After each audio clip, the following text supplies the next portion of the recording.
Hello, hello. Welcome to another episode of Awkward Moments with Jatsu. Hope you're all having a lovely, wonderful weekend so far. It is Saturday. Yeah. And I'm so tired. Literally clicked start stream and then I was like, oh, actually, I'm feeling really tired. I want to go to bed. I'll wake up. It's fine. I will wake up eventually. So, I have something funny to share with you guys today. I don't know if you guys remember was it last Saturday? Was it last Saturday or maybe last? It was last Saturday, wasn't it? Yeah, it was. So last Saturday I tried to play Repo with Rin and co. However, the connection was really unstable. I couldn't stream and play at the same time because basically my computer and the laptop were fighting for bandwidth. So I went ahead and I bought an extender and I was like, okay, cool, I'll buy an extender with multiple Ethernet cable, inputs, or ports, should I say. And so this will be fine. Cyril suggested it. It should work fine. I've gone and bought the wrong damn thing. So I've had to return. So I tried to make it work. I don't understand why it's not connecting. I've done all the instructions, and then my sister pointed out that I needed another part. And she was like, you have to return this and get something else. I was like, okay, fine. So I'll return it. So I then went to Amazon, where I bought it from Amazon. Went to Amazon, did the whole return process, which is all fine. It worked out dandy. And then, here's your QR code. You can drop it off at one of these boxes. So I was like, okay, cool. There's one not too far from me. So I'll just, I'll walk over there on Saturday, which is today. And then just, put it in the box and, it'll be returned and refunded and it'll be sorted. And then I'll just look into something else and I'll buy the correct item. I went there today and then I tried to scan the QR code. Wouldn't scan. Was stood at the boxes for good 20 minutes, I'd say, trying to figure out why it wasn't scanning. So I called my sister up because the Amazon account was hers. Said, hey, can you give me the code for it? Because it's not scanning the QR code. So maybe if I enter a code instead, it'll accept it. There's no code. She was like, there's no code. You just need to scan the QR. She was like, maybe if I resend it to you and it'll work. So she resent it, still wouldn't work.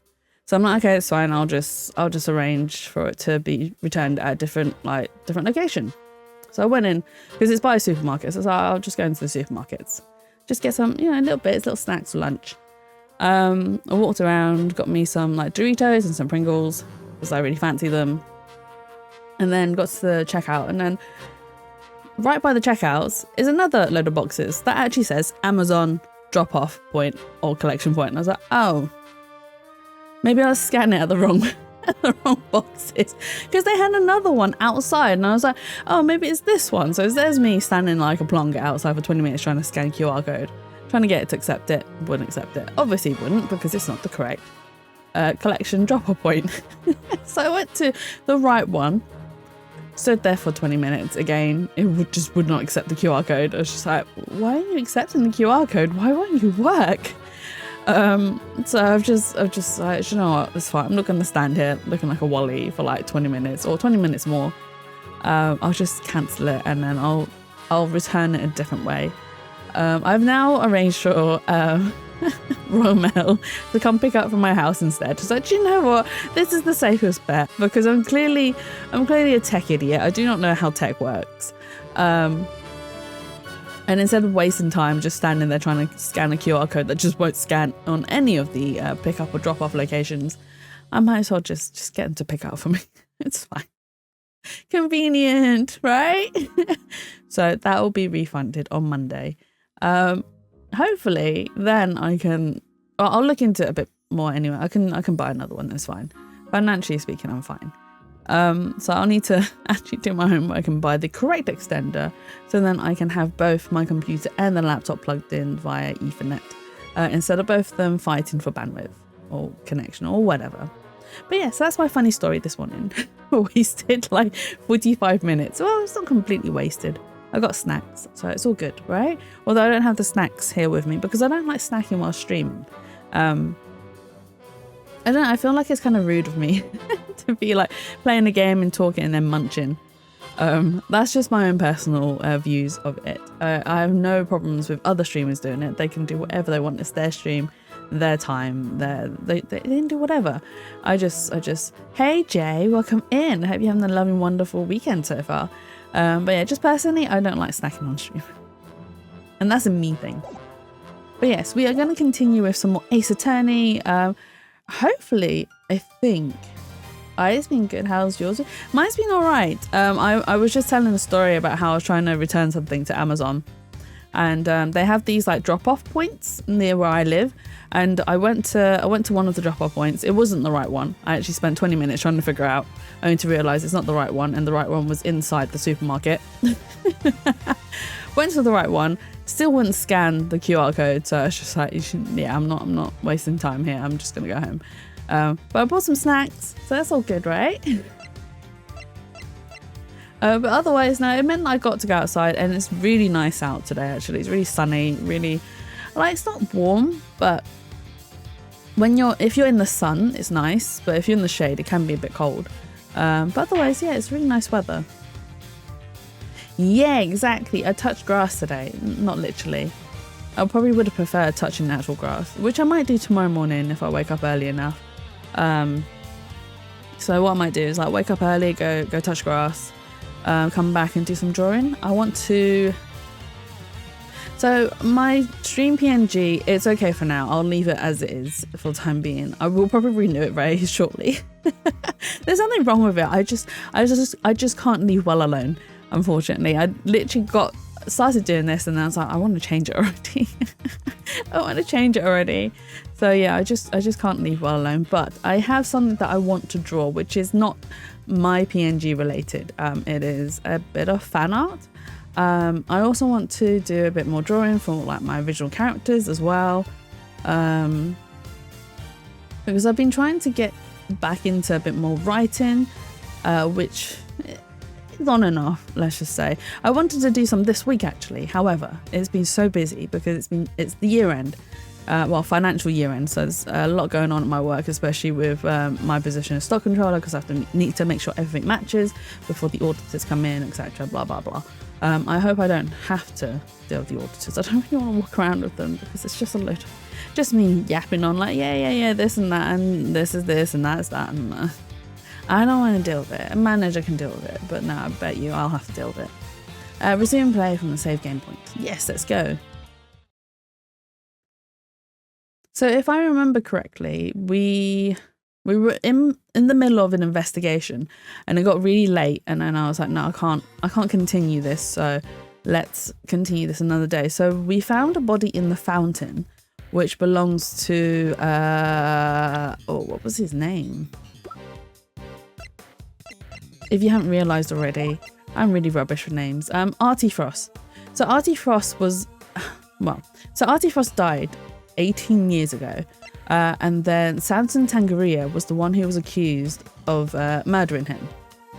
However, the case never really had a proper conclusion. I mean, he was still found guilty, but he wasn't found guilty of being the main culprit. He was found guilty of being a co-conspirator, I believe it was. So he went to prison and he never really said anything about who potentially could be the real murderer. He just took his sentence because Manfred von Karma was torturing him through interrogations and he couldn't take it anymore, so he decided to just take the guilty verdict and just go to prison and be done with it, which is I can understand. Even though he wasn't the one who was guilty, sometimes it's much better to just accept your fate rather than just be tortured for it. So we had that. But Artie Frost's body was never found 18 years ago. 18 years later, it's now reappeared in the fountain, as we've had an attempted murder on Camilla Gusto.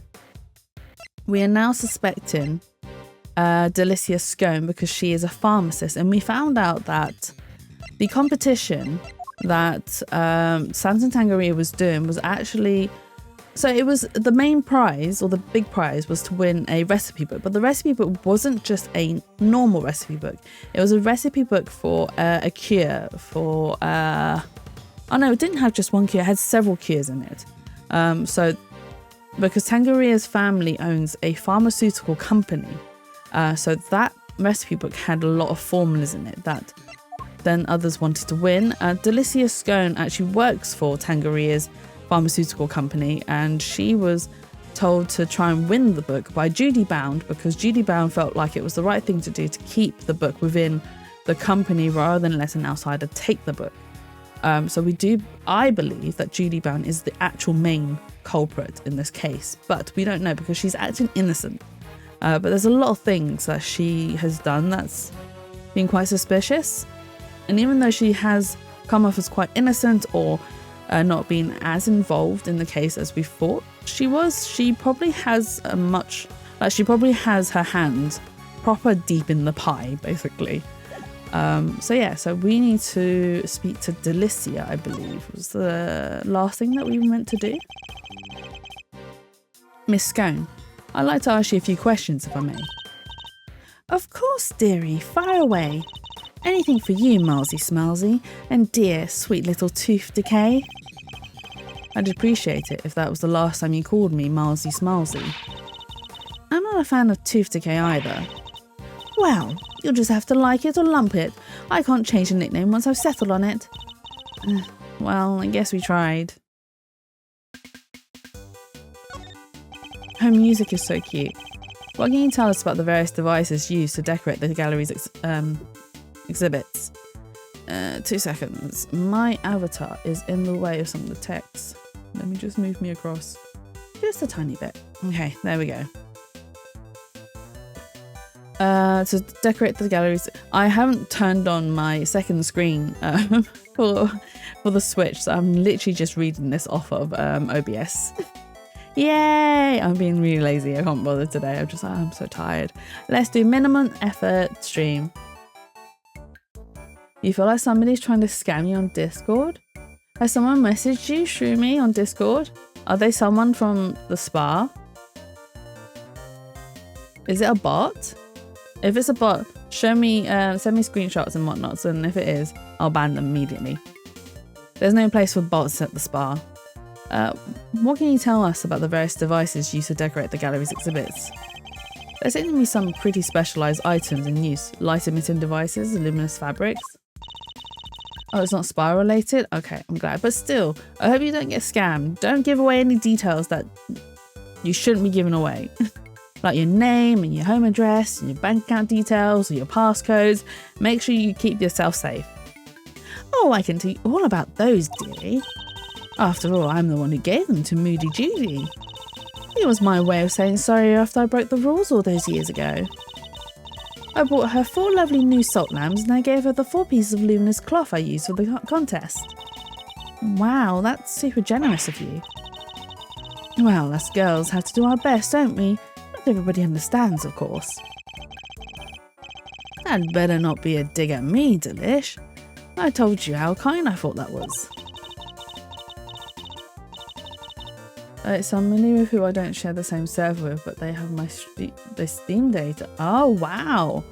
Have they found you through Steam? Wow, okay, be absolutely careful. Careful. Because there's a lot of those scams like, oh, if you want free Steam credit, click this link, blah, blah, blah. Don't click any links from people you don't know. Trust me, it's not worth it. Yes, back when you were a dear, sweet, innocent baby boy. What happened to you, eh? Dear, sweet, innocent baby boy, Mr. Fender. Can't quite picture that, I have to say. So these decorations, they're all the same as the ones you saw 18 years ago, correct? Yup, salt lamps, glowing fabric, light-emitting doodads, the whole bit. There are 4 luminous cloths in use in the autumn wind. But I'm sure I saw another one somewhere. I'm not lying. Oh, it's in my bag somewhere, I'm sure of it. What is she looking for? That's not it. And that's not it. That cloth looks familiar. Yeah, but my Steam got hacked years ago and they showed me a picture of me buying CSGO stuff in the Steam market, but I have never used it. Oh. So are they showing you stuff from an old account? It could be doctored, you know. Maybe I should jog her memory with something so Miss Scone would tell us more. With something? With this? You had a piece of fabric like this in your bag, did you not, Miss Scone? Albeit a somewhat grimier one. Grimy? How rude. You won't get people to cooperate with your little investigation like that, young man. Shall I call it a dish towel then? Perhaps you used it to wipe up some sort of spillage. A spillage, he says. The cheek. That's a piece of highly specialised luminous cloth. Oh, I probably shouldn't have told you that. I think I'd like to know a little more about this highly specialised luminous cloth, if you don't mind. Ah, spilled the beans. Literally my account, but I have it better protected, and they say they are now getting swindled by me, but I've never done it. Tell them to take it up with the with CS:GO. Tell them to take it up with CS:GO. It happened on CS:GO Market, so therefore take it up with them. Not much point coming after you for it, and especially if you're going to deny it. Like, I'm not saying that you did. Right, don't get me wrong. That came out wrong. It came out really wrong. But if you get scammed on like CS:GO, let's say for instance, you don't find the person to then take up with them, because they could lie for all you know. They're gonna lie about it. So take it up with CS:GO and say, hey, this account has, you know, committed fraud. This account has scammed me. Can you please look into it? But yeah, just tell them to say, hey, look, it wasn't me, but if you still insist, take it up with CS:GO. Miss Scone, you're something of a specialist. How might someone learn to make the poison gas that was used in the attack? Any ideas? Well, any pharmacist who's ever handled Investicide Ultra would know for a start. After all, it says right there on the label, do not mix with products containing ubiquium, ever. But what about a layperson? It's unlikely they'd know, wouldn't you say? I suppose so, yes. Well, not unless they'd had a nose through the Ultimate Cookbook anyway. The prize from the contest 18 years ago. The recipe for making Investicide Ultra, along with that not mixing with ubiquium bit, is in there, you know. Oh, so someone who's actually looked through the book would actually know not to mix it. So you're familiar with the contents of the book. Oh yes, dear, I know it inside out. Because I work for the Tangaria Group, you see. We're the company behind Cold Killer Eggs. I'm sure you've heard of it. Cold Killer Eggs. Fights back sniffles and sneezes with ease, apparently. After Sammy Poople... What? After Sammy Poople was found guilty, the company took custody of the book. But they only grant their most trusted people access to it, of course. Which means Miss Scone is one of those elites, I suppose.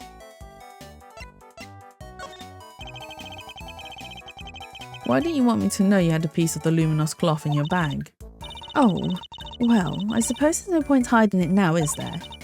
If you must know, I fished it out of the fountain. It was right before they called me into the autumn wing. So Larry's sketch on Miss Scone is of when she was trying to retrieve the cloth. At first, I thought it was one of the ones I'd given Moody Judy.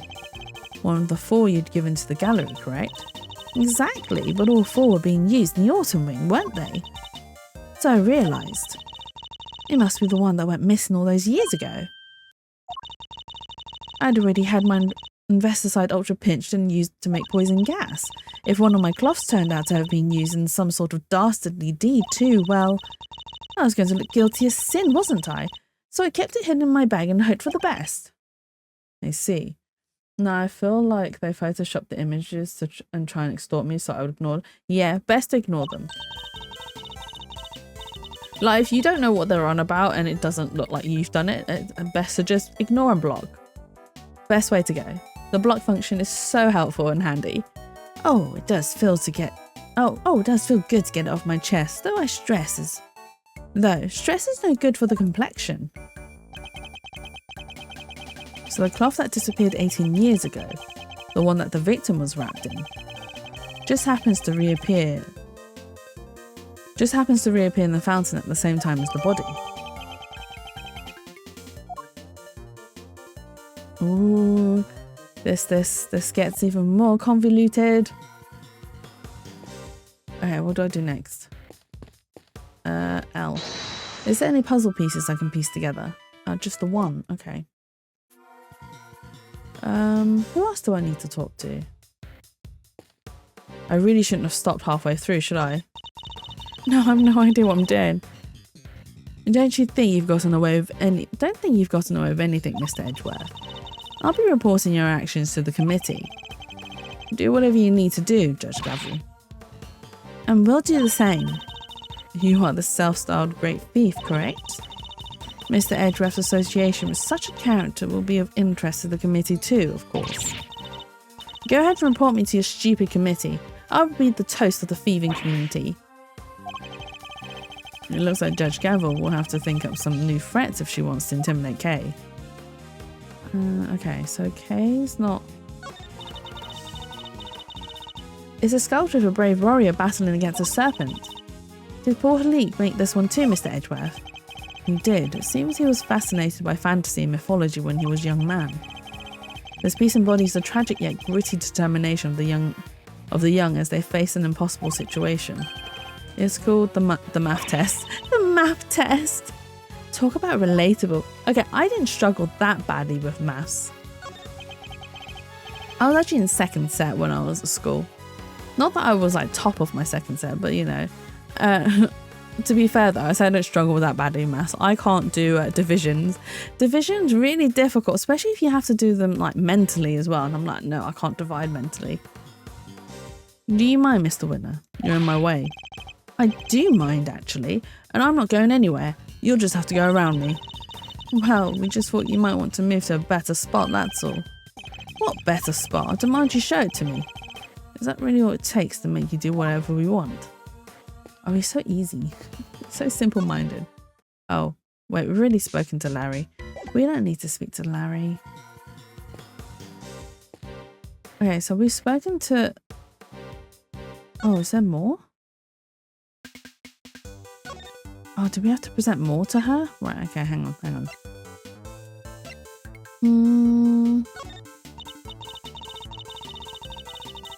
Oh, you really do carry some cute rubbish around with you, don't you, Smalsies? What I could do is cover it in whipped cream for you, then sprinkle of you. There'll be no need of that, thank you, Miss Scone. Okay.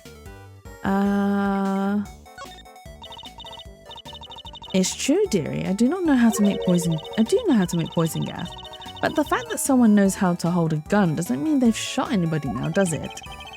I'm not accusing you, Miss Scone. She's right, you know. Just because I'm a great thief, that doesn't mean I can't do good. Exactly, dear. Just because I'm a confectioner, that doesn't mean I can cook. Surely that only applies to fake confectioners.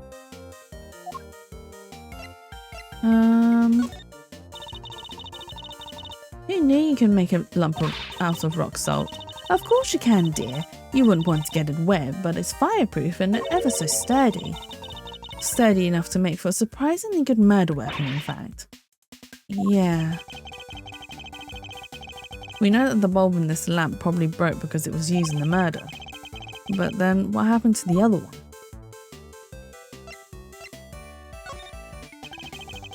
Have you read The Ultimate Cookbook, Miss Scone? Of course I have. I am a pharmacist, you know, even if I do wear a big pink hat. I think it's so cool you're a pharmacist.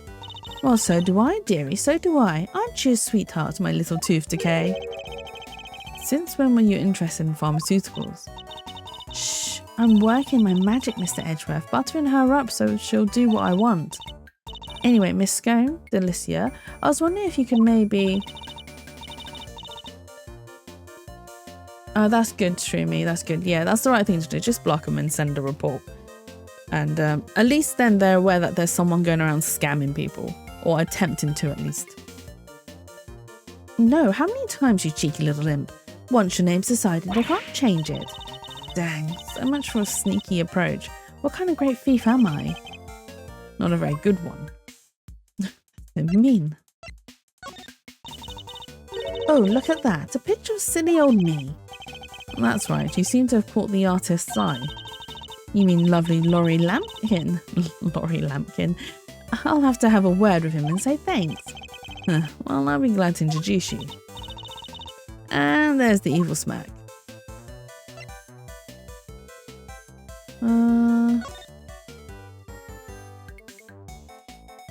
Oh, salt? Wait,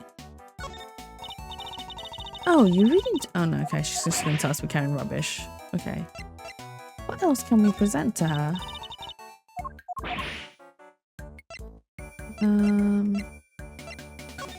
Maybe she knew them.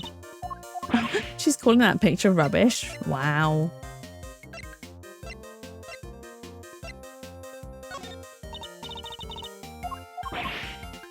I don't know what else to present to her.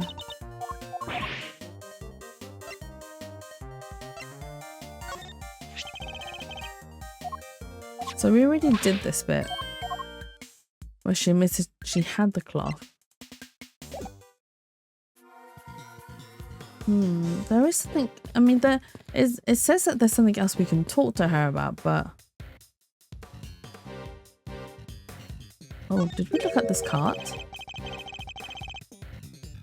Yeah, that's what I mean, I tried to present her other things, but she's just... Either she says like some really stuff that isn't related to the case, or she just tells me I've got a load of rubbish. She just says I like collecting rubbish. Why is there a lift cart just sitting here out in the open? I guess somebody must have been moving something heavy. The top of the platform seems to be wet. You know, I've got a funny feeling I've seen this thing somewhere before. You mean like 18 years ago? Yeah, it's all coming back to me now. And I saw it in Frost's room. Was it in Frost? Oh, it was in Frost's room. You must have used it to move the ice sculptures around. It's one of those fancy numbers where you can change not only the platform's height, but even its angle. If you had one of these, you could move giant lumps of ice around, no sweat. Oh, just think of the possibilities. I could use one of these. It still doesn't explain what it's doing here though. Bit of a head scratcher, but we should give it a think, yeah? Indeed. After all, it just might have something to do with our case. Okay, so that's not... We really... I still think that's a patch of puke, which it isn't. It's a patch of spilt tea. Oh. Can we speak to Bound? Where were you before you rejoined us here, Miss Bound? I had to go and tell our visitors we're closed. Oh, and hand out a little something in apology. Was there something you wanted to talk to me about? Yes, a few things actually. Not least of all, the fact that I think you might be the one who set the poison gas trap. Oh, okay, well, we need to speak to her. We hadn't spoken to her. The original ice sculptures melted 18 years ago, correct? How did you manage to recreate them? Oh, you know about what happened back then? In that case, you might also know I took pictures of them during the contest. I commissioned the creation of a set of replicas based on those photographs for this current exhibit. But why go through the trouble creating replicas? Mr. Frost's Zodiac series was his great unfinished masterwork. I wanted to see it completed at last. Or rather, recompleted. It was my fault that the original set melted in the first place after all. I see. And is there any particular reason why the winter and autumn wings look so similar? Oh my, you really think they look alike? Perhaps I used some of the decorations from one or from one in the other by accident. She's clearly lying. But I don't have the evidence to prove it just yet.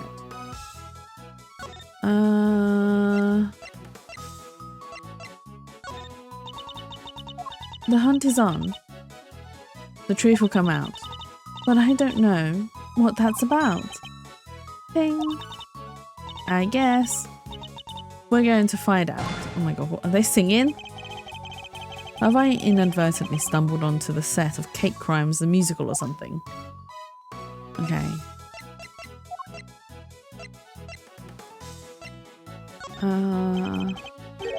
This lift cart, I heard it was used 18 years... It was in use 18 years ago too. That's right, it was in another room earlier until I brought it out here. It's very useful for moving large heavy objects around. But why is it wet? Was it used to carry something wet?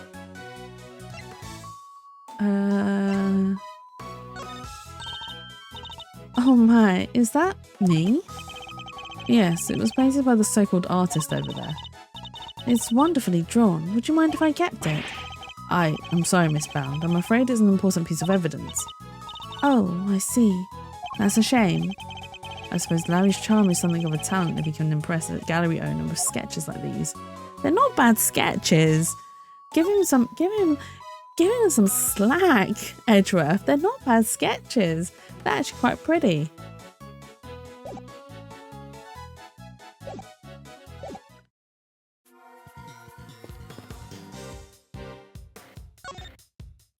Can we deduce this? We can. Because the cart is different.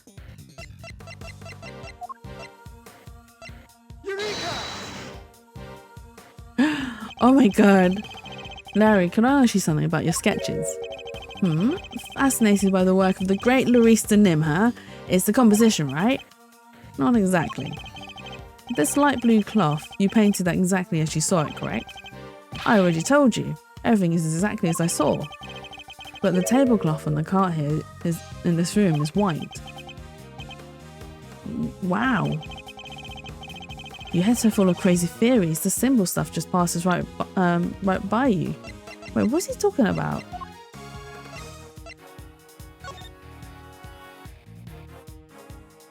I mean, it's technically white, right?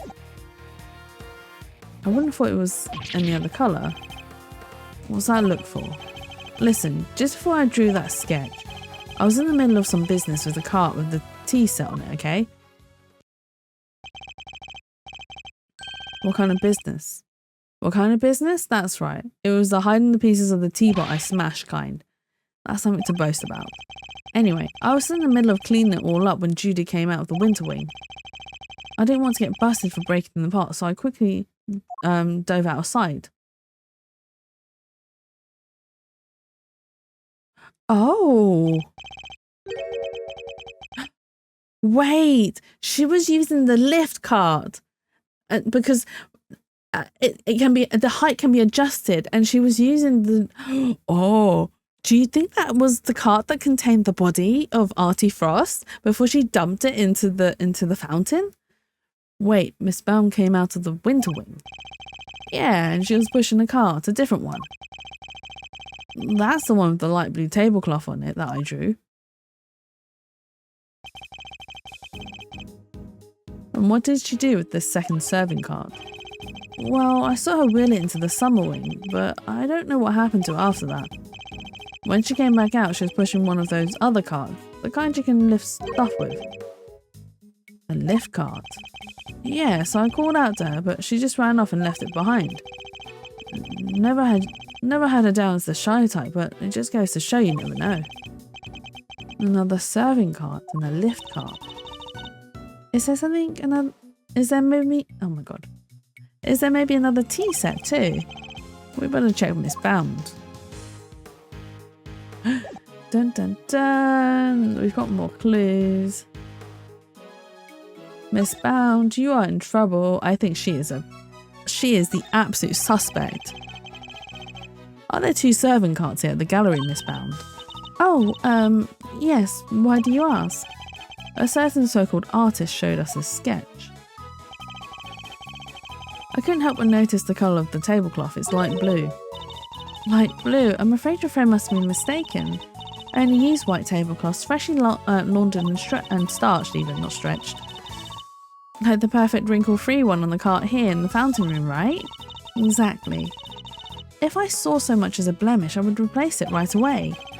Could the colour of the tablecloth in the sketch simply be a mistake on Larry's part? Do you have any idea what you might have been doing when the sketch was drawn? Let me see. I appear to be carrying out my usual duties. I'd like to say... well, hang on. I'd like to ask you a little more about these duties, if I may.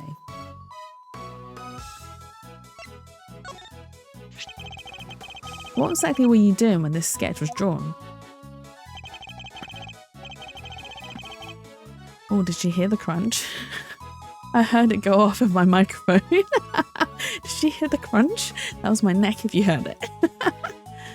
Because from what I can see, your car doesn't have a tea set on it.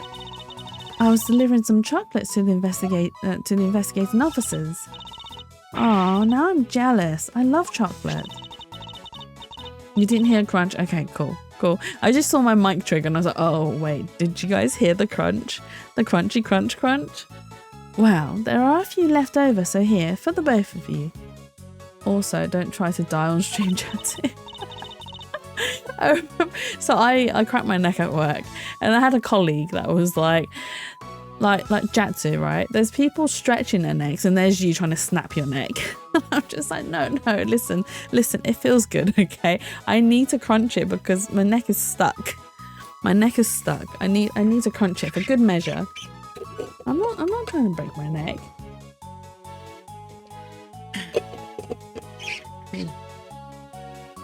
Okay. I made them myself. I hope you like them. Woohoo! Thanks, Miss Bound. Well, why not? They're a little melted, but I suppose that's because they've been sitting around in her pocket. Oh, we got chocolates? They're super sweet. I love them. I'm very glad to hear. They may not be the prettiest, but I'm grateful for the energy boost nonetheless. Though perhaps I could do with a little less sugar. She's lying. Delicia gave me a few of these cloths. They light up when you attach them to a special device.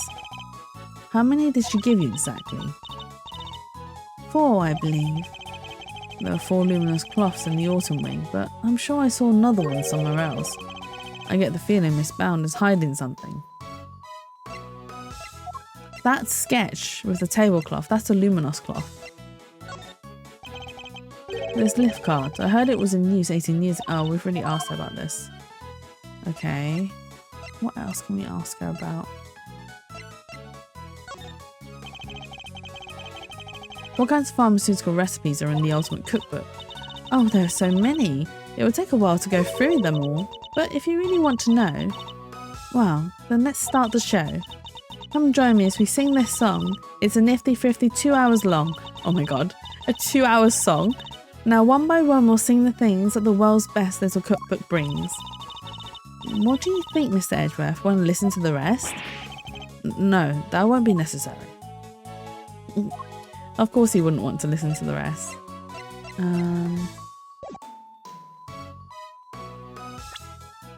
I don't think I've got anything else to present. Thank you for the first here, Redeem Shroomy. And a daily taiyaki. Let's see, have I got anything else? No, it's just the one. Forgot to redeem them. That's okay. Better late than never, right?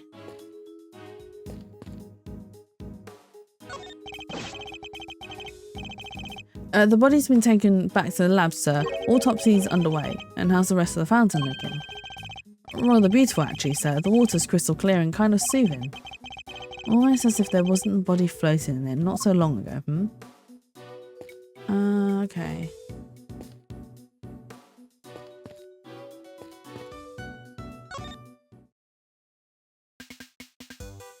Is there anything else we can present to Delicia? Maybe the pushcart. Nope, okay. A load of rubbish. I thought forensics was in the water. He's not in the water, he's on the edge of the fountain. He's just guarding it. He's guarding the fountain so no one will tamper with it. Oh, those are Moody Judy's chocolates, aren't they? Oh, but dearie me, they're all a bit melted. You're supposed to eat them before that happens, you silly Billy. Actually, they were already like this when she gave them to us. Maybe she was taken in by your sweet face and became all hot and bothered here. Her Malsy Smalsy. Kay Faraday. I'll thank you never to call me that again.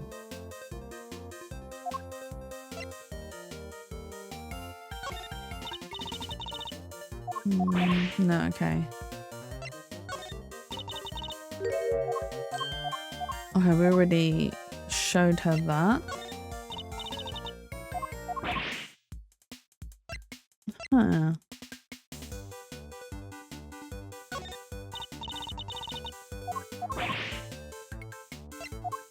I don't know what else to present to her. I've got nothing left. Okay.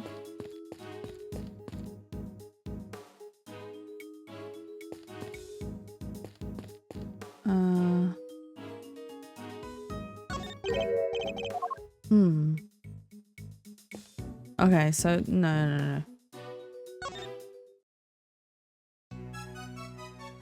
I don't know what else to present to her. So we presented the cloth to her and she'd already said that Delicia only gave her 4, but we know there's a 5th one.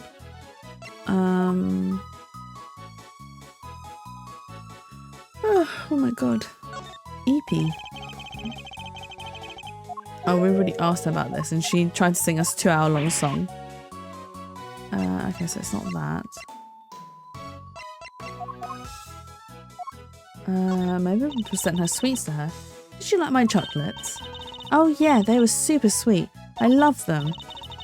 I'm very happy to hear it. Samson has such a sweet tooth. He wouldn't have them any other way. They may not look the best at the moment, but her love for her family shines through in how they taste. Okay. Okay, so that's not it. So she just starts singing randomly. If the evidence doesn't... okay.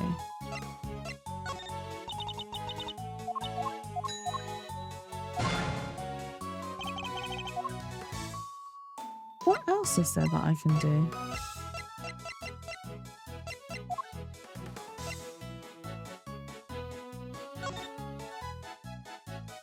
Oh, we can check it out.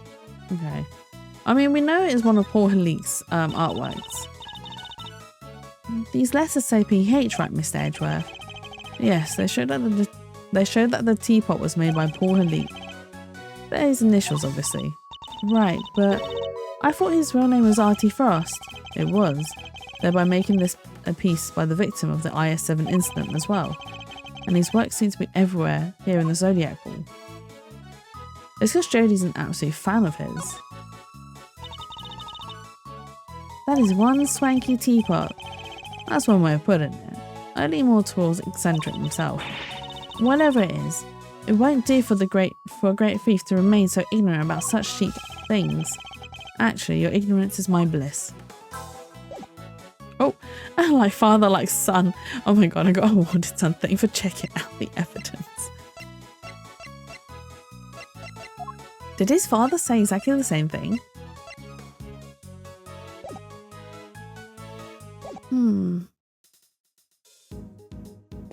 Oh, okay, so we're done. It's Delicia then. We have something else. We're missing something for Delicia. Well, it won't be the push cart. Right? Because it wasn't the sweets, and she said that they were the famous sweets and that you had to eat them before they melted, which is fine, so that brought up nothing new. It wouldn't be the cart.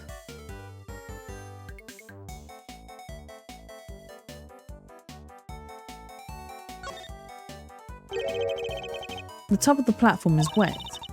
Maybe someone used it to move something liquidy around. Yes, but the question is who and what. Okay. And there's something else obvious. Okay.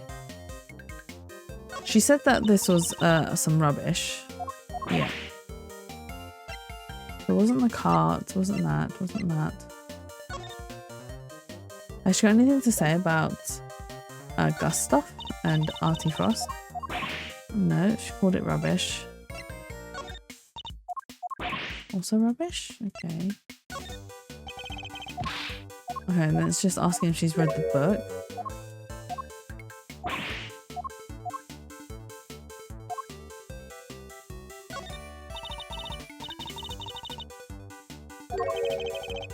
Okay, and then that's saying, oh, she knows how to make poison gas, but it doesn't mean that she's the one who made it. We already presented this to her, though.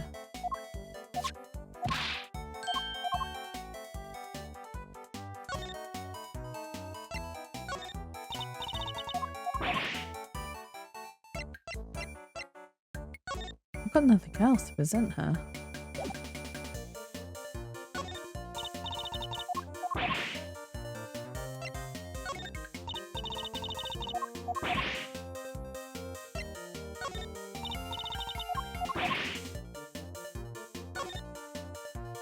There's nothing, yeah, there's nothing I can show her. And oh my god, I keep yawning.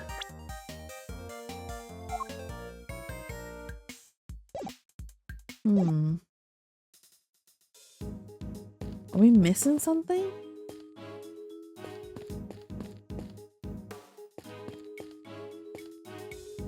Oh, we can look at the lift? We didn't speak to this officer? Mr. Winner was very clear that you're only allowed to investigate in this room.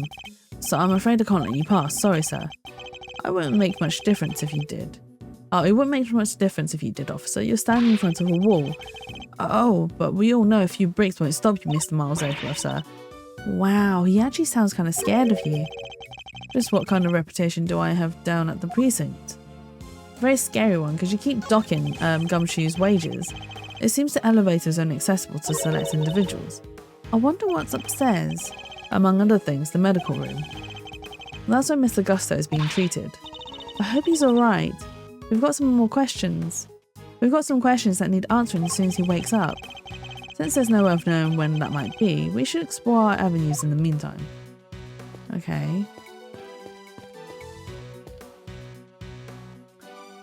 Oh, Eddie isn't fully. Come on. There we go. Hey there, Malzarino. What's the situation with the investigation? Things are progressing. I think a fuller picture of what happened is beginning to emerge. Good to hear. Guess I better step up my game too then. Oh, we hadn't spoken to him? I hadn't realised we hadn't spoken to him.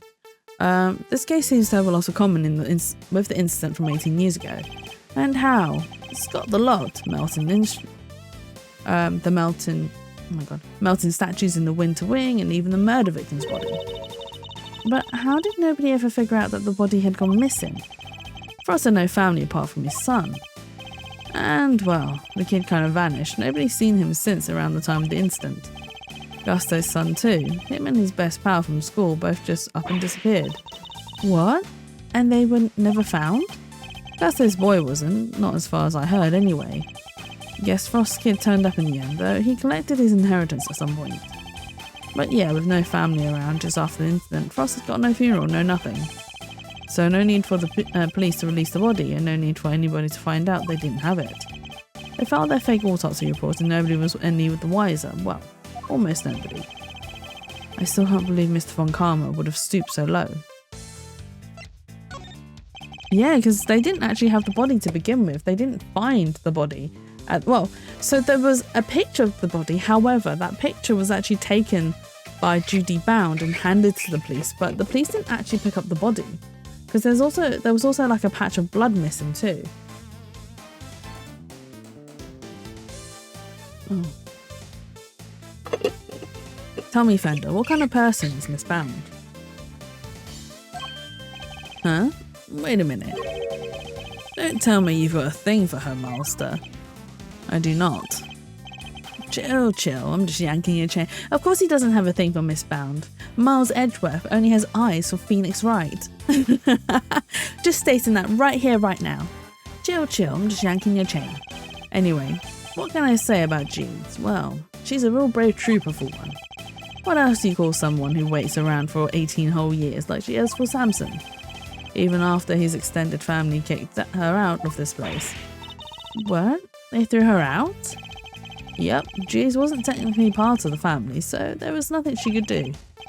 She had nothing, nobody and no job after Samson took the fall. So she had no choice but to take what he taught her and make her own way in showbiz.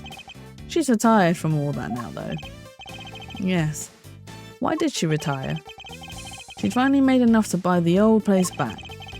She even got the ultimate cookbook back from the Tangaria group after they basically stole it. I guess this place and everything to do with it was all she ever cared about.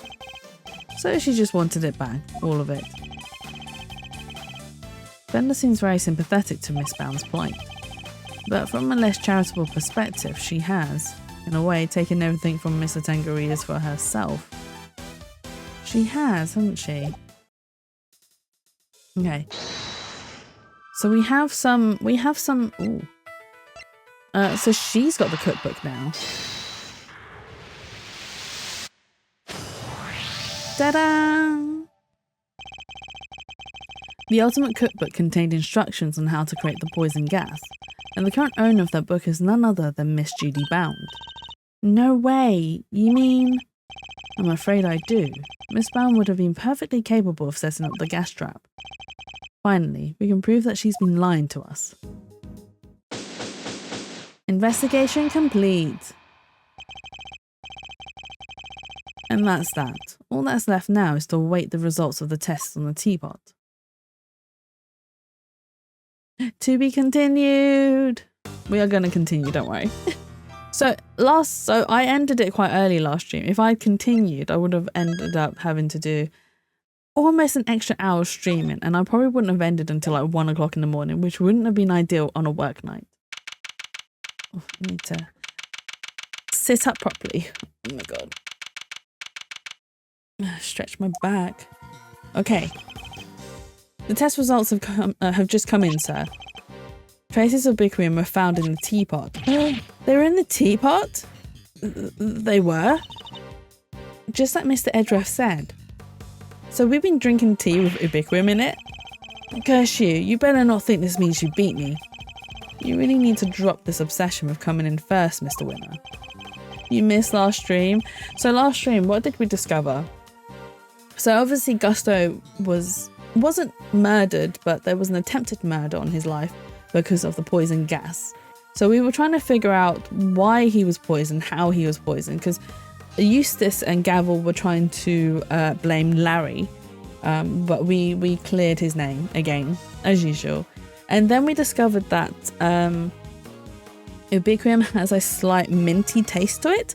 And then when we had some of the tea that Judy served us, it was a little bit minty. So we suspected that the teapot had originally had Ubiquim in it. And it was a teapot that was hidden from sight because, right, the only reason why the teapot even was brought to light was because, again, Larry broke the original teapot and then found the replacement and then used it to replace the one that he broke.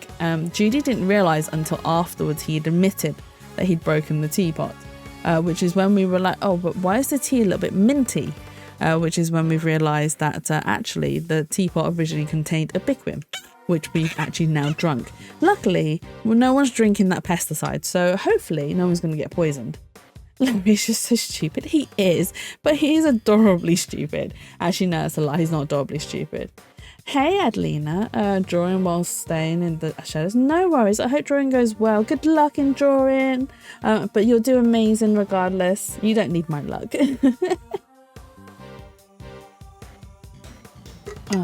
I'm trying to stay hydrated. And I don't know what I want to drink. I don't know, like, if I want to drink my hot water or my cold juice or whatnot. So I'm just like, what do I drink? What do I want to drink? Yeah. Thank you for the cat face. I'm gonna keep it as a cat face. We're going to pretend that you didn't show me what you did to ruin the whole cat face. We're all on the same side here, remember? We're all trying to get to the truth. What? But first is best. Everybody knows it's better to be a winner than a loser.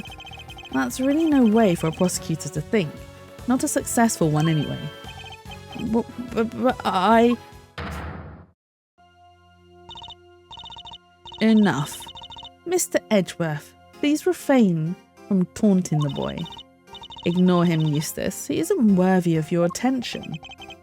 But, Gavel, you are a loser, Eustace. Eustace is a loser. I still want to call him Wiener. Instead of Mr. Winner, I want to call him Eustace Wiener. Because he is a very big wiener. But I do like the style of his hair. It's so fluffy. But Gavel, alright. Why don't I take care of things here? Why don't I take care of things here for now?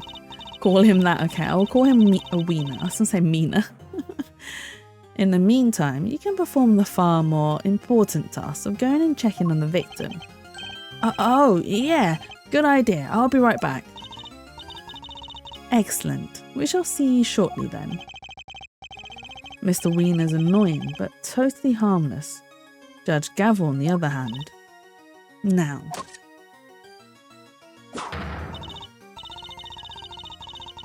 Her hair kind of looks like a cloth hanger. It kind of does. So I noticed it's like a lightning bolt, which kind of is symbolic in a sense, because she comes and strikes down anyone that gets in her way, and especially anyone who's trying to like Edgeworth, who is trying to taunt Eustace, and she's like, bam, no, you will not taunt this poor boy. So she is like a thunderbolt. Miss Bound, perhaps you could explain why traces of ubiquitous were found in your teapot. I had no idea there was anything like that in there. Perhaps it's one of the ingredients in the dishwashing soap I use. So you are telling the court that you did not intentionally put ubiquitous in the teapot? Yes, exactly. Why would I? Until today, I had no idea that it could even be used to make poison gas. That's a lie, Judy. We know you're lying. You're a trained actress, are you not, Miss Bound? I'd have thought you would be a more convincing liar. What do you mean? You feel that Gavel will commit the last crime? Dun dun dun! Shroomy, have you just revealed the last plot? She might do. We never know. But I guess we'll find out eventually, because I think we might actually be able to complete this case today. We shall see. You have access to the Ultimate Cookbook, correct? A book that just happens to contain instructions on how to create the poison gas used in the attack. Meaning, it's perfectly possible for you to know exactly how to make it.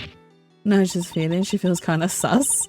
I mean, she is, to be honest, she hasn't been completely sus. And what has happened so far is that she's just had it out for Edgeworth because the committee doesn't want him involved in a certain something.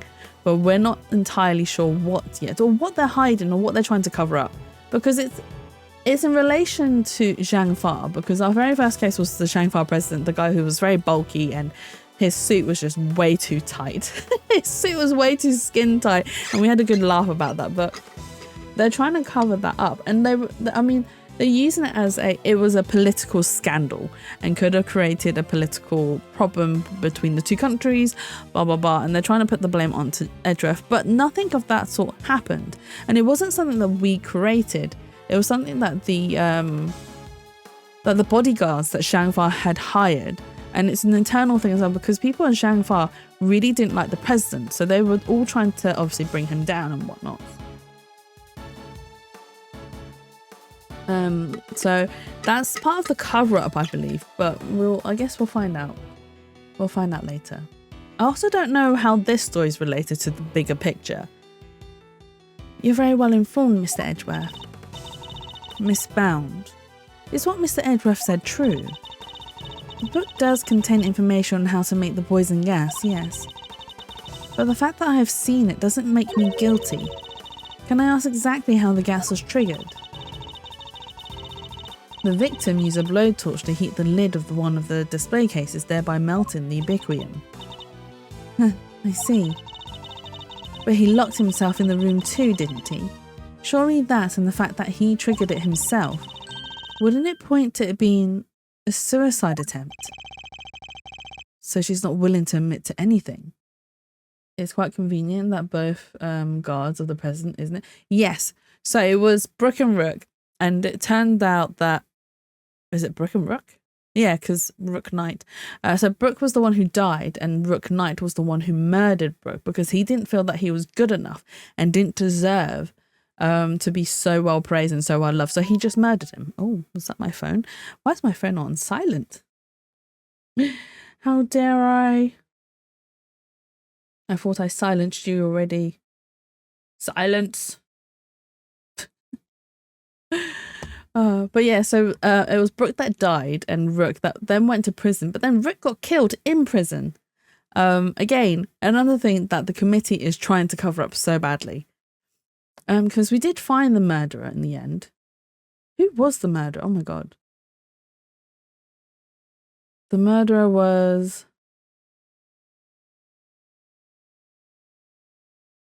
Oh my god, who was the murderer? Rookie mistake. Nice one, Shuri. Nice one. I approve. Who murdered? I can't remember who the murderer was. Oh my god, there were so many people.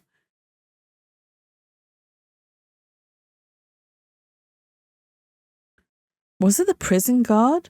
The French lady? Lagarde? Yeah, it was, wasn't it? It was her. But again, I think she was under instruction from the committee, but we don't know. So she's not willing to admit to anything. Furthermore, where would I have gotten a hold of the Investicide Ultra? Oh, I don't know. Perhaps she stole it. You know, I did bump into Moody Judy a week or so ago.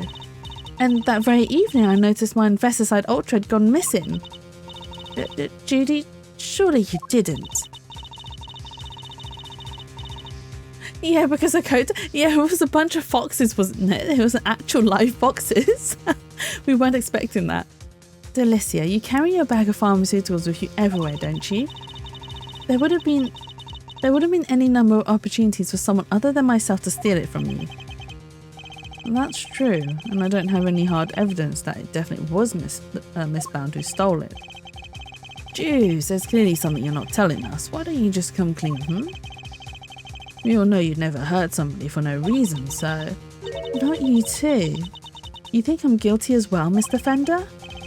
Can you blame me? We've got one wing disguised as another, a gas trap in one of the display cases. And you're the perpetrator of the establishment. Oh, proprietor, not perpetrator. You're the proprietor of the establishment. It's looking a lot like you did it, kiddo. You've got this all wrong. You have to remember, the gallery doesn't have any security cameras, nor any security personnel. If some ill-intentioned person or other wanted to get in undetected, I don't think they'd have much of a problem. Wow, you're practically asking to be burglarized. You need to be more careful. A great thief could have a field day in here. And I don't think she's joking. And actually, it seems that Mr. Gusto did in fact enter the gallery before it opened. Sheesh. Judy's one tough cookie. She's not budging an inch. Maybe it's time to rock a little technique Gregory taught me back in the day. And what technique might that be? So hear me out. Everything's connected to what happened 18 years ago, yeah? And since we're not getting anywhere by focusing only on the here and now, maybe we ought to approach this from a different angle and look at the past for clues instead. A turnabout in thinking, so Father used this method as well. Oh my god, isn't this... This was a method that Phoenix Wright... why did I say it that way? This is a method that Phoenix Wright used as well in... So this was something that featured in Apollo Justice's first game, where Phoenix Wright looked back in the past and we discovered clues that we could then use in the future case or in the present case, which is like a computer system. Alright, let's run this through the old Thinkertron. How was Jews involved in what happened back then? According to Miss Bound, it was because of her that Mr. Frost's flavoured ice sculptures melted. And yet his sculptures are here on display at this very gallery today. Is it possible that she... Thank you, Fender. I think I know what I need to ask Miss Bound now. Don't thank me, thank your pops. Now, take it away, Milesy. I'll grab the popcorn. Miss Bound, you say that you were the one who caused Mr. Frost's creations to melt 18 years ago, correct? I'm afraid so. I was young and foolish, and it was a terrible accident. And yet, what you did allowed you to open this exhibit, no? What do you mean? Yes, what do you mean, Mr. Edgeworth? If you're going to ask such questions, perhaps a formal testimony from Miss Bound might be best. Yes, perhaps it might. I'd like to know a little more about Zodiac Hall, and about why Miss Bound decided to dedicate this space to Mr. Frost's work. Very well, if you believe it to be relevant to the case, I'll allow it. Miss Bound, would you mind? Not at all. I'll do whatever it takes to prove that I'm innocent. Then please, if you could give us some background on the Zodiac Hall and the pieces on display here. Are we gonna break Judy? It took 18 years, but At long last, I was finally able to buy Samson's home back a little while ago. But a place like this is expensive to maintain, so I decided to turn it into an art gallery. To that end, I collected as many Paul Halik pieces as I could find from around the world. Because, if I'm honest, it's always been something of a dream of mine to own a space dedicated to his work. Thank you for your testimony, Miss Bound. How wonderful it is that you were able to fulfill your dream. Well, Mr. Edgeworth, everything seems entirely above board to me. Judge Gavel, that was simply the witness's preliminary statement. Preliminary. As you surely know, the value of that testimony cannot be evaluated without due cross-examination. Spoken like a true attorney. Very well. You may do what you must. She's allowing us. I'm surprised. Maybe she thinks Judy is suspect as well. Let's press every statement. 18 years. You must have gone through a lot to buy it back, Miss Bound. This home, this place, such memories around. I couldn't stand to lose what I had found. Oh, why is she singing? Why is she rhyming? Oh my gosh, she's doing a little dance as well. Samson, I did what I had to do to see that home was waiting here for you. How did she make it look so easy? Oh my god, Eddie, don't clap to that. I'll say, but I wouldn't expect any less from a trained triple threat from performer. If you could continue with your testimony, Miss Bound, minus the singing, if you please. Go sing jazz. She's singing. No, Shroomy, no. No, no, no. Hold it! You managed a gallery by yourself, Miss Bound? Yes, well, we only opened today, so I hadn't done much actual managing yet, but I have to keep the matching going. Can't have it falling down around my eyes. And the term isn't around my eyes, it's before my eyes. Can't have it falling down before my eyes. Samson could come home any day after all. So she really got the house back for him. I'm so sorry, Judy. I wish I could have done more. Oh, you've done plenty, Mr. Fender. If anyone should have done more, it's me. Even if the only thing I can do right now is to keep this place safe for Samson. But why does she go and collect all of his artwork? Paul Halik. That was Mr. Frost's pseudonym, correct? Yes, he adopted it while he was working as a sculptor in France. I see. I'm curious about some of the pieces in your collection. More specifically, how you were able to acquire the Taurus and Gemini sculptures. It was my understanding that Mr. Frost died before he could complete them. That is also true. Yes, I was able to create replicas of the Winterwing based on photos of the sculptures he made. Really? Perhaps you could go into some detail on that. Because if I'm honest, it's always been something of a dream of mine. Oh wait, hang on. So she didn't actually go into detail. Tell me more about this dream of yours, Miss Bound. Well, what I really wanted was to open a gallery with Samson, of course. Oh, she's singing. A gallery of dance, a gallery of song, a gallery of gaiety and... is it gaiety? Gaiety? And candy all day long. That was the idea anyway. And here I thought art was to be appreciated in silence, not accompanied by musical numbers. Alas, Mr. Tangeray transgressed against the edicts of the goddess of justice, and as such, that part of your dream may go permanently unfulfilled. No, Samson he's innocent. That awful prosecutor refused to listen, but it's true, he'd never hurt anybody. Mr. Tangeray gave a false confession in order to protect Miss Bound. The two of them really did what they could to protect one another, didn't they?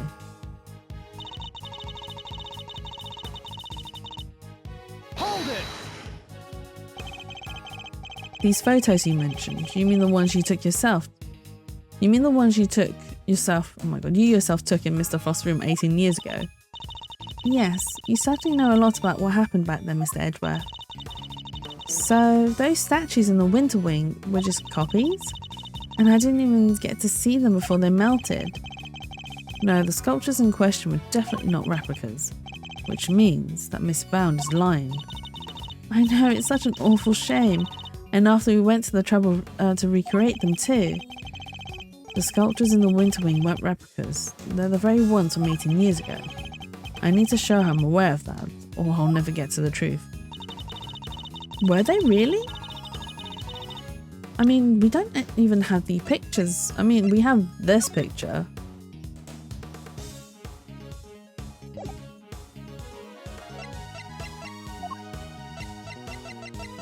Do we have a picture from 18 years ago? No, we don't.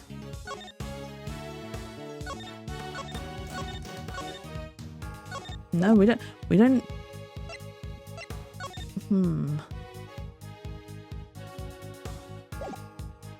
Gemini, two tails.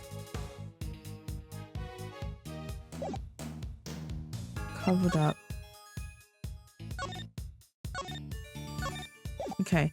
We don't have pictures of the original sculptures.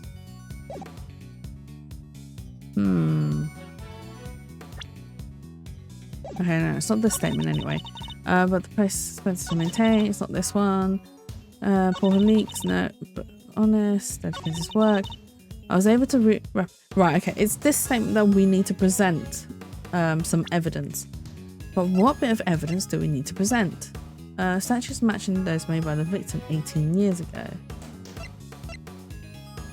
A sketch by Larry depicting the Pisces statue exactly as he saw it.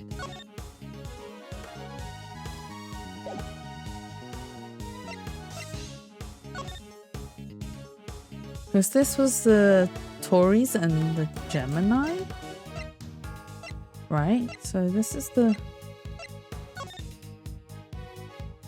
Winter Wing.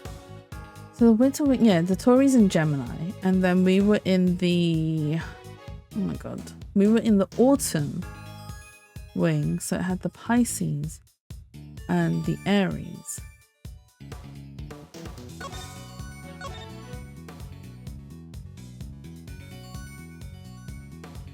And why were they at different temperatures?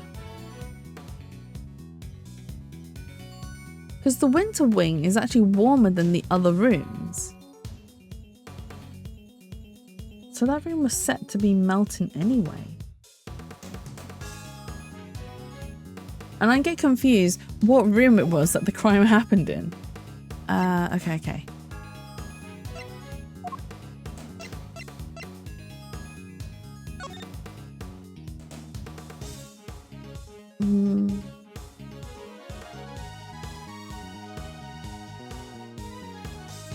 Oh, we can use this because that shows the analysis of the statues because of the meltedness of it. It's the exact same composition as the ice that was left 18 years ago, and the water in the fountain. Because I believe his body was actually probably in one of the sculptures, or she'd hidden it in one of the sculptures or something like that. Which then it melted. Oh, do you think Gustos knew that the body was in there? And that's why he, I mean, not why he wanted to do the poison gas, but I think that's why he tried to melt it. So that the body would be revealed. Right? Do you think that was the case? I'm afraid you run out of road, Miss Bound. You can lie all you like, but you can't deny the results of the tests conducted on the sculpture's remains. And those tests leave no room for ambiguity.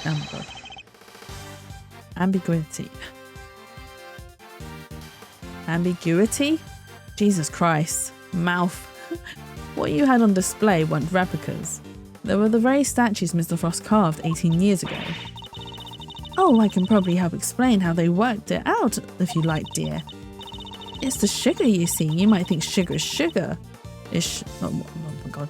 You might think sugar is sugar, but the composition is actually very unique. You could probably recreate the statues, but the sweet secret of their chemical makeup, no chance. Thank you, Miss Scone. I don't recall asking for her help, but still. Oh, she's sweating. To put it simply, the statues didn't disappear back then because they'd melted. They disappeared because she spirited them away and kept them hidden for these 18 long years. What? She kept a pair of flavoured ice sculptures around somewhere for all that time? Which is also probably why she worked so hard to buy this property back, because she kept them hidden at this property. Huh. Isn't the most out there idea in the world, assuming you had a big enough icebox. And quiet, all of you. Miss Bound, have you anything to say in your defence? So, you've really learned that much? Should I take that to mean you admit to having hidden the flavoured ice sculptures in question? No, I admit to no such thing. You haven't proven that I was the one who took those statues away. And you won't, because it would have been impossible for me to do so in the first place. The police were already here when they disappeared. How could I have done it without them noticing? How indeed. I don't know exactly how you did it, but I'm far from ready to say that it was impossible for you to have stolen them away. You're a very persistent man, aren't you, Mr. Edgeworth? I am indeed, and I won't stop until I get to the truth. I see. Then I better tell you exactly what I did that day 18 years ago. Oh, she's going to try and clear her name. The whole time before judging began, I was waiting upstairs in our living area on standby. During the judging, I had to go change the camera's film cartridge for Samson. But before I could take the camera back to Samson, I discovered Mr. Frost's body. Later, around when your father arrived, I began to make the rounds and serve tea to everyone present. That was when I saw Mr. Guster entering Mr. Frost's room. And those were my movements on the day it all happened. I hardly see how you could take issue with any of that. That's for us to decide, Miss Brown. Are you saying there's a contradiction in her story, Mr. Edgeworth? I'm more focused on proving the fact that she did indeed steal those statues. The question is, when she would have had the opportunity to do so. If I can pinpoint that, I might be able to prove what exactly she got up to.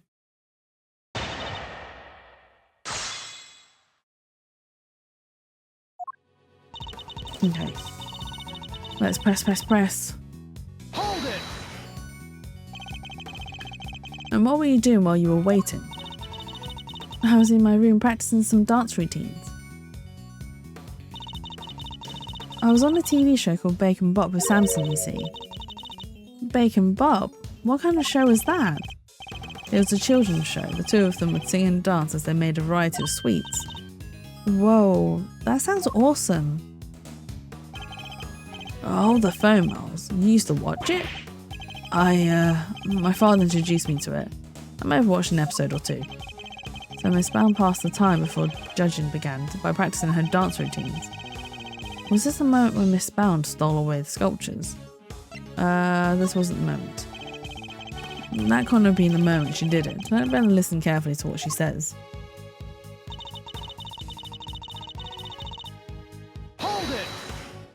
And it can't have been during the judging either. Were you the only one who was able to move around freely during the judging? Well, I wouldn't say freely exactly, but I was able to move around more easily than the contestants, yes. Even so. I could hardly have spirited the sculptures away while Samson was standing right there, could I? And I ran straight off to change the film as soon as he asked me. I wouldn't have had time. So changing the film in the camera as requested by Mr. Tangaria. Was this the moment when Miss Bound stole the sculptures? No, this wasn't the moment. And that can't have been the moment she did it. So I'd better listen carefully to what she says. Hold it! You entered the room containing Mr. Tangaria's work before bringing the camera back to him, correct? Yes, I heard the sound of something collapsing.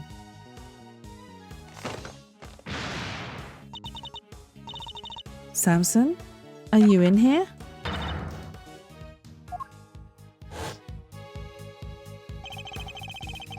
The sound of the chocolate ship falling over after a certain someone took a bite out of all the supports. Or out of one of the supports. And Mr. Tangaria was still in Mr. Gusto's room when you found the body. Yes, I'm fairly sure that was the case. He was judging each room in order and he liked to take his time. So the point at which he discovered Mr. Frost's body. Was this the moment when Miss Bound stole the... No, because they were still there, right? I mean, we didn't actually look at Frost's room until much later. I don't think this was the moment.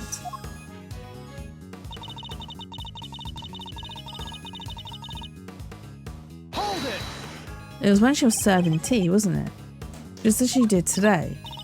Yes, I went around and offered everybody working on the investigation a cup of tea. Present company included, I remember it well.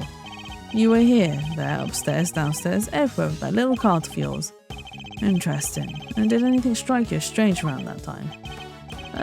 Oh yeah, Gregory was singing the praises of Julia's tea and I think he mentioned his saucer was cold. His saucer was cold. I knew it. It's when she was serving tea. It is. We never noticed it. But that's the lift. This was the moment. Miss Bound, I believe this was when you stole the sculptures. I hate to contradict you, but the fountain room was full of witnesses at that point, Mr. Fender included. Are you suggesting that I somehow got the sculptures out of Mr. Frost's room right under everyone's noses? That is precisely what I'm suggesting. Oh my god, are we going to have to point it out? Are we going to have to point it out? We are going to have to point it out. Miss Bound stole those ice sculptures and she did it by hiding them here. Here, on this card. Take that! Take that! He's so smug, I love it. My father and Fender had no idea that one of the sculptures was mere inches away from them. Because it wasn't just a tea set you were pushing around, Miss Bound, but a hidden ice sculpture in a glass case. Overruled. Oh, did she keep it in the glass case? Surely such a thing would have been impossible. How could a case of that size fit on a serving cart? It would have been spotted immediately. Who said anything about a serving cart? What? I'm not sure I follow, Mr. Edgeworth. What are you suggesting she used instead? I'm suggesting that Miss Bound used this to transport the sculptures. We know what it is, we know what it is. Oh wait, too far. Oh wait, hang on. This! And this is the cart that Miss Bound used to move the flavoured ice sculptures out of Mr. Frost's room 18 years ago. And it would appear that the very same cart is still here with us in this fountain room. Ta-da! Cartcan! We originally bought it for use in the contest. And you're saying that Miss Bound loaded Mr. Frost's sculpture onto this cart and carried them off? I am.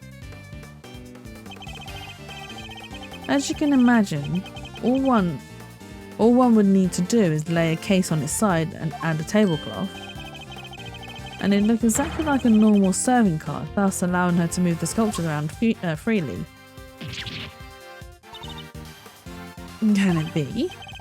Holy moly, of course, that's why those saucers were so chilly. They were sitting on top of a big block of ice.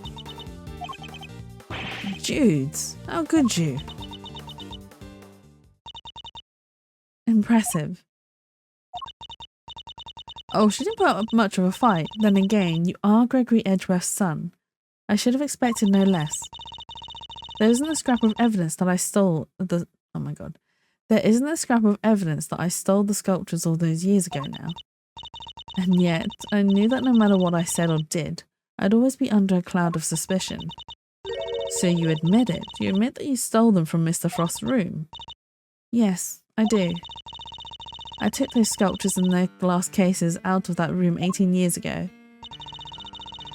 As Mr. Edgeworth correctly deduced, I dressed up the lift cart as a serving cart to do it, and slipped in and out of Mr. Frost's room while I was going around serving tea to everybody.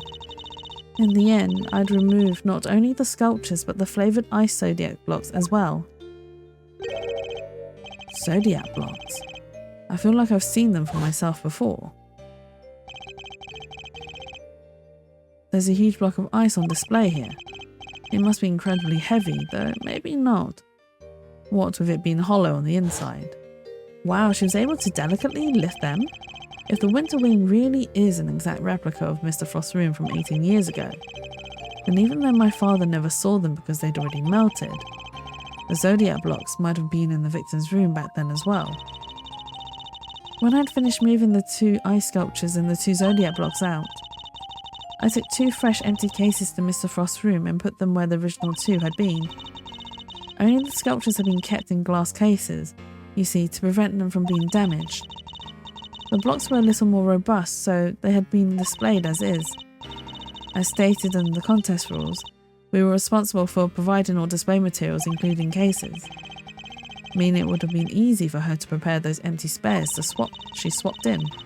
Mr. Frost's room contained quite a few other flavoured ice wax in progress. I figured if I melted them down somehow, the resulting puddle would look like it came from the sculptures. And that is how the sculptures from 18 years ago came to be in the Winter Wing today. I have to say, Mr. Edgeworth, that's quite the confession. Indeed, and I think she offered it so willingly because she knows there's nothing we can do with it. That's all I have to tell you. However, despite everything I've shared, you can't charge me with anything now, can you? What? How'd you figure that? Oh my. I would have thought you might know at least this much, given we're at a crime scene. Is it double jeopardy? I suggest you memorize the various statutes of limitation. Oh my god. Statutes of limitations outlined in this book. Statutes of what? Do we have to read it? Okay. Simply put, K. Alright, let's have a read. Theft, 7 years. Oh, okay. So 7 years from the date of the crime. Separate timeframes apply with regards to claims for damages, etc. Oh, so there's a limitation of 7 years. So you can't claim that someone's stolen something from you after 7. I wonder if that's the same in the UK, or if that's even like a real legitimate US law. Murder, 15 years from the date of crime. This statute is suspended should the suspect flee to a foreign country. Statute is suspended from the time of any accomplice's indictment to the end of their trial. Wait. But we have an accomplice. So the murder isn't... So the murder case isn't closed. It's still open because we have an accomplice. Because Tangeria wasn't... the sentence handed down to Tangeria wasn't as a suspect. He was as an accomplice. So... The limitation has been suspended, and even though more than 15 years has passed, we could reopen that case. Oh, this is interesting. Okay, let's go. Let's get her. Let's get Judy bound and give Tangeria back his freedom. Okay. Simply put, K. Prosecutors only have a certain amount of time within which they can put a suspect on trial for a given crime. Let's take a closer look, shall we? Oh, we're going to take a look anyway. I should have just looked at it. So it's different for every crime. Murder, 15 years. Theft, 7 years. Ah, yes, Miss Brown stole the ice sculptures 18 years ago. So it's too late to have her arrested for that crime. I don't believe it. Theft is a serious matter, especially when it involves the removal of evidence from a crime scene. However, as you yourself just pointed out, Miss Brown can no longer be prosecuted for her crime. Rendering your revelation rather pointless, wouldn't you say, Mr. Edgeworth?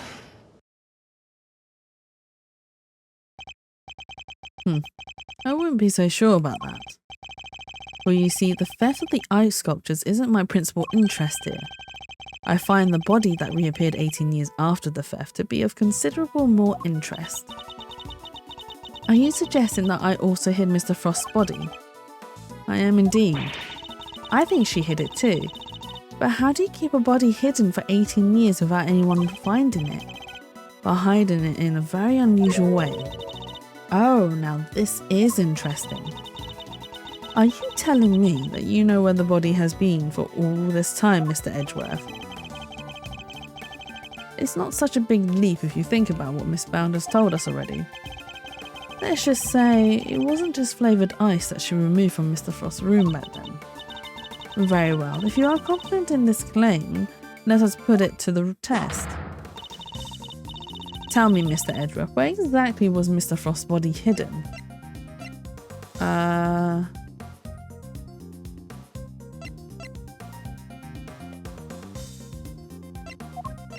Because they've completely melted now, if we're correct in thinking, Take right?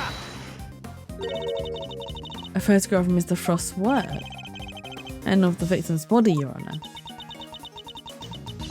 You'll have to forgive me, but I don't see what you mean. What exactly in this photograph is Mr. Frost's body? The victim's body is hiding right here. It's this one, isn't it? Because this is the one that melted. Take that! The Gemini sculpture? Yes, it may look like a sculpture at first glance, but it isn't. But it is in fact Mr. Frost's corpse. Oh my god, I was so right. She hid it in the eye sculpture. Surely you can't be serious. I don't see anything in the photograph to support such a wild claim. And that's because a certain piece of evidence was used to hide the body in plain sight. And what piece of evidence might that be? Oh my god. The luminous cloth, right? I am so smart. One of the cloths from the autumn wing. Yes, when it's made to glow. When it's made to glow in just the right way, it's so visually convincing you might mistake it for ice. Isn't that right, Miss Scone? Yes, well yes my dear, but you can make it look like just about anything, really, even blazing fire. And the right shade of blue would make it look like ice, yes, exactly like it in fact. It is not the case that a certain special device... Is it not this case? Oh my god. Is it not the case that a certain special device is needed to generate these colours though? If you would care to take another look at the photograph of the winter wing, Your Honour. You'll notice there is a small box connected to the bottom of the Gemini display case. That's one of the very light emitting devices in question. Detective Gumtree even confirmed its presence. In fact, this particular device went missing 18 years ago. Back then, it was no doubt firmly connected to the cloth inside the display case, which means Miss Bound had no choice but to take it with her when she removed the sculpture. Did she plan this 18 years ago, though? Did she plan to put his body on full display again? Well, I say again, did she plan to put it on display? So you see, this cloth and the light emitting device were being used to create the illusion that Mr. Frost's body was, in fact, a statue carved from ice. No, this can't be. Wait, so you're telling me that when we took that photo of us in the winter wing, yes, we were standing right in front of the body. Oh, they were taking a selfie of a body, but the body and the cloth were both recovered from the fountain. Why were they found there if the body was supposed to be in the winter wing disguised as a sculpture? Because there would have been no mystery as to how the body had been hidden if we had found it as is. Miss Bound needed to remove Mr. Frost from the winter wing in order to throw us off the scent. Ridiculous. I don't recall us sneaking around behind our backs to throw away a body in the fountain. No, she didn't need to, because she had another method at her disposal. A trusty lift cart, the same cart that had proved so useful in executing her original theft. I believe she wheeled the body into one of the other wings and floated it down the stream to the fountain. The frozen body, being quite solid, probably got stuck somewhere along the way. Which is why only the cloth appeared at first, the cloth Miss Scone discovered. And then the body followed afterwards once it had thawed enough. It's an ingenious theory, Mr. Edgeworth. But can you prove that it was me? Oh, it seems a little unfair to expect me to accept your accusations without proof, don't you think? What about an eyewitness? Do you think someone might have spotted her when she was moving the body? As a matter of fact, I do. And the contradiction in the piece of evidence I was provided will shed light on exactly how Miss Bound moved the body as well. Well, Mr. Edgeworth, do you have any evidence to support your allegation? Of course, I have a piece of very compelling proof right here. Then please present it to the court. What evidence do you have that proves Miss Bound acted as you claim? It's a drawing that, Larry did, right? Take This that. one. More drawings. More drawings? And is that me? Yes, Mr. Butts drew. Oh my god, Mr. Butts drew sketches of people as they passed through the fountain room. But what I'm interested in is the card we can see here. Miss Bound's serving card? What about it? You don't see it. She's using the same trick she used 18 years ago. Ergo, we know that Miss Bound was busy moving Mr. Frost's body when this picture was being drawn. What? If I may, I don't see Mr. Frost's body anywhere in that sketch. All I see is a picture of me delivering chocolates to everyone. Really? Then allow me to direct your attention to the colour of the tablecloth, Miss Bound. I'd originally thought that Mr. Butts had made an error, but he assures me that that couldn't possibly be the case. This tablecloth appears to be light blue. Yes, a shade of tablecloth that Miss Bound doesn't seem to own. The cloth only appears to be light blue due to the body hiding just underneath it. But the shape of the card is perfectly rectangular, just as one would expect. Surely it would be immediately obvious if the tablecloth was being draped directly over the body. Not if the body had been placed inside one of the hollow zodiac blocks in the winter wing. Place one of those on the lift cart and it'd easily pass muster as a regular serving card, wouldn't you agree? A goddess of justice, Miss Bound. Surely now you must admit that it was you who moved the body, just as you did 18 years ago. I didn't expect you to deduce all that from a single simple sketch. But that sketch alone isn't really enough to prove your theory, is it? You needn't worry on that front. My case doesn't rest solely on Mr. Butt's artwork. Once you had disposed of the body, your serving cart became a simple lift cart once more, which is exactly what we discovered here in the fountain room. And without the serving cart, you had to find some place to put your chocolates. My chocolates? The one I was handing out. As we saw in the sketch, you had originally placed them on top of the cart, but the chocolates you gave us came from your pocket. Oh yeah, mine was half melted. It was still super sweet and tasty though. Why did you suddenly feel the need to put the chocolates in your pocket, Miss Bound? It was because you no longer had a serving cart to put them on, that's why.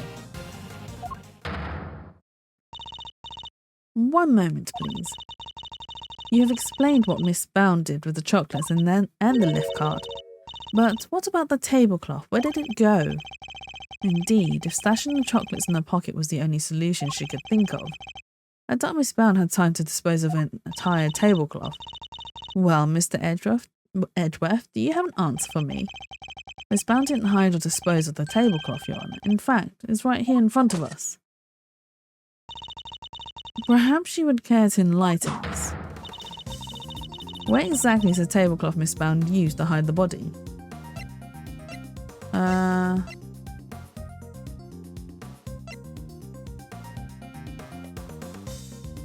Not in this room. Because it was one of the luminous cloth, right? I believe that the tablecloth is not in this room. Not in this room. Could you be more specific, perhaps? No, not yet. Are we going to lose a life for that? I see. So you're saying it was somewhere out there in the wider world? That sounds dangerously like a desperate bluff to me. Oh wait, rashly eliminating my choices one by one should leave me with the only possible location. You know, thinking back to the first time I ever met Jude's.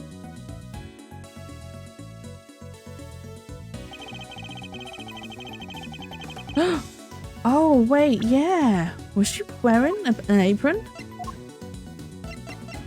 She was not. And she is now. Oh my god, it was her apron? I remember her wrapping a tablecloth around her waist before getting down to work. Interesting. I think that might prove to be a vital clue. Yeah, maybe. It's on her person. If the defense is done talking amongst themselves, perhaps it can finally enlighten this court. On Miss Bound's person. Miss Brown has a tablecloth on her person and in plain view, in fact. There it is. In plain view? No, surely you don't mean. Miss Bound. It's the cloth around your waist, isn't it? And given that the zodiac blocks weren't kept in glass cases, that cloth would have been in direct contact with the ice. All we would need to do... Oh my god. All we would need to confirm my... All we would need to confirm my theory is test the cloth for traces of the sugar used in Mr. Frost's work. The game is up, Miss Bound. It's time to come clean.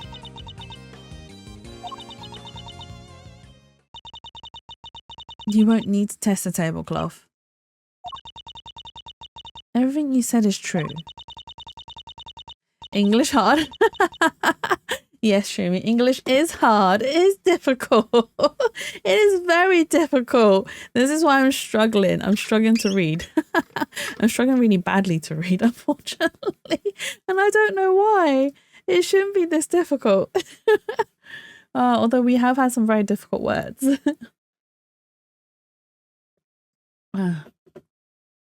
I stole Delicia's Investicide Ultra and I moved Mr. Frost's body.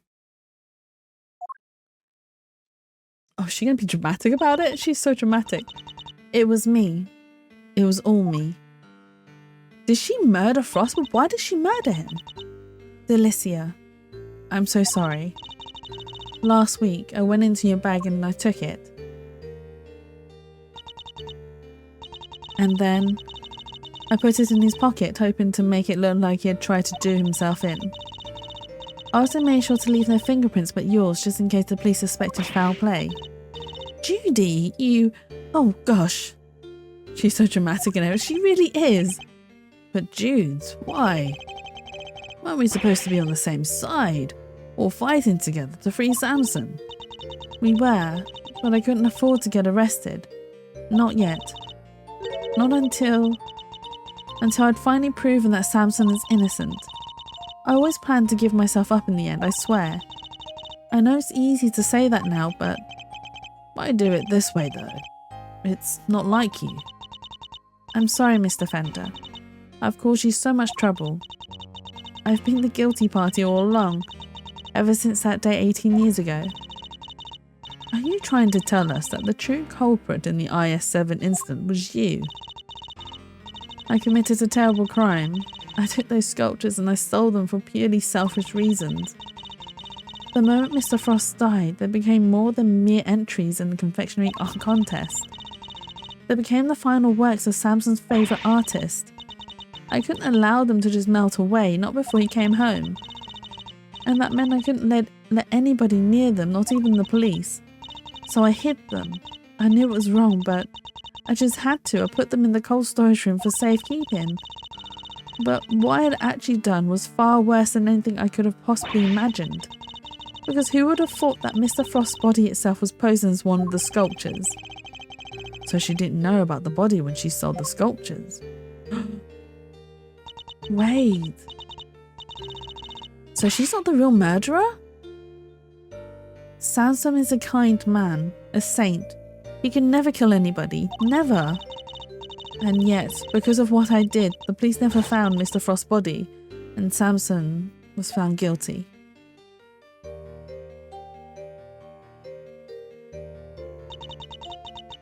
After all he'd done for me, he was my family, the only family I've ever had. He was the most important person in the entire world to me, and I... Judes.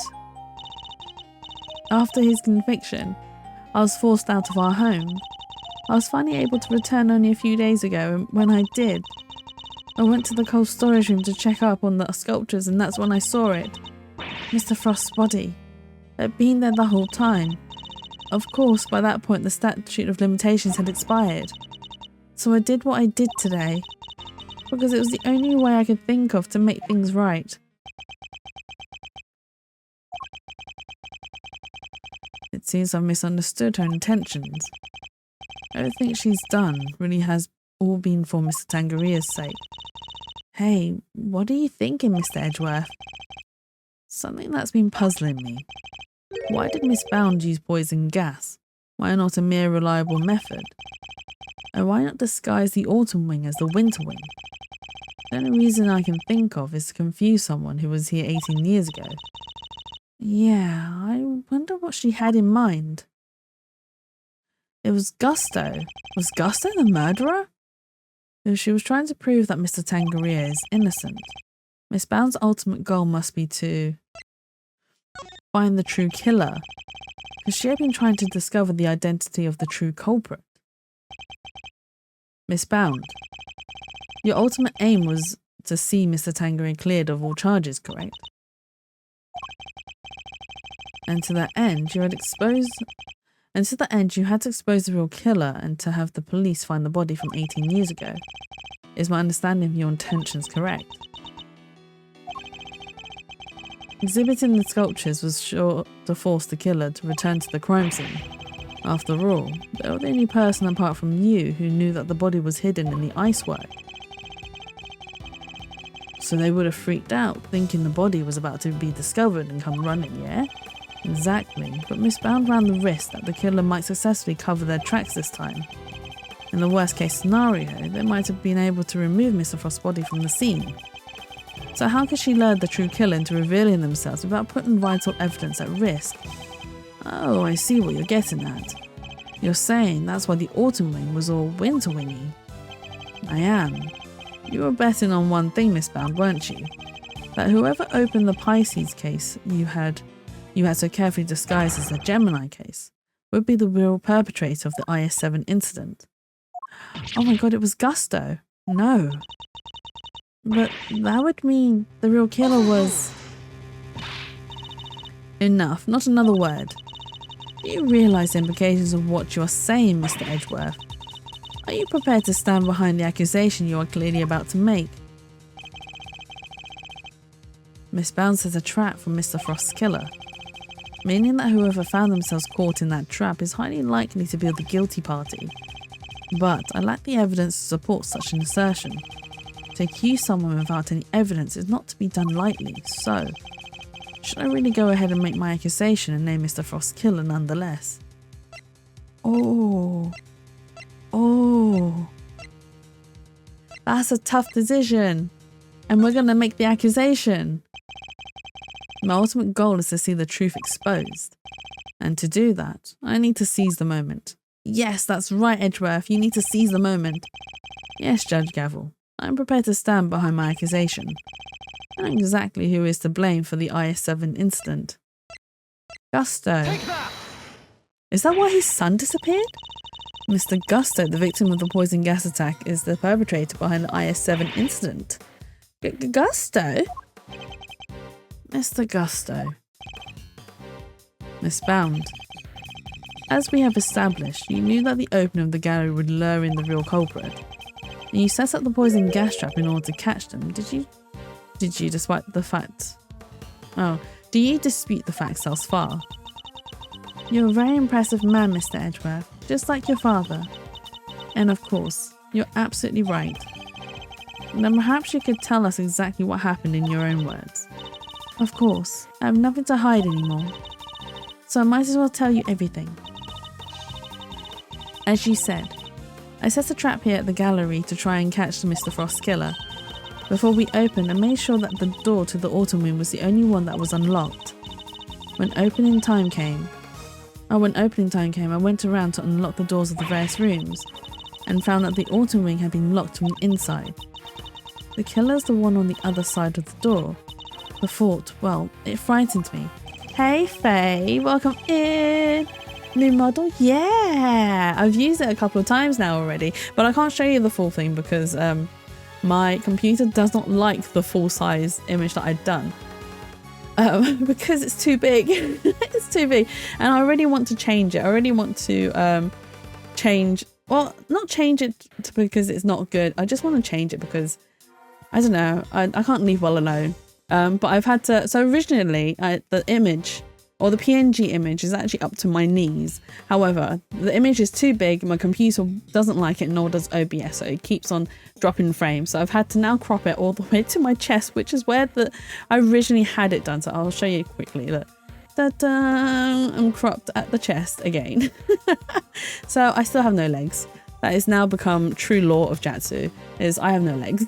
No legs Jatsu. No legs Sue. There you go. So I don't need to do any leg day workouts. It's fine. What are legs exactly? What are legs? I don't need them.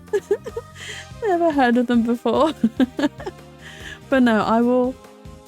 Hopefully one day I'll be able to do a full body. But like I said, I need to upgrade my system. It's fine for the time being because it still runs. I can still stream. I can still game on it. It's just, it is getting on a bit. It's like 7 to 8 years old. So I'm surprised it's managed to survive this long. However, I don't intend to change it until I really, really have to, which might be a little bit too late by then. And then I'm like, guys, I'm sorry, I have to take a little break because I need to stock funds for new computer, new everything.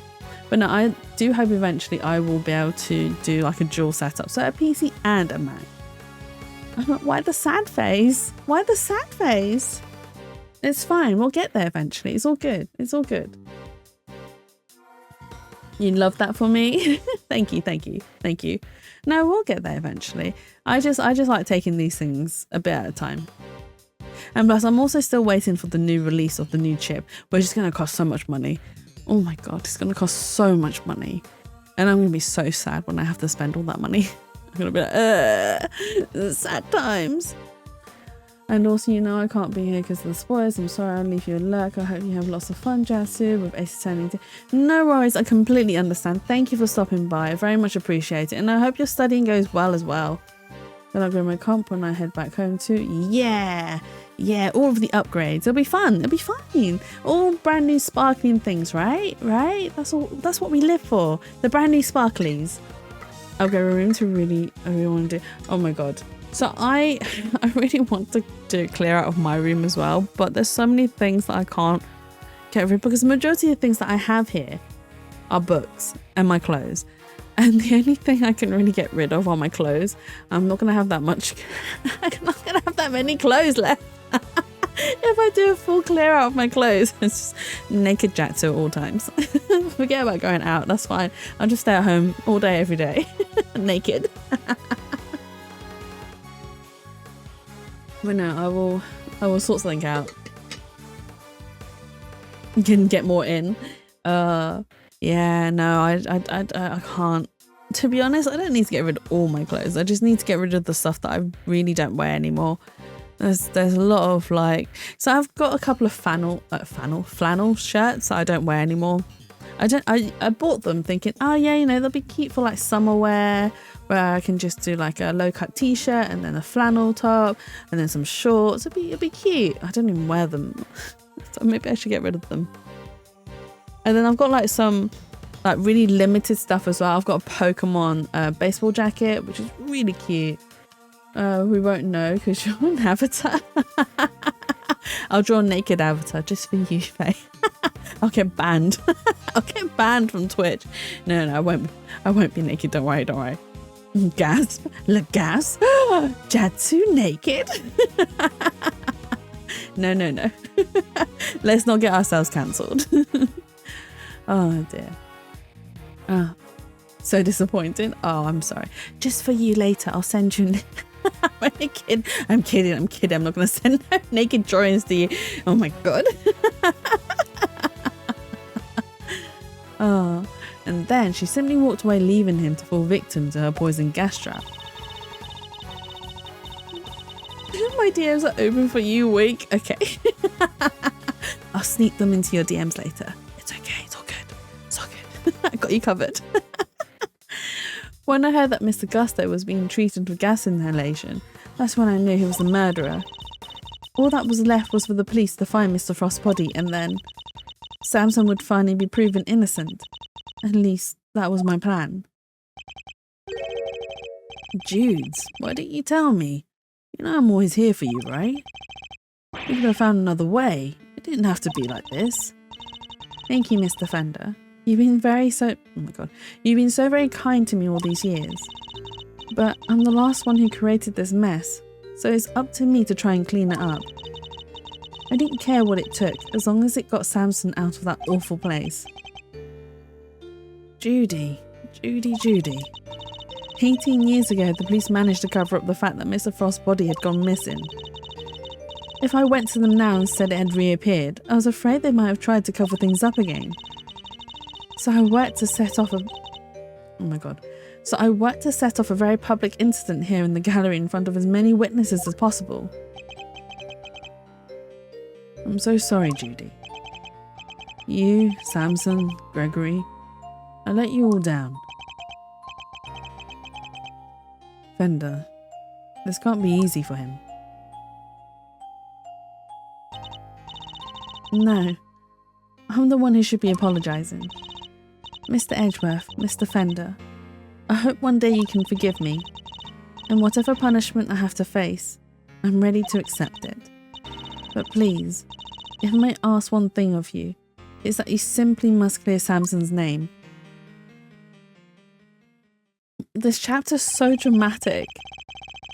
The way the truth of these past 18 years had come to light was unexpected, to say the least. And yet, it only set us down a path towards an even more shocking end. To be continued again? Okay, we have time. We have time. Still got another 2 hours. It's fine. We can continue. Wait. Did we? Oh, okay, I've already done it. Why are you trying to make me save again? Okay, let's go back. Let's get back to the main story.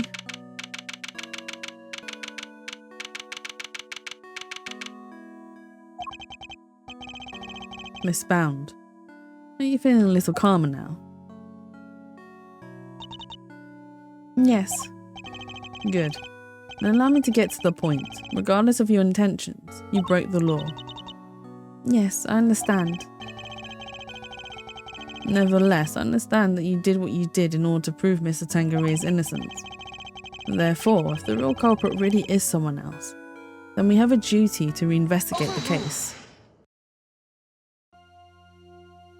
She's going to say that we can't because of the statute of limitation, but the statute of limitation has been suspended because Samson is not the culprit, he is an accomplice. There is nothing to suggest that anything nefarious took place in the official IS-7 incident records. And right now, there's nothing to suggest that we should take Miss Bound at her word either. So our first order of business should be to arrest the culprit of the case before us, Miss Bound herself. Official records cannot always be trusted, Judge Gavel, especially since there are those prosecutors who would think nothing of twisting the facts. Are you suggesting that the committee at the time overlooked just such a prosecutor? That's for you and your people to figure out. However, it is a fact that the autopsy report was faked, seeing as Mr. Frost's body was only found just now. Which is also true. There really is something of Mr. Von Karma in you, Mr. Edgeworth. How so exactly? By continually defying the will of the committee and bending the truth to fit your needs, that's how. Perhaps it is time you understand how how the committee sees this case. Oh really? She's going to try and stop us? The committee is willing to accept that Mr. Von Karma falsified Mr. Frost's autopsy report. Even still, Mr. Von Karma only managed to have Mr. Tangere convicted as an accomplice. I personally have come to believe that the real culprit behind the IS-7 incident is Miss Bound. Her plan to poison and kill Mr. Gusto today was an attempt to frame him for Mr. Frost's murder. And this is how the committee sees things, is it? It is. As always, I act solely in service of the law and order. It sounds to me like all she's doing is acting in service of the committee and covering up the truth. If I can't change her mind, there'll be no saving Mr. Tangere or Miss Bound. So what, we have to use evidence to convince her? Oh my god. Hold it! Why can't she just accept that we're doing the best we can, and and it's the truth. We're telling the truth. We're on the good side, and she needs to see that. If you accept that Mr. Von Karma falsified the report, then why won't you reinvestigate the case? Because the goddess of justice is never wrong. Her verdict remains true despite Mr. Von Karma's despite blatant evidence tampering. You sure your precious goddess is into that? Almost makes you think the committee might have other reasons for not wanting this looked into again. Further investigation is simply unnecessary since the goddess of justice has already spoken. Is that right?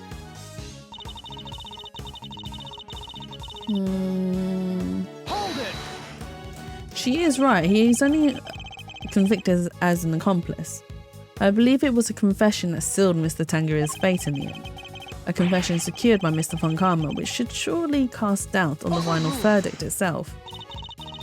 Samson Tangeria confessed to the initial investigation officer, one Detective Ian Sideman.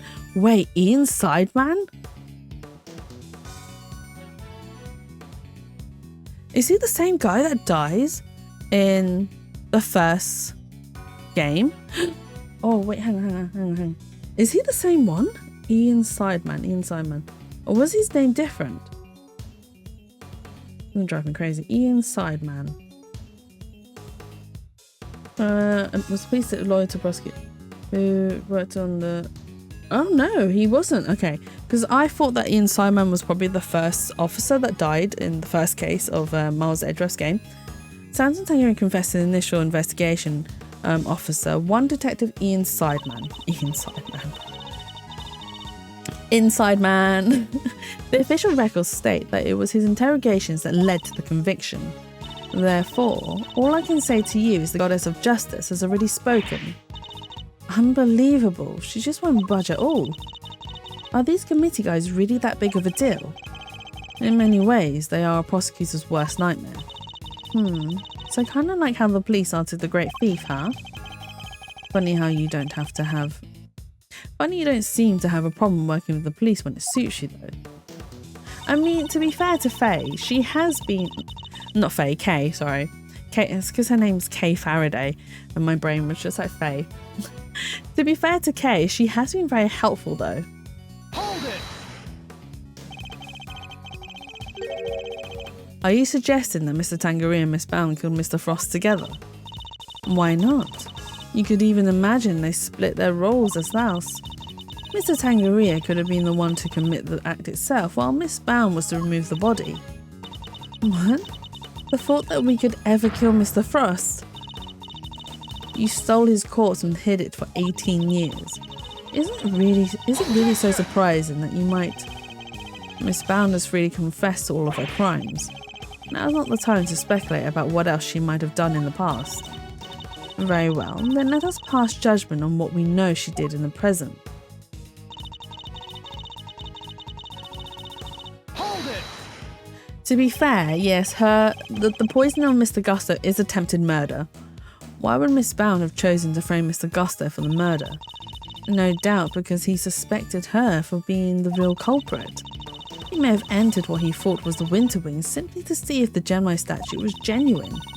Little did he know that he would be greeted by a trap designed to silence him, a trap that nearly worked.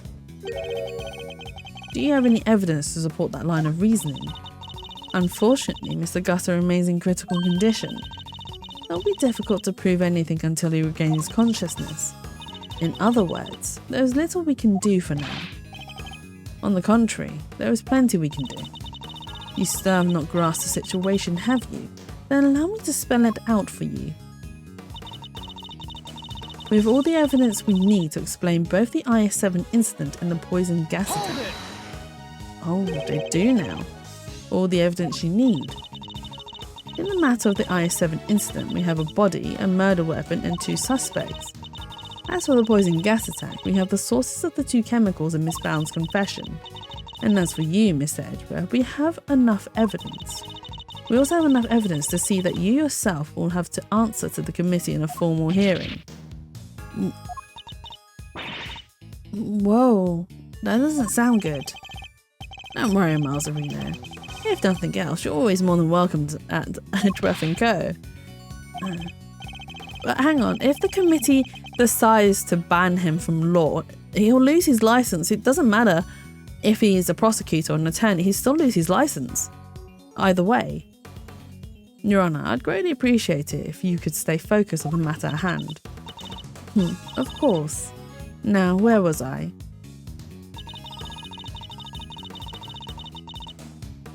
We have therefore determined that there is no need to investigate either case any further. Hold it! You really mean to assert that there are no loose ends left to investigate? None at all. All the evidence has been examined at length and there is nothing more to be learned from them. Has it all been examined at length? Therefore, I see no need to further prolong this trial. This court finds the defendant, Miss Judy.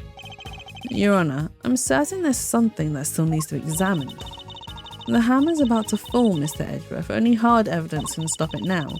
Present what you think requires further deliberation now, assuming there really is anything left, that is. This isn't over yet, not by a long shot. There's still one thing we don't have an answer to.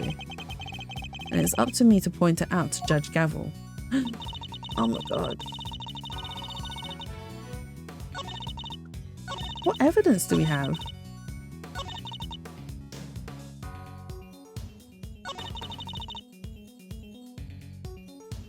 Okay, so this is the statement that we need to press. Documents received from Fender expired 3 years ago on December 24th. Okay, but that's not true because he was just an accomplice and not the actual culprit, so it was suspended. Silence on creation since his arrest while in detention. Tangeray discovered that he had placed this order. That's fine. Obviously due to the body going missing. I mean, we still need an autopsy report from the body. The fact that it was frozen down for so many years means that the evidence should still technically it should still be there as long as the body was frozen correctly. So it should have retained the well, anything that the body had in it at the time. This case is so weird though. That is so weird. Okay. Maybe it's this that we need to determine. Okay.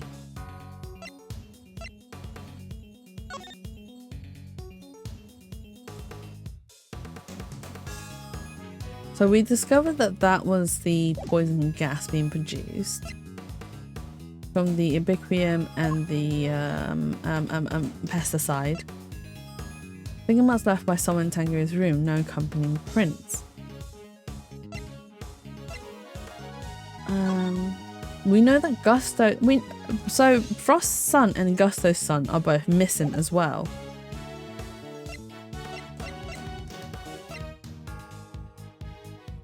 We don't need that one.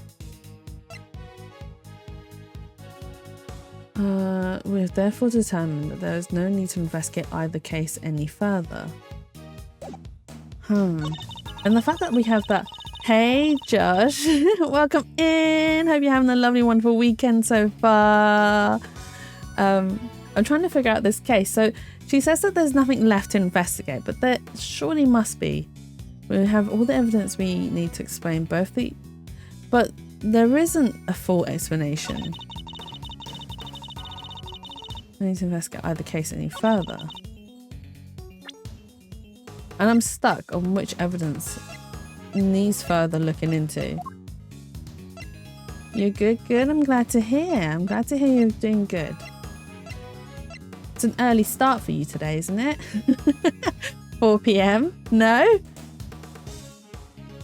Is it a new? It is a new model. I made it. I started using it last week, actually, last Saturday. But you might got it 2 hours ago. I mean, it's all right. 2 p.m. I was up at like what 9 o'clock today. My sleep is all over the place. But yeah, it is a new model. So I originally had, I'm going to show you as well. So I originally had legs. So I had the model drawn all the way down to my thighs. However, the image is too big and my computer doesn't like it. It keeps dropping frames. It's gonna hate it when I move it. So I'm going to show you. I'm now cropped at the chest again. I'm cropped at the chest again. But hopefully one day I'll have a full body model. But for now, it's just at the chest. It's fine. That's all you need to see, right? That's all you ever need to see. But I want to replace it already. I want to redo another one. I can't leave well alone. I want to, I don't know. So I spoke to Tyria and I was like, maybe I should just do paper doll. And Tyria's like screaming at me. She's like, I told you this like, I say years ago, many months ago, you should do a paper doll where it's like basic underwear and then I can just draw the clothes on top and then I can change the outfit as and when I want to, instead of redrawing the whole model over and over again, which is true. It is more handy that way. So that's what I'm going to do next. Yeah, what evidence? I mean, we never determined whose fingerprints these were.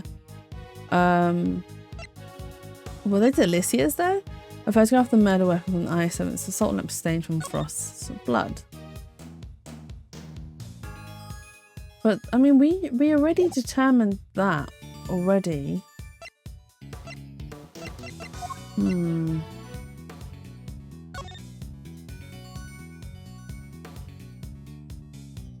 Spent from the time of any accomplice's indictment, the end of their trial. Has the trial ended though? We have all the evidence we need to explain both the IS incident and both the poison gas. We have therefore determined that there is no need to investigate either cases any further. Hold it! What does she say? I can't remember. You really mean to assert that there are no loose ends? Okay. None at all. All the evidence have been examined at length. No, the autopsy. Okay, right. It's fine. We can. I know what to present. I think it's gearing towards the autopsy report, which we still haven't received yet. Person believed or culprit behind. Nope, that's fine. Plans for poison gusto. Oh my god, I clicked too quickly. Okay, it's fine. Gavel is a really good name for her name. It is, right?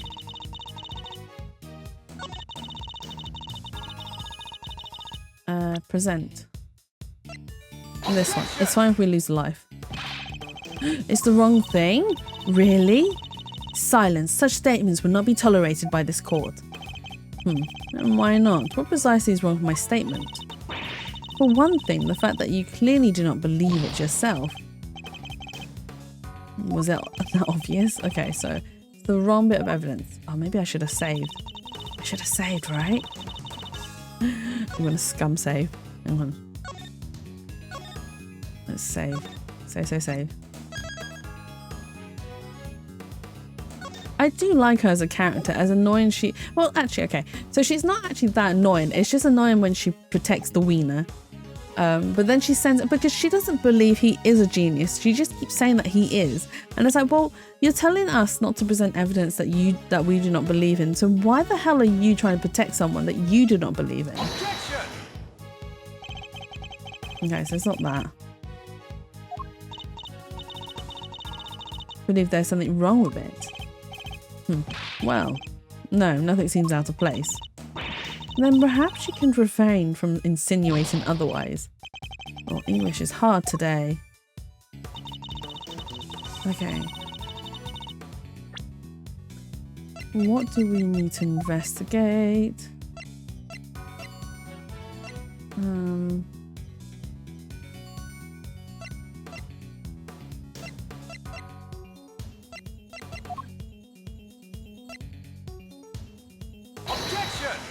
Don't know what that book would be. I'm just wasting life on purpose now at this point. Okay.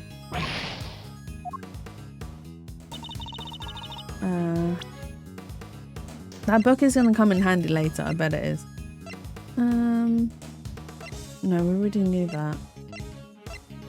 What we need to investigate really is why the body was hidden in there in the first place.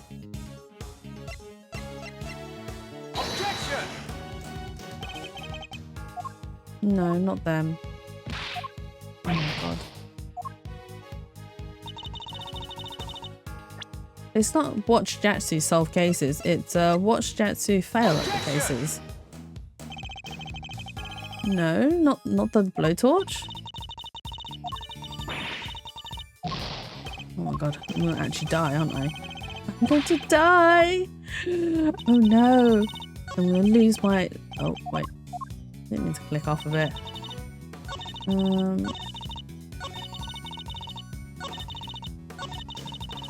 We've therefore determined that there's no need to investigate either cases any further. Okay, it's not that. Or am I presenting it at the wrong statement?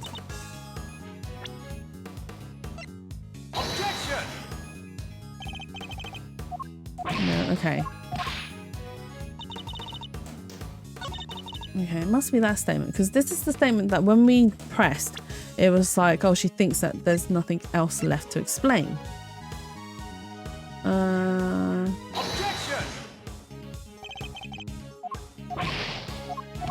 Really?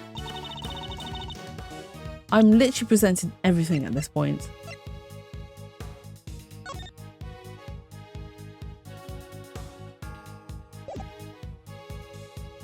But why would it be that drawing of the statue? It can't be that, can it? The top of the platform's wet. No, we use that. Objection! Oh my god. Oh my god.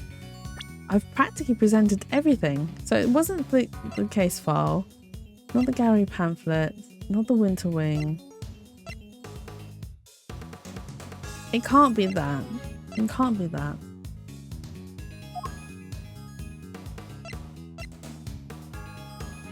I mean, what other evidence? Objection! You serious? The statement? You got it. Go to load up. You don't understand. That's so many lies for no reason. Oh, wrong one. Which one is it? This one? Yeah, this one. The music cuts makes me feel powerful. They are, like, the music in this game is absolutely amazing. And I remember when they did, I think it was the 25th year anniversary orchestra. That was such a, so me and my friends, we bought a ticket to watch the online show. And oh my god, it was just so amazing. It really was amazing.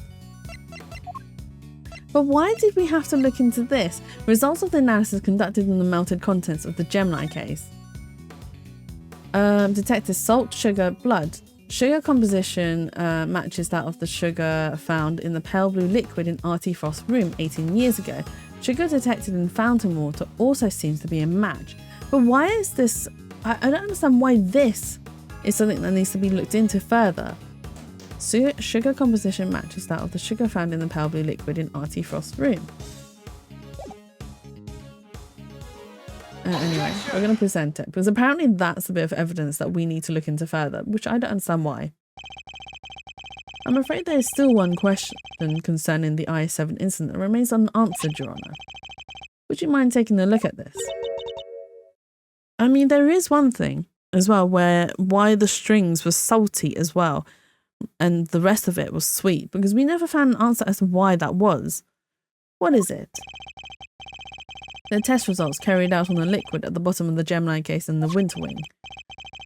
As you can see, traces of blood were detected. The question is, whose?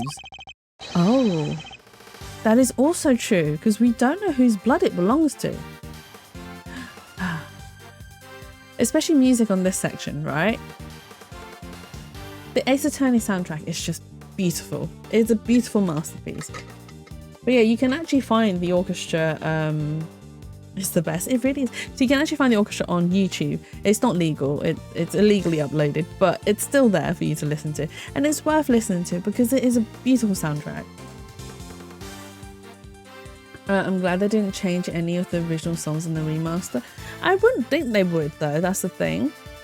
And it's not generally a thing they do on remasters, unless it's lost its quality, which I wouldn't think that Ace Attorney music would.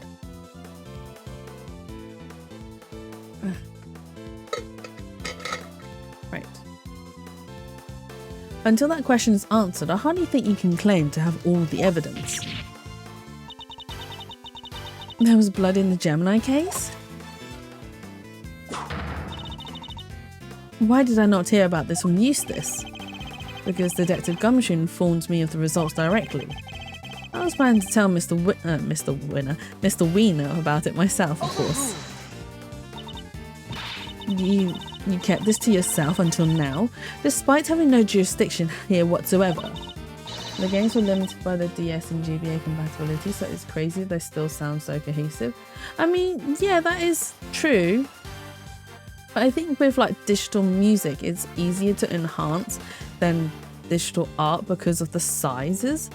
I don't know, maybe I'm talking crap. I suppose digital sizes for music could also affect the digital quality of it. On the 3DS games like Dual Destinies and stuff, they really try to go all out, but it doesn't hit the same. Oh, really? So I haven't actually played... So out of all the games, Spirit of Justice and Dual Destiny, I haven't actually played yet. So I will be playing it on stream after I've done this game because... So originally I wanted to play the Investigations game first before I started the Apollo Justice trilogy, because I also know that timeline-wise, these games came first. So I did the first Apollo Justice game, and then I'm doing these two games, and then I'm going to go back to the other two games, which is Spirit of Justice and Dual Destinies, and then we're also going to do the Great Ace Attorney. So we have a lot of Ace Attorney games to play through. I love this series so much. Like, honestly, you do not understand. I have played a bit of the Great Taste Attorney. What? The Great Ace Attorney. I've played the first game and then I played the half of the second game. But one of the characters in there, he is... Okay, he's adorable, he's very sweet, but he is also really goddamn annoying. He really annoys me. I'm just like, you annoy me so much. Did we do Apollo Justice yet, or is that next? So I've done Apollo Justice, the first game of the trilogy, already, because I was waiting for this game to arrive, but it didn't arrive in time. So I was just like, right, let's just do Apollo Justice first. It's fine. The timeline is a little bit... So Apollo Justice does come after this game. However, because I couldn't wait any longer, we did that first. Oh, Clavier is so beautiful. Honestly, he is my favorite. I didn't realize he was so young though. I was like, oh my god, he's a baby. Clavier's a baby. He's a big baby. Oh, but yeah, his brother as well. Oh my god, committing all those crimes, and then even some more. Yeah, he's a big poopy face. Absolute big poopy face. But yeah, so I don't think they appear in the was it Spirit of Justice and Dual Destiny? Is it Dual Destiny first or Spirit of Justice first? It's Spirit of Justice first and then Dual Destiny. But we do get to meet someone new in Spirit of Justice, who is also very cool. I've played a bit of Spirit of Justice, and yeah, but yeah, we'll get there. Is it not Spirit of Justice first, then Dual Destinies? I thought Dual Destinies was the last of the trilogy. I could be getting it wrong. I could be getting it mixed up. You're pretty sure?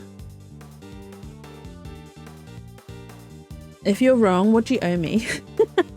What are you gonna pay streamer? That's probably gonna be me. That's me wrong. Apollo trilogy. How do I spell?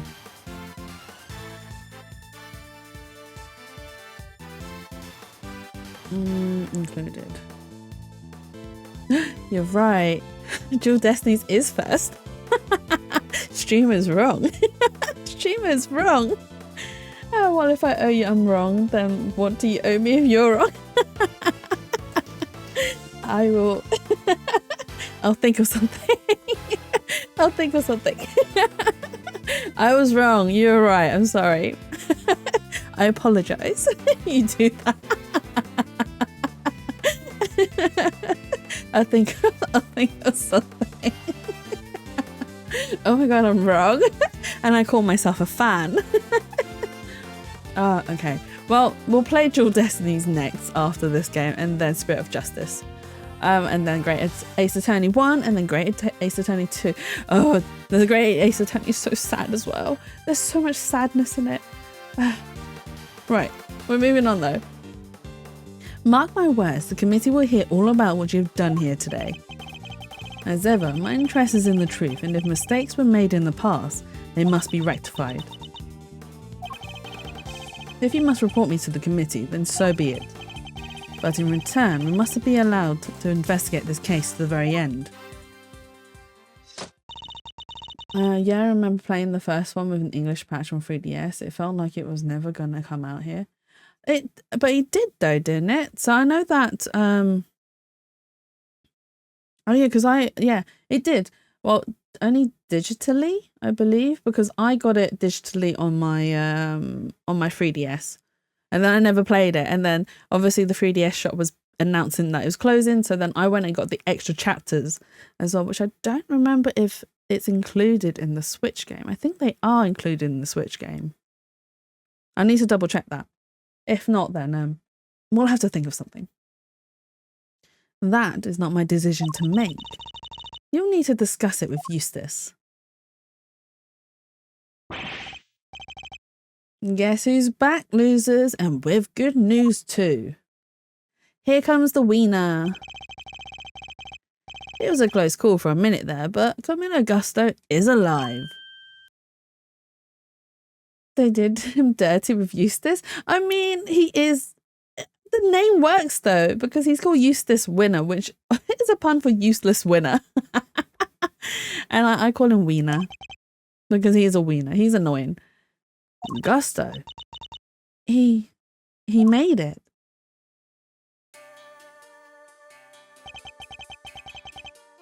You're the ones who found me.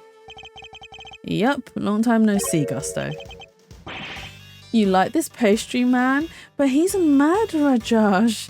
He's a murderer. You're the attorney's assistant. You've grown, and you have an assistant of your own now. Assistant? No, I'm... He hasn't got the gig just yet. This is Gregory Edgeworth's son. Prosecutor Miles Edgeworth, at your service. Fate moves in mysterious ways. I'm in your debt. If you hadn't found me in time, I wouldn't be here, thank you. Oh, you're very welcome. After all, if you hadn't lived, we wouldn't be able to ask you what really happened 18 years ago. What are you talking about? We figured out quite a bit while you were out cold, including the fact that you're probably the guy who offed poor Artie Frost. Oh, he's sweating. What? Is that true? Miss Bounds set up a very elaborate trap to catch Mr. Frost's murderer. He's cool. Okay, yeah, I can't fault that he is cool. He is cool, I agree. But he's a murderer. He's a stinky butthole. He murdered Artie Frost and then framed Tangaria, who's then spent, 18 years in prison. And he had to go through so much because of bloody Manfred von Karma. A trap that involved rigging the Pisces case with poison gas. I do like the scars on his face. Oh my god, characters with scars. I just love it. Perhaps in light of that fact, you could tell us in your own words what happened back then. Or perhaps you'd rather exercise your right to remain silent. Oh, it's not that. Gusto here's a fan of good old... What? Here's a fan of old meditation, you know. And all that jazz. Wow, sleeping while standing seems pretty cool. That's one heck of a talent. I wish I could sleep while standing up. I'd save so much time. Except there's no sleeping involved in meditation, okay? Hey, Gusto, old pal, how about you snap out of it and tell us what went down way back when? I was caught in the girl's trap, so I must be the killer. Is this your idea of a joke? I'm the victim here. Indeed you are, Mr. Gusto, and there is no evidence that you have done anything wrong yet. Mr. Edgeworth and Mr. Fender are merely speculating. Rest assured that they have no authority here and that you may pay them no heed. At least somebody here seems to be on my side. Judge Verity Gavel, it's a pleasure, Mr. Gusto. I'll assist you in any way you may require. Perhaps you could begin by explaining what actually happened 18 years ago to Mr. Edgeworth. Fine. You want me to prove I'm innocent, Mr. Prosecutor? I'd be happy to. So this is how you mean to play it, Judge Gavel. You're hoping Mr. Gusto will help you to hide what happened instead of trying to correct the record. I believe only in the infallible judgment of the Goddess of Justice, Except it is us humans who make the actual judgment calls in the court of law. And so long as there are those who would use the law to their advantage, our rulings are fallible indeed. If you would use your position to further obscure the truth, then neither she nor I will forgive you. We shall see about that. What do you advise, Judge Gavel?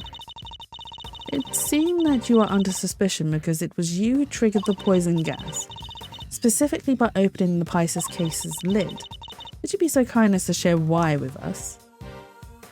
Yeah, why would he go and open the case of that Pisces case anyway to begin with?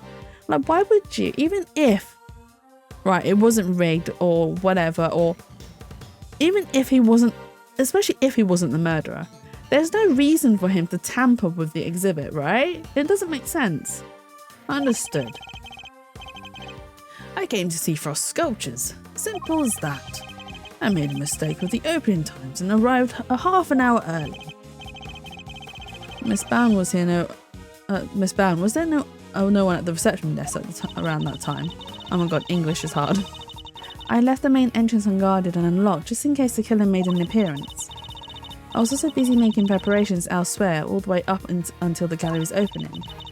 And there was no one here on the first floor then. But I did make sure that all the wings were locked up tight except for the autumn wing, that is. You see.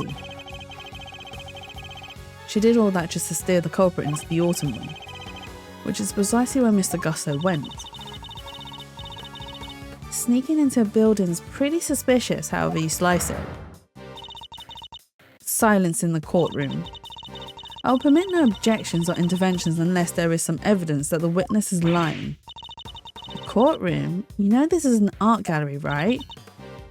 Mr. Gusto, if you could please continue by explaining why you opened the Pisces case. I wanted to see Frost's work up close. Just press your face against the glass then. There's no need to open it. So I went up to the Gemini, guess it was supposed to be the Pisces statue.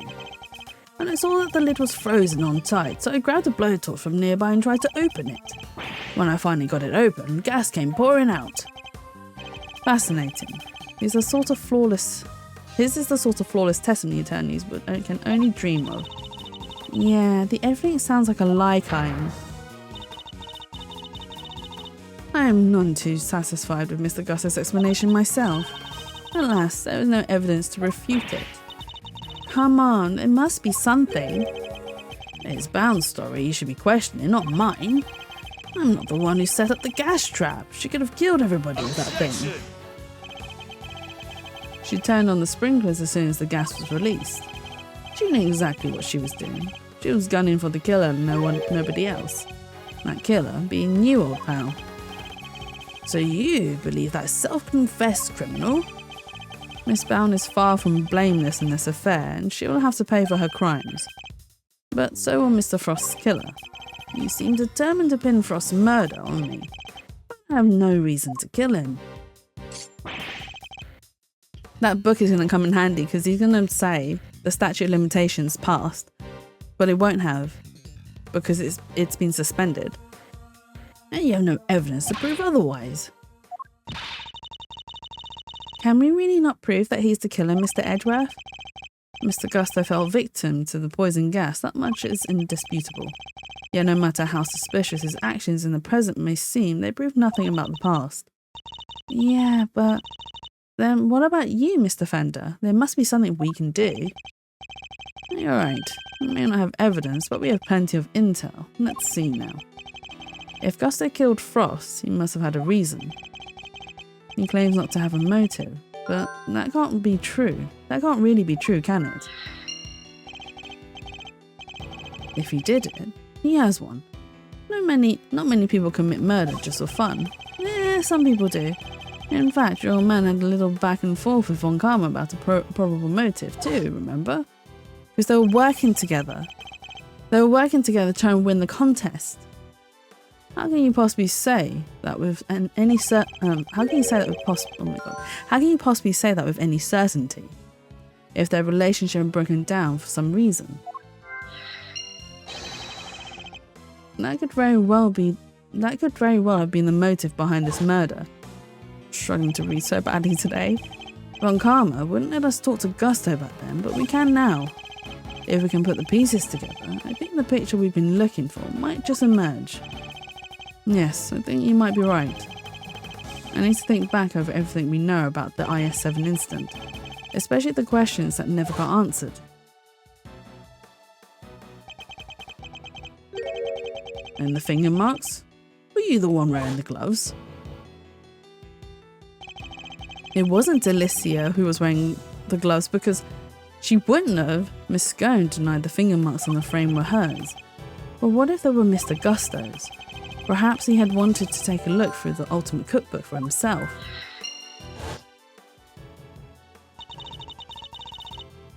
So he asked me to go put in a new cartridge. He seemed to think there should have been more shots left than there were. In other words, the film ran out sooner than expected. Yes, the number of shots he took didn't line up with the number of shots remaining. Oh, we're gonna have a lot of puzzle pieces to put together.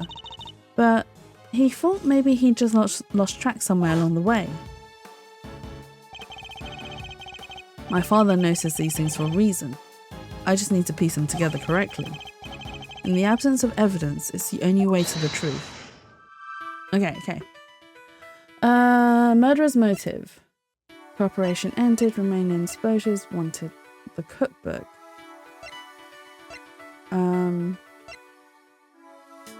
So the murderer's motive could be the cooperation ending. So we can piece them together. Mr. Gusto.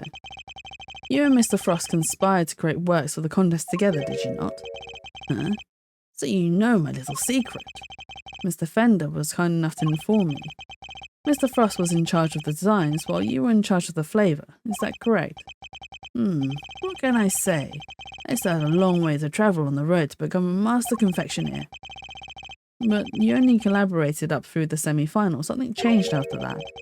We both wanted to show what we could do, show that we were better than Tangariro. Then why did you help Mr. Frost with his entry for the final? What grounds do you have to say that? Your own statement made to Mr. Von Karma 18 years ago. You told him that you had been working together right up until the day before the final. Mr. Frost's entry was carved entirely from blocks of flavoured ice which would have needed at least a day to freeze, and whose flavours would therefore have already been prepared by Mr. Gusto. Yes, which lines up perfectly with what Gusto told me, that he held Frost until the day before the final. In that case, why didn't Mr. Frost reciprocate the help Mr. Gusto in return? I can hardly be expected to read the minds of the dead. So, why didn't Mr. Frost help you in return, I submit that your relationship broke down for some reason, and that became the basis of your motive for murder. Oh, he popped his ball! That's not how it was. I'm sure we stopped working together, but it was all perfectly friendly. You stopped working together? In a friendly way? Kinda hard to imagine, but okay. You've seen his balls pop before? Sounds rather painful. I wouldn't know though. I'm not experienced in that department, unfortunately. Oh dear. Besides, how do you think I did it exactly? You think I just strolled into Tangariro's room and killed Frost? I couldn't have killed the man while Tangariro was in there working on his chocolate pieces, could I? So you see, it can't have been me. I found out how to mess with Steve. Okay, how are you going to mess with him? I wouldn't be so sure. There must be a window of time when Mr. Tangariro wasn't in his room. And if I can prove that, I can prove that Mr. Gusto had the opportunity to kill Mr. Frost. Mention sounding, he hates it. Why does he hate the words? Why does he hate the mentioning of sounding? And if I can prove that, I can prove that Mr. Gusto had the opportunity to kill Mr. Frost. Remaining still wanted the cookbook. I don't know what it is. Is it a slang? Is it a slang word? Maybe he's the... Am I going to be educated? Are you going to educate me, Josh, on what sounding means or what it is? Photographing the cookbook's contents would be the perfect way to steal its secrets undetected. What if Mr. Gusto did just that? What if he used Mr. Tangaria's camera to photograph the book? It's an act where you put a metal rod down the... Oh. Really? Is that what it's called? Is that what it's called? I had no idea it had a... Wow. Why is it called sounding, though? Of all the things to name it, why is it called sounding? I mean, I can kind of understand why. Despite the fact that I'm not experienced in that department, I can understand why. And what if Mr. Gusto did just that? What if he used Mr. Tangaria's camera to photograph the book? It'd be the perfect crime. So much better than stealing it and getting chased by the cops. A sneaky snapshot with 20, huh? That could work. The only question is, when would he have done it? Good question. What about during afternoon tea? Didn't Delicious say that Gusto and Frost had missed out on the little tea party they had? Oh, were they both Oh, do you think Frost found out that he was stealing pictures of the book and then he was just like, you can't do that, that's cheating, and then he murdered him? How's it hates it? Oh dear. Which brings me to the next question. When do we know for certain that Mr. Frost was still alive? We don't, actually. Then after the contest began, nobody saw hide nor hair of Frost as he secluded himself in his room. And the only person capable of entering his locked room was Tangaria, possessing, as he did, the only key. Miss Scone, were Mr. Tangaria's works the only one she sampled? No, dear, I couldn't help myself. When I'd finished my afternoon tea, I tiptoed over to Chillywink's room for a little taste too. Mr. Frost had kept himself inside his room after the contest had started, but he was gone by the time Miss Scone snuck into it to sample his work, meaning there's a good chance he was murdered before the end of afternoon tea. Okay, so we piece those two together.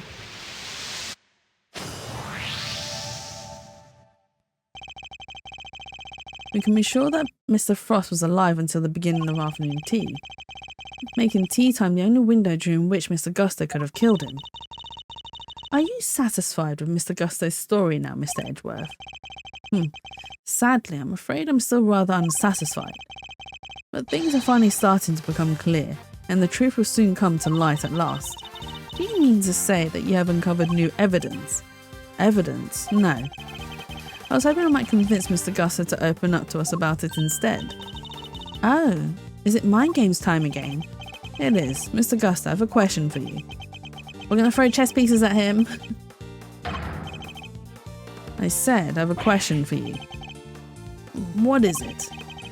You chose to make your entry for the final on your own. I told you. I wanted to test myself. I wanted to prove I was the best in the world. If that were the case, then surely you wouldn't have chosen to cheat in the first place. So tell me, Mr. Gusto, why did you feel the need to team up with Mr. Frost?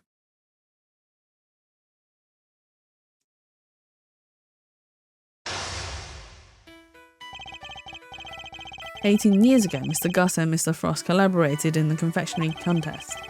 But why did they work together, and why did they enter the contest in the first place? That's information I need to get out of my opponent somehow." Who's too busy meditating? 4 pieces? Oh my god. Mr. Gusto seems to have a habit of pretending to be asleep when things aren't going his way. Let's start by focusing on why he chose to work with Mr. Frost. By my hand, now is the time to dig up the truth that was buried all those years ago. Finish what your father started and couldn't finish. Okay. Mr. Gusto, what inspired you to collaborate with Mr. Frost? We were acquaintances before we were contestants. He was interested in entering the contest, so we decided to sign up together.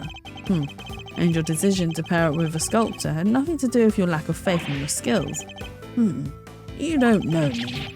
We joined forces because we wanted to make the most perfect creations possible, that's all. No, let's not taunt him. Let's just bide our time.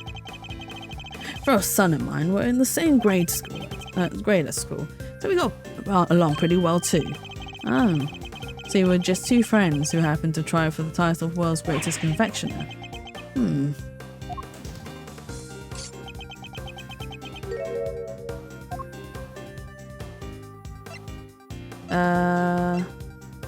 We do wake up. By time.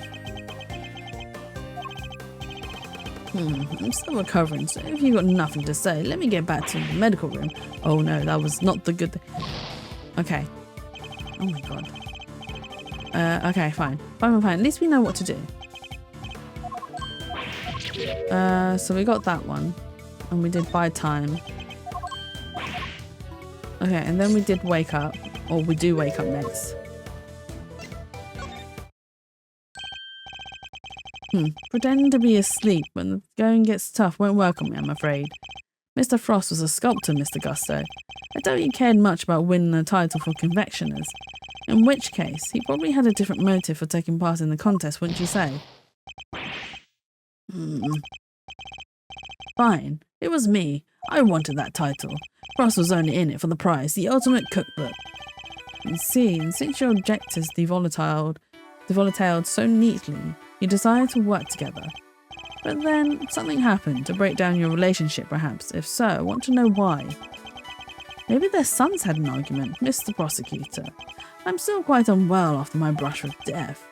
Push me too hard, and I'll be on my way back to the medical room.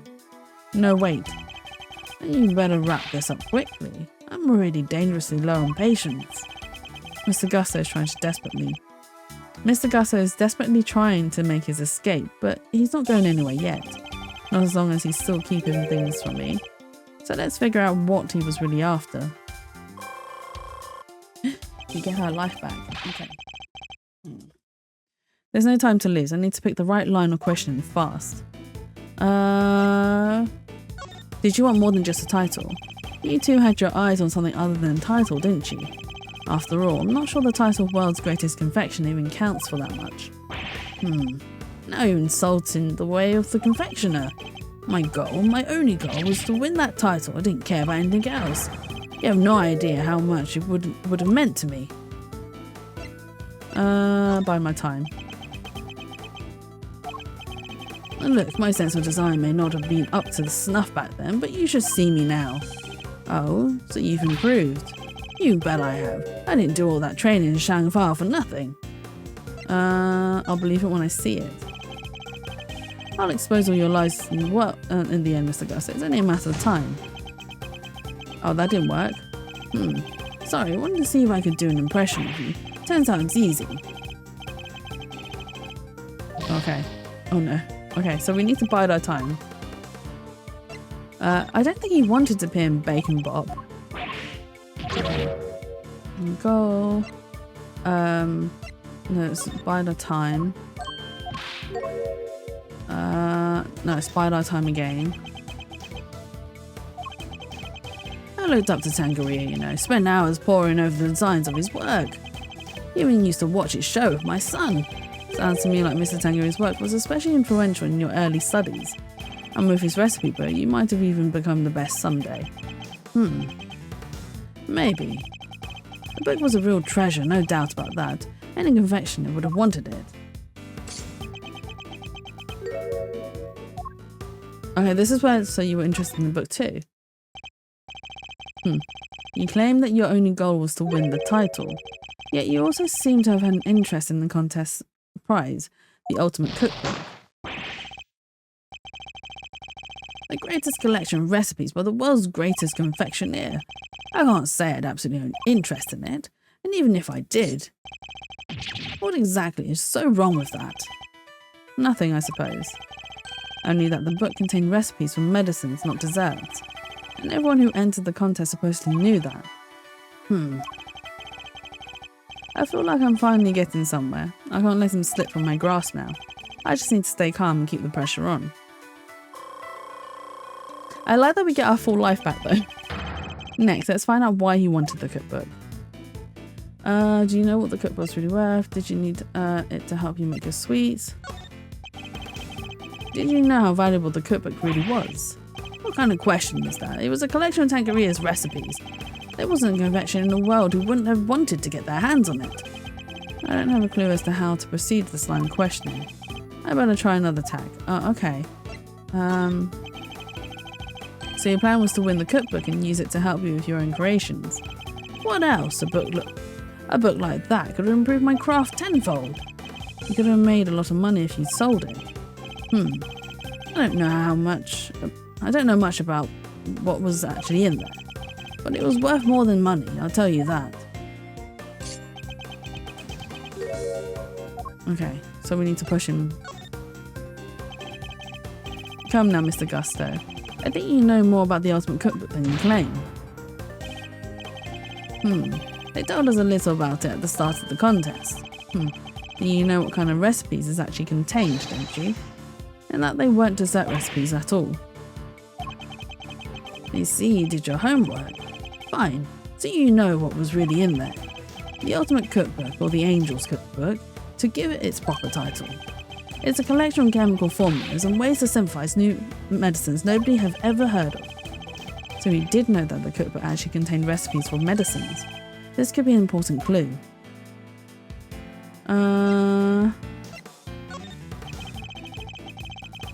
Did you know how valuable the cookbook really was? What kind of question is that? Trying to point my clue. Oh, okay, except you knew that it's not really what's in there. Your designs may have improved thanks to your training in Shangfa, but you clearly didn't do enough work on your skills of deception. You've already admitted that you knew the Ultimate Cookbook was a collection of recipes for medicines, thereby making your interest not gastronomically, but pharmaceutical in nature. Oh my god, you were trying to become... No, you needed medicine, didn't you? Because his son, right? His son. You're a confectioner, Mr. Gusto. You had no professional interest in revolutionary new medicines, which suggests that your interest must have been personal. I'm right. He was trying to help his son because his son has disappeared. I underestimated you. Fine, you're right. Winning the title wasn't the only reason I entered the contest. I needed one of the recipes in that book. It was for my son. He was sick. He was? Tell me more. That's none of your business. I've told you as much as you need to know. He looks rattled, but I can't let him off the hook. Let's find out what this mystery illness was. Is it the same one as Tangaria, the one where you can't taste things? I've almost gotten to the bottom of this. I can feel it. Just a few more moves. What was the name of your son's condition? Tell me more about your son. Was the book necessary to get him better? Tell me more about your son. Tell me a little more about your son. It was my pride and joy and my biggest fan. And you entered the contest in order to help him. You clearly don't have children of your own. Any father would have done the same. I would have done anything to help him. Anything. By my time. He would come see me here at the contest venue too, right up through the semi-final. Really? You didn't get in the way of your word? If you were trying to beat Samson Tangaria, surely you didn't have the time to look after a child. Yeah, well, I wanted to do what I could for him. He said he wanted to always be the first to try my creations. By my time. I'm still recovering. Oh, no. Okay. Wrong choice, Jatsu. Wrong choice. So tell me about your son. Okay. So it's by my time. By my time again. Oh, crap. No, it wasn't by my time. Oh my god. No! I'm so dumb. And then it wasn't too sick to join you. Right. And there we go. You said your son was sick, Mr. Gusto. And yet he was able to come and join you for the contest. It wasn't that kind of illness, nothing life-threatening anyway. This feels like it could be an important clue.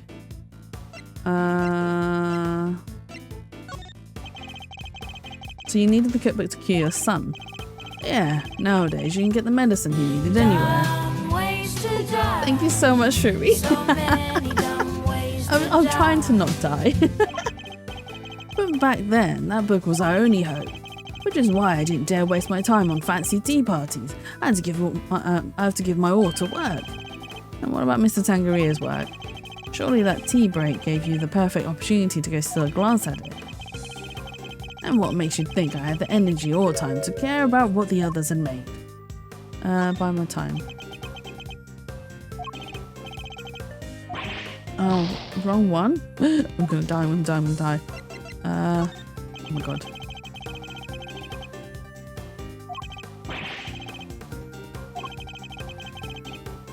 Oh, did I click the wrong one?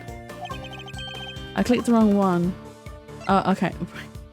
Oh, wait. Oh, we don't have a log. I didn't read any of that. I'm so sorry. I'm so sorry. Okay. You really shared with me that your son's illness wasn't life-threatening. So why are you so reluctant to share any further details? Oh my god, I'm gonna lose this round. It may not have been life-threatening, but that doesn't mean it hadn't been life-altering. I see, that must have been very hard on both of you. Of course it was. That was why I did everything I could to find a cure. We were desperate. He couldn't taste anything, not even his favourite desserts. He did have the same illness as Tangeria.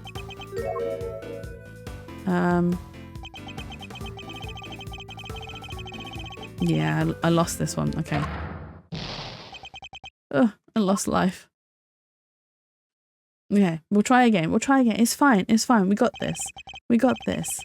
We can't give up now. And he's right. We can't give up now. We can do this. We have every opportunity. Okay, I'm gonna keep pushing. I can't remember if it will reset us. Mind chess, commence.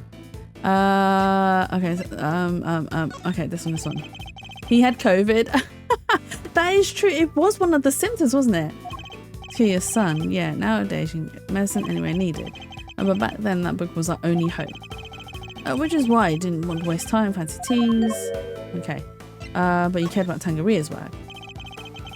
I think you made it abundantly clear how much interest you had in Mr. Tangeria's work. What's more, if you were that determined to win the ultimate cookbook, I seriously doubt you would have passed up on a chance to take a peek at your competitors' entries. I've had plenty of chances throughout the contest to see and sample my rival's work, you know. But each time I did, nothing seemed to have any flavour. Oh, he's also suffering from it. Must have been nerves or something. Nothing Mr. Gusto tasted any flavour. That seems like it could have been an important clue. Did we get this one as well? No, it's this one. And then so he wasn't too sick to join you. Okay, and then that was an important clue. Okay, right, and then we do his son. Could you tell me the name of the disease your son suffered from? You're a real cold customer, Mr. Prosecutor. Isn't it enough that he was seriously ill? Why would you force me to tell you more? Time to pull in my clue. But it wasn't life-threatening. You've already shared with me that your son's illness wasn't life-threatening. So why are you so reluctant to share any further details? Which also explains why the statue was salty as well as sweet, because he couldn't taste it. It may not have been life-threatening, but it doesn't mean that he hadn't been life-altering. I see, that must have been very hard on both of you.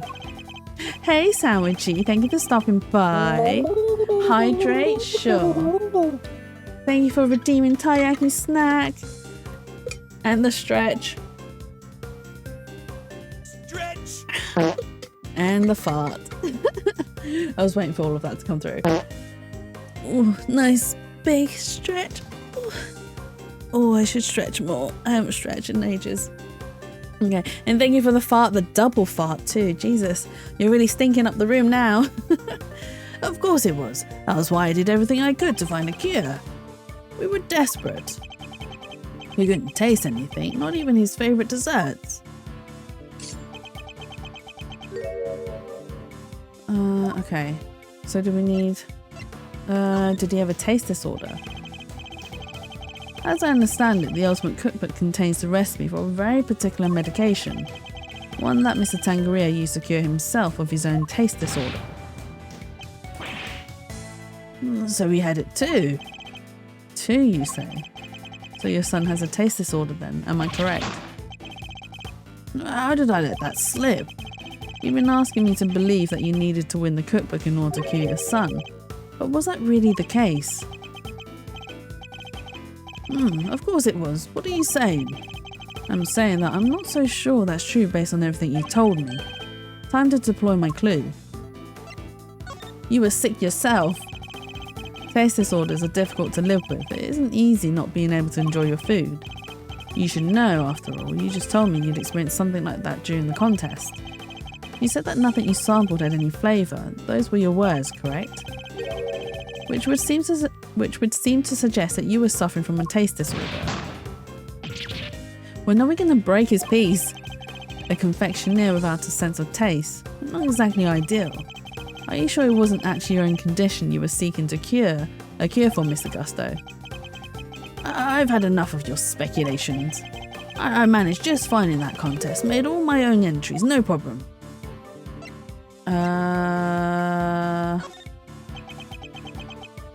Bide my time. Oh, really? I went through all that just to...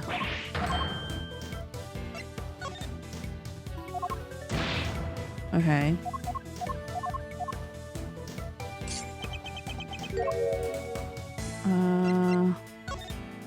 Taste disorder. What is going on? Okay, so what's say to follow my clue. He was sick as well.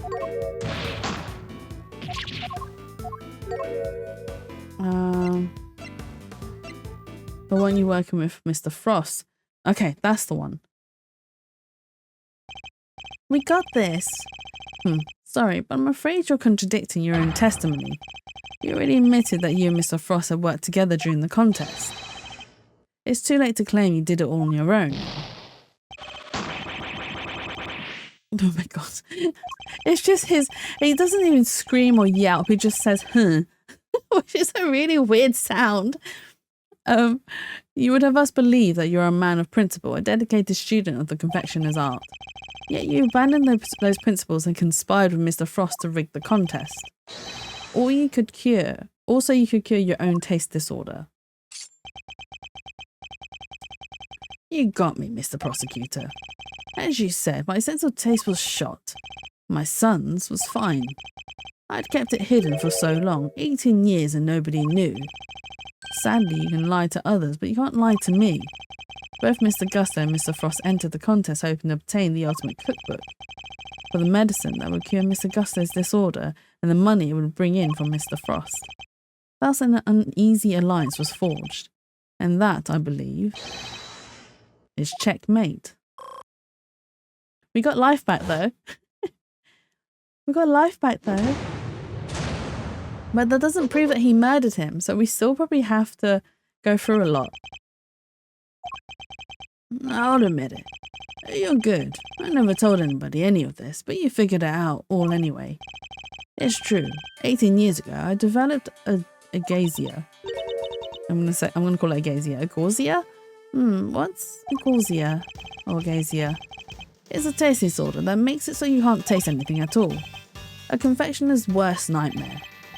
Mr. Fender. Is this what Mr. Tangaria had as well? No. The big man had what they call a dissociated taste disorder. Basically, some things he could taste just fine, whilst others had no flavour at all. So you suffered too. Can't have been easy. Not when there wasn't a way to cure it on the market. Which is why you needed Mr. Tangaria's cookbook. Do you admit now that was the real reason you entered the contest? It was only one of the reasons. I wasn't lying when I said I wanted the title. When I put my mind to something, it gets done and I won't lose to anybody. I may not have been able to taste it then, but I still know my stuff was good enough to win. Oh, you went into the final thinking you stood a good chance of winning? Of course. What was it that Fender said about what Mr. Tangaria thought of Mr. Gusto's creations? Mr. Gusto's creations were a perfect balance of flavour and design, at least up through the semi-final.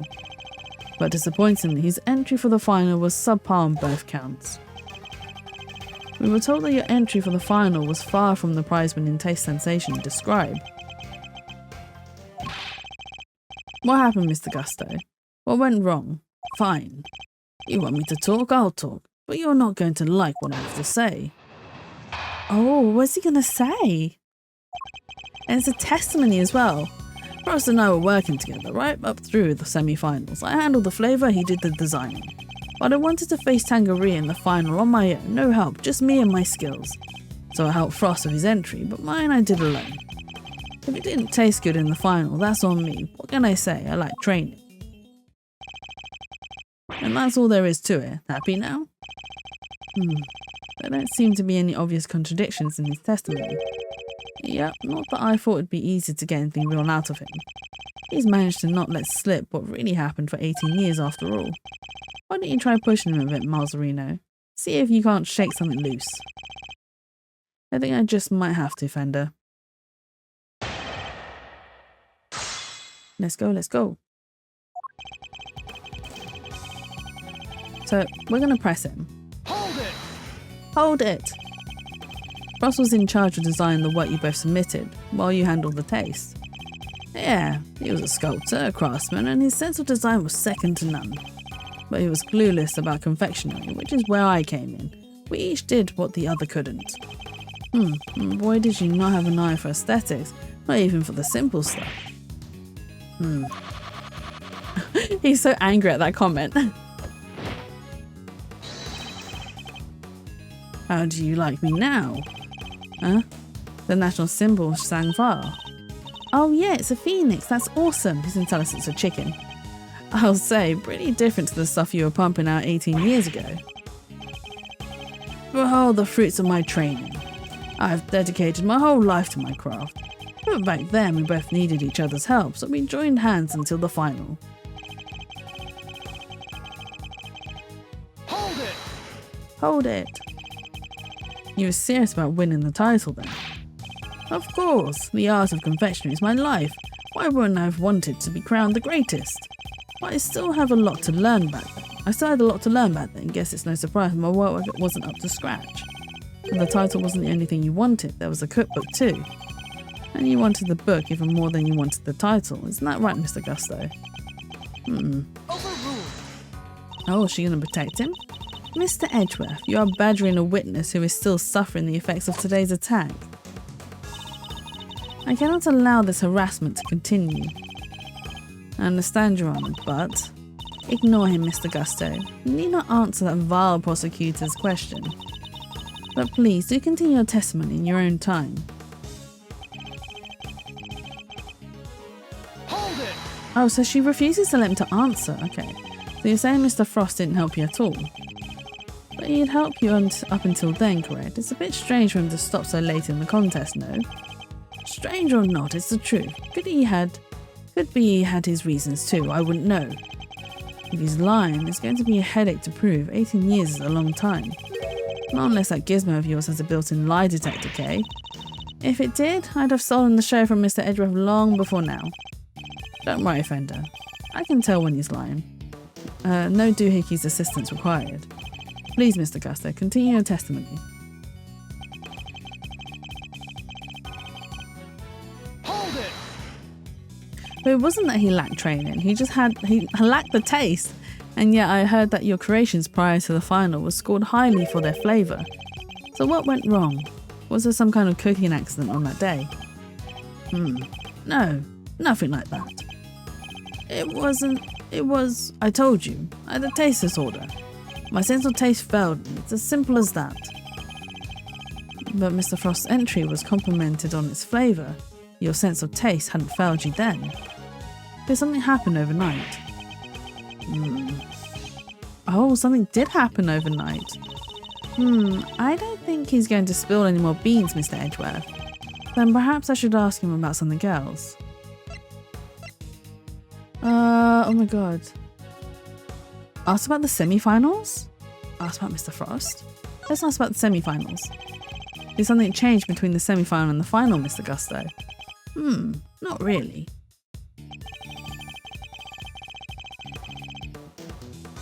The only difference is that he wasn't helping him. Hold it! Maybe we should ask about Mr. Frost?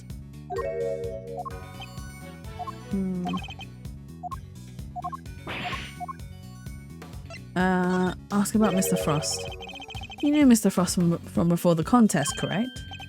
You remembered, I see.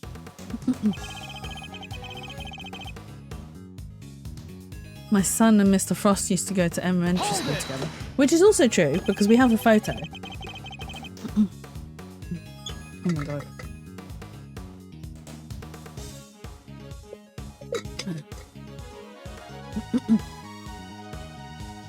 There's no coincidence that you both entered the contest, correct? Yeah, I heard it first and I told Frost. I knew he'd be interested, he was always short of cash for his sculptures. That's right, Mr. Frost was supposedly always in financial trouble, wasn't he? The cookbook is really worth that much, huh? I see that glint in your eye, kiddo, but don't get your great thieving hopes up. It was worth a lot back then. But these days, you can find most of the stuff in there on any drugstore shelf. Oh, bummer. So literally every last contestant only ever had eyes for that cookbook, I see. An 18-year-old mystery. And the key to unraveling it is finally in my grasp. I just need to remember everything Fender told me about what he and my father discovered. But maybe that... Okay, so that wasn't the correct statement.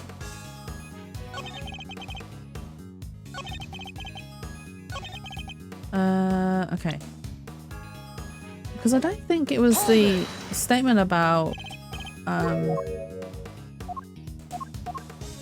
So maybe it's stay the course?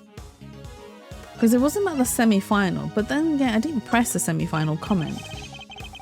No, I'll just stick to what I have for now.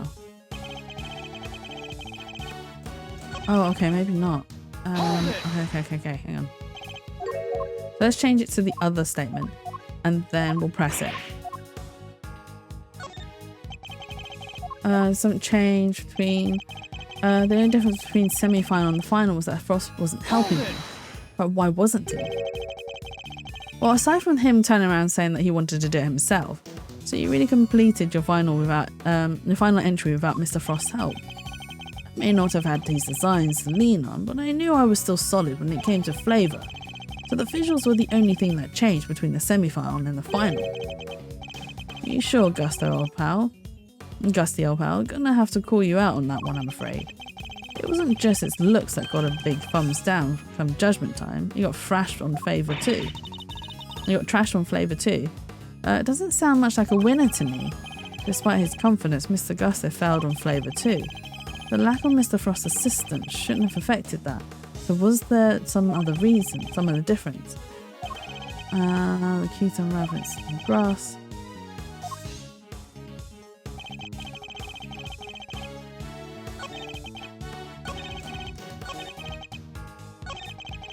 The only difference between the semi-final was Frost wasn't helping me anymore. Oh god, okay.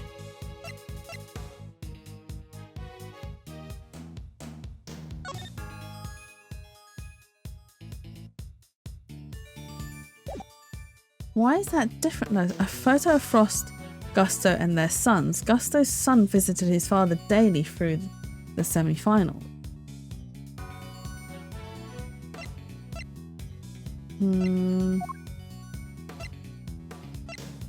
I can't think of any evidence that would alter this one. Because even this location, karma, statute of limitations, wasn't correction and contests, places where he was found inside his creations, intentions have been cured by medicine, tried to convict his accomplice, poor leak on the name, renowned sculptor, contestant. Body was no. I think it's got something to do with his sons actually. Wait, do you think he lost his taste and then he got his son to do the flavours for him? Not his sons, his son. He only had the one son. Was it asked about Mr. Frost? It was, wasn't it? They used to go to elementary school together. So if I present a picture... Oh my god! All this fumbling around and I finally manage. I can think of one significant difference between the semi-final and the final, Mr. Gusto. Your son. This is him in the photograph, correct? You told me he was here with you up through the semi-final. He was. What of it? What indeed? He was here with you until the semi-finals, until he suddenly wasn't for the final. And just as suddenly your work went from being lauded? Is it lauded? Oh my god. Lauded for its flavour to being lambasted for it. I don't think that's a coincidence, do you? Oh my god, the flavours aren't him, it's his son. His son is the king of flavours. He wasn't just spending quality time with his father. He was playing a much more pivotal role than that. Oh my god, he used his son? Oh, I didn't realise he had a little seahorse on his arm. I just wanted him to see me hard at work, to show him I was trying my best for us. Who knows, maybe it was him being here that helped me do so well in those early rounds. He talks a good game, but nothing about this guy screams super dad to me. Indeed, thankfully, we would only have to give such an idea credence if his story were true. After all, how much could the encouragement of one small boy affect the taste of a grown man's work? Mr. Gusto prided himself on the flavour of his creations, but then he lost his sense of taste. He must have had a tough time maintaining his high standards after such a devastating loss. Unless... I'm sure your son was here to cheer you on, but that wasn't all he was here to do, was it? You're a very suspicious man, Mr. Prosecutor, but why not try answering yourself for a change? What was an elementary school kid doing here other than to support his father? To make your creations for you? To taste your creations? To taste his creations? Your son knew the taste of your work pretty well, I imagine, Mr. Gusto. He was my biggest fan, of course he knew it. In which case, he would have been a good judge of whether something tasted on brand, so to speak, you know? What are you implying? You've really told us that you were suffering from a taste disorder.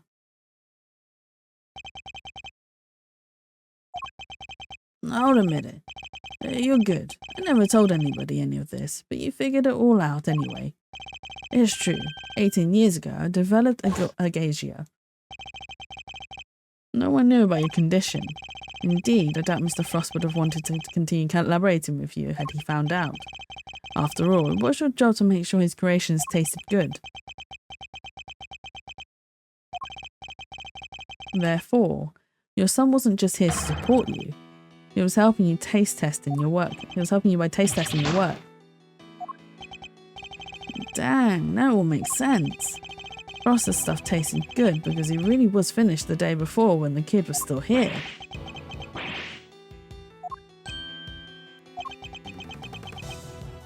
Why is he laughing?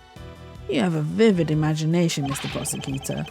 But do you seriously think I trust a kid to tell me how to adjust the taste of my masterpieces? I have some pride, you know, even back then. Did you now? My designs may not have been much to write home about back then, but I always knew my work tasted better than anybody else's. You think I'd risk everything by putting my reputation in the hands of a child? This is just more speculation, that's all it is. In that case, I ask to speak for your son this instant. Let's see how much of your story he can corroborate. And sadly for you, my son is no longer my concern. What? As soon as I got my sense of taste back, I went straight to Shangfa to start my training, and cut off all ties with the kid for good. What? You abandoned your own child? And that ain't half of it. No one knows where he is, even now. The cops have looked all over for him, but no dice. So, still think you can prove your asinine theory? I'd like to see you try. You think I care about anything besides confectionery? Think again. I got my sense of taste back. What need do I have for a son? Oh my god, that's so cruel! He abandoned his son? Like, literally, he was just like, I got my taste back. Screw you, child. You're on your own. Bye-bye. He literally abandoned his son. Wow, he is... Like, so there's that I'm going out to get milk and then he's up here. I got my taste back. Fuck you. I'm going to Shangfa. I'm going to a completely new country. I don't need you no more. You're no son of mine. Wow. Wow. Father of the Year award. I don't know. Who'd be worse, Gusto or Manfred von Karma? I mean, Manfred von Karma at least didn't abandon Franziska. I mean, he shipped her off abroad to go study and live away from home, but I suppose he still didn't abandon her. Whereas this guy just outright abandoned his son. Wow. Wow, wow, wow. Silence in the courtroom. While Mr. Gusto's words and actions may demonstrate a certain lack of humanity on his part, the goddess of justice cannot judge him for that. Therefore, Mr. Edgeworth, I believe it is time for you to admit defeat. Eh, give it up. 18 years is a long time for anything to service now. Proof or otherwise. We're going to get proof, aren't we? Mr. Edgeworth, we have to do something. If we don't, the truth might be lost forever. Where are you, Detective Gumshoe? What did we send Detective Gumshoe to do? I can't imagine whose blood it could possibly be, but I'll get it tested right away, sir. Please do, Detective. Oh, I forgot that he'd gone to test blood. That's the last piece of the puzzle, I'm sure of it. Once we know whose blood it is. Hey, Miles, sorry to cut in on your mind plan this time, but I was pondering something myself. Our friend Gusto didn't come here just to check up on the body, did he? I mean, it makes sense if he did. You mean because he tried to open the case? He's at Mundo. Think we have anything that might explain why he tried to do that? We might, if Detective Gumshoe can make it back in time with a certain piece of evidence. That's quite enough idle chatter, defense. Now, if you... Mr. Edgeworth, sir, sorry to keep you waiting. It's Gumshoe, it's Gummy! He's back in time, he's the hero of the day. Speak of the devil. I take it you have the test results, Detective. Yes, sir. The lab just got back to me. Gummy!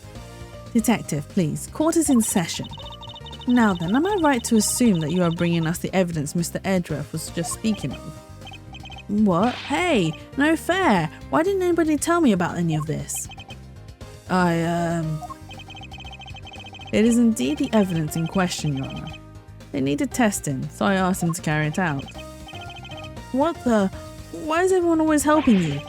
I'm supposed to be the one in charge here. Oh, don't, Mr. Wiener. I'm sorry I didn't involve you, but this is important. Can we at least hear what the detective has to say? Well, alright.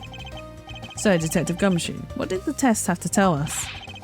You're not going to believe this, but the blood we found in the liquid at the bottom of the Gemini case is Carmelo Gusto, the victim of the poison gas attack. What are you talking about? Thank you, Detective. You've been very helpful. Well, it looks like my suspicions were correct. What do you mean, Mr. Edgeworth? Why is his blood at the bottom of the case? Yes, what do you mean? Explain yourself. What is the significance of this blood to this case? It's only the very thing the perpetrator of the IS-7 incident has been trying to hide all these years. The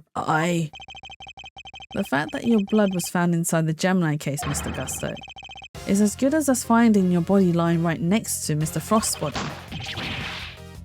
Oh, did Frost get him back? Why would there be traces of your blood there, of all places, Mr. Gusto? Is it that scar on his arm? If you won't answer her honor, Mr. Gusto, then I will. There wasn't just blood in the liquid from the Gemini case, there were traces of salt and sugar too. There were?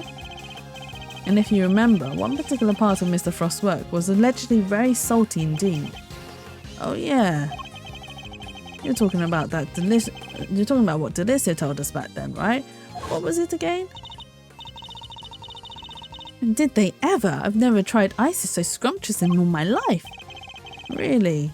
Man, I wish I could have had a bite. Well, scrumptious except for the salty bit, of course. That was unbearable. The salty bit? It's in the other photo you've got there. This bit, the harpy thing. Gemini's liar. Or lair even. Yes, the lyre. Only the lyre tasted as if it had been flavoured with salt. There were no traces of salt anywhere else in Mr. Frost's entry. Very interesting, and perhaps you can tell us, Mr. Edgeworth. Where did the salt on the lyre come from? Oh, where did it come from? The salt lamp, right? Take that! This is the lamp from IS-7 Instant. Indeed, and I believe that the salt that gave the lyre its flavour came from just such a lamp. Mr. von Karma had established that both salt lamps were in Mr. Tangerier's room at the time of the crime. One of them was used to kill Mr. Frost, and it was stained with his blood. But no corresponding pool of blood was found in Mr. Tangerier's room. Right, because the culprit had chucked the piece of chocolate with that on him into that little stream. Furthermore, aside from the lyre, no traces of salt were found anywhere else in Mr. Frost's room either. Hey, come to think of it, the lamps we found in Delicia's room were both broken. The lamps appear to be broken. The bulbs are smashed, both of them. Maybe they fell and broke on the floor. We never did figure out how the one that wasn't used to kill Frost got busted, but are we thinking maybe it had Gusto's blood on it at some point? Anyone whose blood was found on one of the lamps would have been a person of interest to the police. So the killer needs to hide the blood somehow and in a way that wouldn't arouse suspicion. And you are seriously suggesting that the lyre was used to do just that? I am, but how? I suspect that the blood salt was somehow applied to the lyre so that it could be hidden inside the case. Because unlike the fountain water, the sculptures would have needed more time and care to test properly. And so he waited and waited for his chance to dispose of the lyre undetected. And then the reason he's here today is 18 years ago, Mr. Frost's body and the evidence pointing to his killer were taken away together. And this, of course, was not part of the perpetrator's plan, and thus a new dilemma arose. The possibility that the body, the incriminating evidence, or both would resurface one day. So back he comes 18 years later, sneaking in bright and early to try and cover his tracks. Well, Mr. Gusto, are you finally ready to admit it? That you are the one responsible for the IS-7 incident? Did we break him? Mr. Gusto, it's all because of you that Samson... Oh, he's not gonna admit it. We haven't quite broken him. Gusto. So, I finally got caught all these years later. Nobody came close back then, not even the big shot prosecutor or the attorney. That's some impressive work, Mr. Prosecutor. I have to hand it to you. Oh, he is gonna admit it. You admit it then, that you murdered Artie Frost? Sure I do. I didn't. I killed him. Oh wow, he just outright admits it. But he only had himself to blame. What do you mean by that? He agreed to help me. We were supposed to help each other so that one of us could win. And whoever won was supposed to let the other use the cookbook. But on the day of the final, the rat finally showed his true colours. Seriously, Frost, we had a deal. Sorry, I'm not helping you in the final. Our little agreement's over, Gusto. But I helped you. I spent all day yesterday making the ice for your pieces. Did you? And you can prove that, I suppose. What do you mean? Wait, you were planning to betray me right from the start, weren't you? After Frost double-crossed me, I had to make my piece for the final by myself. And like you said, my son wasn't there, so I didn't have any help with the flavour either. So much for the pride you claim to have in your ability to make delicious desserts. Go ahead and judge. You have no idea what it was like for someone like me to lose my sense of taste. I gave up everything to become the best, everything. I take pride in that. Something someone like you could never understand. You're right, I don't understand. Do you take pride in the fact that you resorted to murder? Or that you abandoned your son? Why would I want to understand someone who could do such things? A man can't afford to rely on other people. I learned that the hard way 18 years ago. My son never showed up on the day of the final. And in hindsight, I wouldn't be surprised if Frost was the reason why. Why would you think that? What exactly happened to your son? How am I supposed to know? I told you, he's none of my concern anymore. And according to you guys, nobody knows where he is now either. And you don't care? You're horrible. So with his disappearance, so too went your chances of winning, correct? Yeah, I had to find another way of getting my hands on that book. That's when inspiration struck. I decided to skip afternoon tea and snuck into Tangeria's room. It should have been so easy. All I had to do was photograph the formulas I needed and get out of there. But then Frost showed up. I thought I might find you here. Stealing recipes from the famous cookbook, Tut tut tut. Frost! What's this? A cure for taste disorders? Oh no, that's just too tragic. A confection, no, you can't taste anything. What will people say? If you tell anybody, I'll... Oh wow, he antagonized him. You're what? You can't even hit me, you miserable worm. Why you? Frost shoved me hard when I went to punch him, knocked me clean off my feet. I crashed into one of the lamps. Must have been when my blood got on it. So Mr. Frost wasn't the first to get hurt. When it was all over, I realised I had to get rid of all that blood somehow, so I scraped off all the bloodied bits. I dissolved those salt shavings in some flavoured ice mixture and brushed it all over the hob. And that's how you made the evidence linking you to the murder vanish. Frost was going to blackmail me. It would have made me give him money to keep quiet about my condition. So you decided to have him killed? Yeah, I guess I did. Why would I let him live? Would you want someone holding something like that over your head? Besides, he's the one who drew first blood. Makes for a solid case of self-defense, don't you think? So that was the impetus behind it all. Anyway, I initially took the lamp to Frost's room. Went straight there once I'd figured out how I was going to hide the bloody part. Inspired by all the ice sculpting tools lying about the place, I guess. You're not as dumb as you pretend to be, yeah. Figured I could use them to chip it off and grind it up.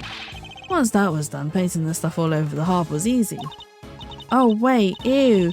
That Mr. Liss here and Tangeria were licking blood. They were tasting blood. Oh my god!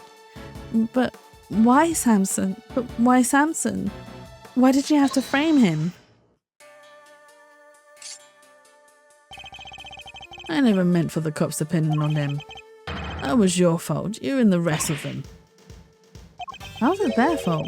Why do you think I went to the trouble of placing the lamps and cloths back in Scone's room? There's only one reason to plant the murder weapon in the room of another contestant, and that's to cast suspicion on that person. What? You tried to frame me, Gusty Pants? Yeah. But why? Why poor old me? I respected Tangeria. He was the best, a true champion. I would never have wanted him to take the fall. But you're a fraud. Your work wasn't even real. You had no respect for our craft at all. You deserve to be punished for what you did. Oh, Gusty, how could you? And had you refrained from eating Tangeria's work, Frost's body wouldn't have been found. My plan was to wait until Tangeria was judging your room. That's when I'd sneak the corpse into Frost's room and freeze it. But thanks to you, Bound here found it before I had a chance to retrieve it. I don't understand. Why did you need to freeze his body at all? Why indeed? Mr. Edgeworth, surely you must know. Why did Mr. Gusto need to freeze Mr. Frost's body? Oh, why would he? To obscure the time of death? Mr. Gusto needs to freeze Mr. Frost's body in order to obscure the time of death. If they determined that the murder occurred during afternoon tea, he would have been an obvious suspect. Bingo. Freezing Frost's body wasn't simple, preparing everything took time. So I decided to put his body in the chest in Tangaria's room while I got everything ready in Frost's room. At the time, it seemed like the perfect hiding place. Never counted on some gluttonous pharmacist showing up and making the whole shit collapse. I still don't get it, though. Why disguise the body as an ice sculpture at all? The sooner it was found, the smaller the effect of the freezing it would have had on masking the time of death. Therefore, he needed to disguise it, at least until it's fully frozen. How awful. Using Mr. Frost's own work to help you cover up the truth behind his murder. Ironically, Tangaria would have been just fine if the body hadn't been found before I got it out of his room. If only things had gone to plan, he wouldn't even have been arrested, let alone convicted. You mean it was my fault? Everything that happened to Samson? It was all because I found the body? Don't let him get inside your head, Jeans. None of this is your fault. If it wasn't Samson, it would have been Delicia instead. She would have been the one they arrested. Either way, there's only one person to blame here, and that's Gusto. It didn't help that the initial detective was so bad at his job either. He never even told the prosecutor the body had vanished. Oh, I squeaked that, I'm sorry. So then, Mr. Von Karma had unwittingly placed Mr. Tangaria under arrest in the absence of a body. I mean, I guess it would explain why he was so keen to wrap things up. Still, you'd think he noticed something as big as that if he'd taken a look at a few reports, right? Unless someone had been deliberately distorting the facts of the case, though. Frozen bodies don't rot the same as a non-frozen body. It would not obscure the... Would it have not? I thought it would have, though. Sandwichy. Especially if... Right, so if a body was frozen, because then... What was it? It's not so much the break... I mean, it is sort of the breakdown of the body, but the decomposition would have started almost immediately anyway because of, well, I say almost immediately. It depends on the situation and the temperature, etc. But if the body gets frozen down, it can obscure the time of death. Which is also why, like, in a lot of... I'm basing this on detective shows because I don't have experience in this, obviously. Just putting that out there. So based on a lot of shows as well, people... or murderers have been known to like turn on the AC as well to then slow down the decomposition process of a body, just to screw up with, or just to screw with the time of death. So this would have been the same, because it had been frozen for so long, 18 years. Even if the body had defrosted now, they wouldn't have been able to determine how long ago the body had been dead for. Either way, it seems that Mr. Von Karma didn't know about the body until after the arrest had been made. But admitting that would have spoiled his perfect record. So he kept it to himself and proceeded to prosecute Mr. Tangaria regardless. Can this really be true? You don't feel bad at all? Somebody spent 18 years in prison because of you. Sticks and stones, girlie. Sticks and stones. What a jerk. I would arrest you right now, pal. I'm afraid I can't allow you to do that, detective. So you noticed, huh? Glad somebody did. The judge is right. You can't lay a finger on me. What? Why? You just confessed to murder. No idea, huh? Then I guess I better lay it out for you. Oh, really? A testimony? I killed Frost 18 years ago. The statute of limitations for murder in this country is 15 years. You do the math. You can't arrest me. You think I'd have confessed otherwise? Wow, he's so hubris. That's right. Statute of limitations is only 15 years. Is this really the end of the line, Mr. Edgeworth? Once the statute has expired, you can't be charged, so... But... How unfortunate, Mr. Edgeworth. I'm afraid that both Mr. Gusto's confession and your deductions will have to be struck from the record. and that Mr. Tangerier's conviction will remain in place. But we've finally proven that the police never had Mr. Frost's body in their possession. Even if we can't arrest Mr. Gusto, surely Mr. Tangerier has grounds for a retrial on that basis. Does he? I won't be so sure. I'm afraid that the goddess's judgments are somewhat harder to overturn than you might imagine. So the committee means for the verdict from 18 years ago to stand no matter what. Bad luck, Mr. Prosecutor. There must be something we can do, something to bring Mr. Gusto down.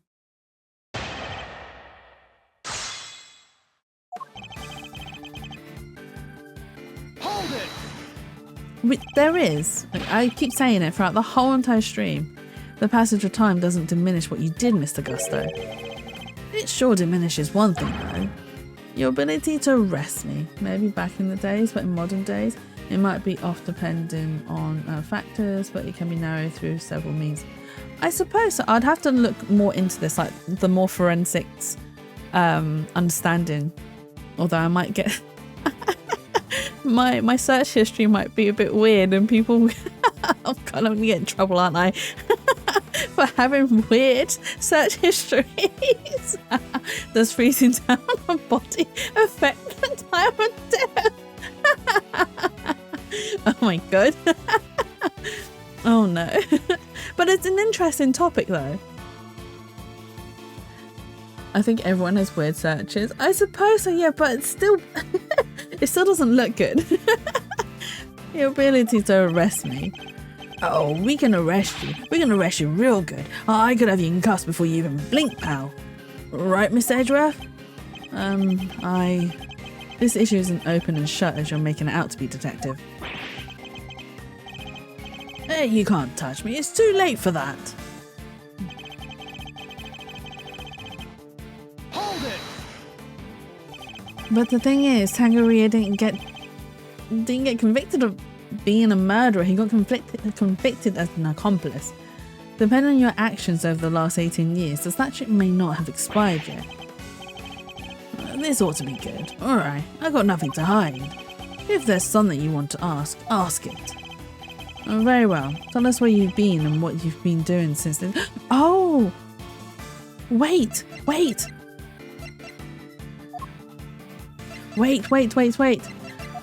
He left the country as well. The statute suspended should the suspect flee to a foreign country. He fled the country. He's only been back for like, what, two years? Right? So the statute of limitation was suspended. Dun dun dun! Oh my god. Very well. Tell us where you've been and what you've been doing since the incident. Sure. Not long after the contest, I was able to cure my taste disorder thanks to the formula from that book. And not so long after that, I went to Shanghai to really buckle down and hone my craft. That explains a lot. We tried to contact you after the fact. But I guess you were long gone by then, huh? Could be. I left, let's see, around a year after the murder. There are searches I did recently, and now that I think about it, if combining them more recent searches seems very fishy and probably put me on a list. Do you think everyone's on the list? Do you think everyone is on some sort of list? Around a year after the murder was before Tangerier's last day in court. Going to Shanghai was the best thing I ever did. Flavor, design, I'm the full package now. And all on the backs of those whose lives she destroyed. What's an omelette without a few eggs, Nothing, Mr. Prosecutor. Nothing. You're evil. Sticks and stones, girlie. You gotta arrest me, and that's all that matters. I need more work. I need, oh my god. I need more to work with. There has to be something I can get out of him. Maybe I can push him further on the statements he just made. Is there anything I should follow up on? Mr. Tanger's final day in court. Would you mind telling us more about Mr. Tanger's final day in court? Fine. No, like if you saw my more recent list, I would question me. My list isn't too bad. Like, I don't think I searched too weird. To be honest, right, anything that's weird that I don't understand, I always go to Tyria anyway, so I don't have to do any searches. Tyria is my is my search history.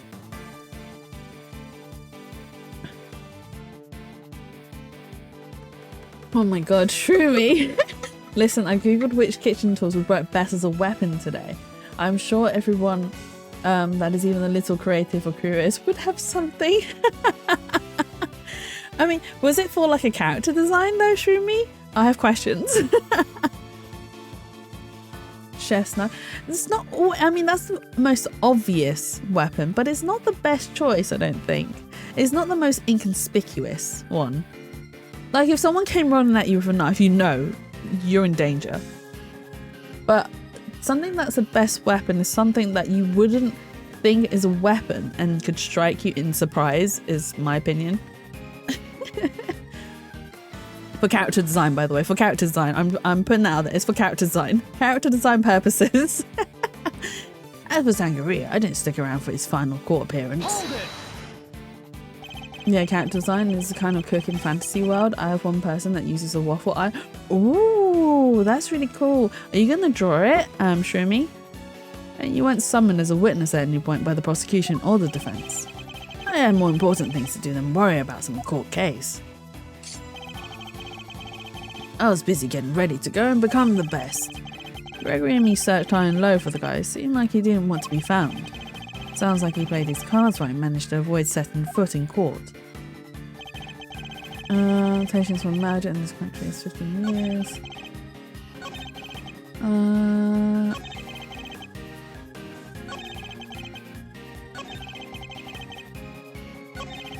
Wait, which thing did we push?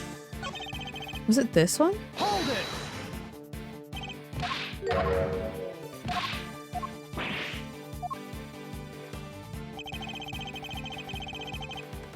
Hold it! More likely, yes. Yay! You gotta share the drawings. Hold it! Did I push this one already? Depending on your actions of the... Okay, yeah, we did. So we asked about the court case, but that's not a statement that we need, I don't believe. Okay, let's try his training in Shangfa. I'd like you to tell us more about your training in Shangfa if you wouldn't mind. Why would you want to hide that you have a weapon? If someone breaks in, I'll go. This is my knife. If you attack, you might get hurt. Well, it's not so much... Okay, so... As you're well aware as well with the law and stuff, even if someone breaks into your home, you can't go and grab a weapon and defend yourself in that sense, unless you are being threatened in return. Like, if you're being threatened first and you're defending yourself in that F. What do you mean? Because the thing is, right, if you, and I think it's UK law as well, so unless you are doing it under self... Oh, did stream... Oh, wait, did stream... Oh, stream did die.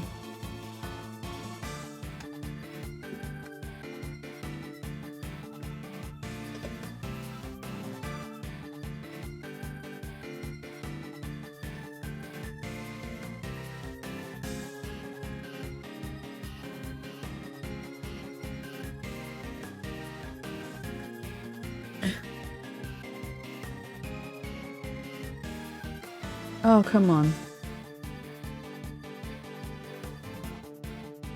For dear life. Oh, come on, connection. Connect back. We can't do this. We can't be doing this. We are so close. Come on. Connect. Be a good one and connect. Please, please, please, please, please. Oh, I think we're back. I think we're back.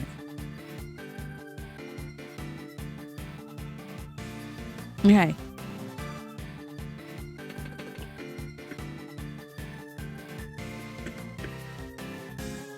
Oh, I spelled that wrong. Okay, we are back. Okay. Yeah, so, I mean, even in American law as well, I believe that you can be sued in return for hurting them. Especially if they came in unarmed as well, but I don't have a full understanding of American law. But in the UK law, you can't actually. So if someone breaks into your house, your best defense is to run away, unless obviously there's no way to, and then they do hurt you by like hitting you, etc. You can actually, with reasonable force, you can actually push back, and like I said, reasonable force. The law is, I mean, it is silly in a sense that if someone breaks into your house, you can't outright just kick them or hurt them, because again, you can be sued for that. But it's there to protect life in general, if I must say, even though it's wrong for someone to break into your house anyway to begin with. But it doesn't mean that you have the right to take their life or to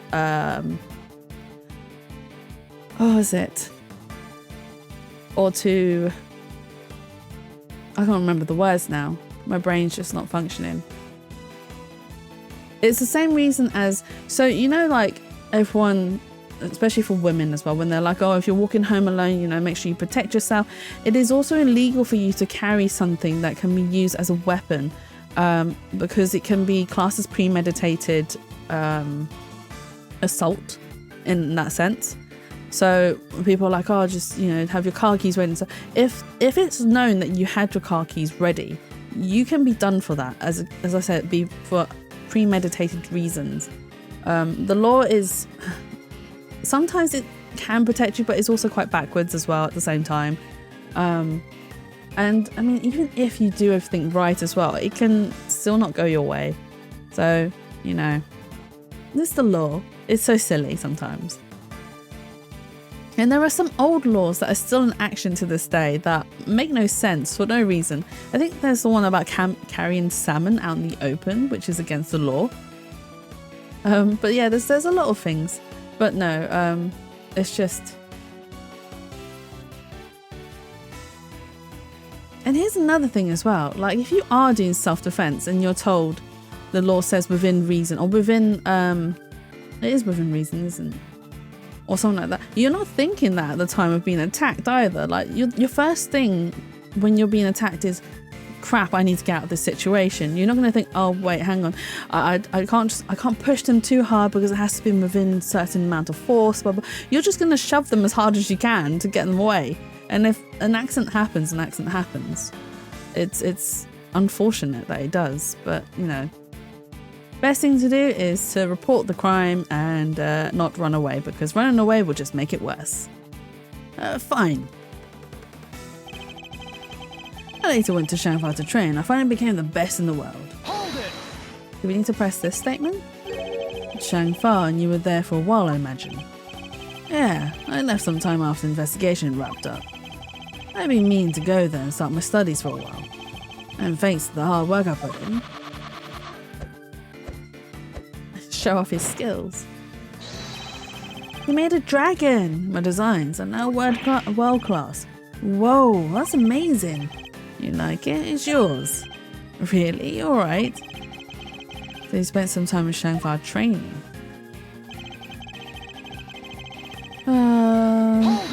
Let's see what he says here. Over the last 18 years, actually not expired. It's ought to be good. Alright, if there's something you want to ask it. Very well, tell us where you've been and what you've been doing since the incident. Sure. I don't know if the contest, okay, but... Could be. I left, let's see. Around a year after the murder, saw Tangeria's last date in court. Going to Shanghai was the best thing I ever did. Oh, maybe it's this one.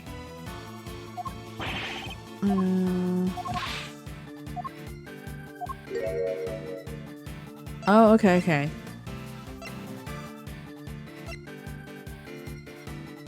Okay, so we did ask this question. Mr. Tangeria's final day in court. And he said, I saw Tangeria. I didn't stick around for his final court date appearance. Oh, which... Okay, right. So we need to present. What do we need to present?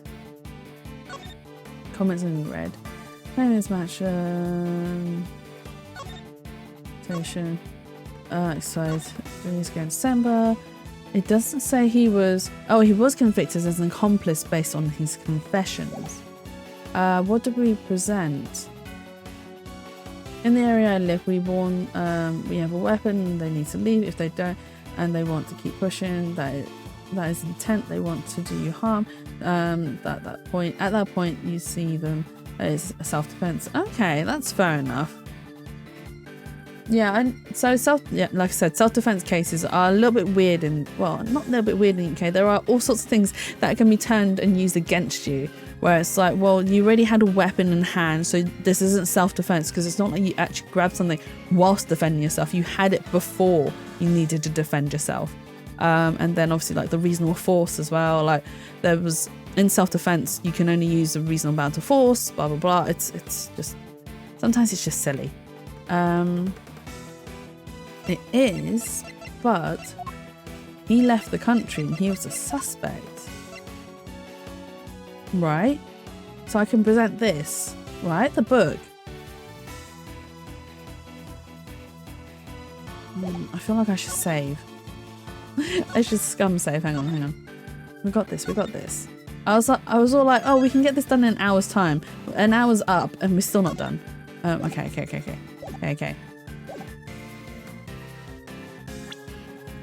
Present. So I'm gonna present the book.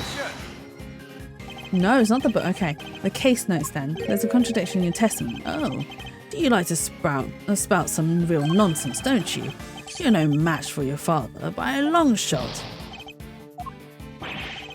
Okay, too close to home, my bad. Okay, statute of limitations for murder in this country.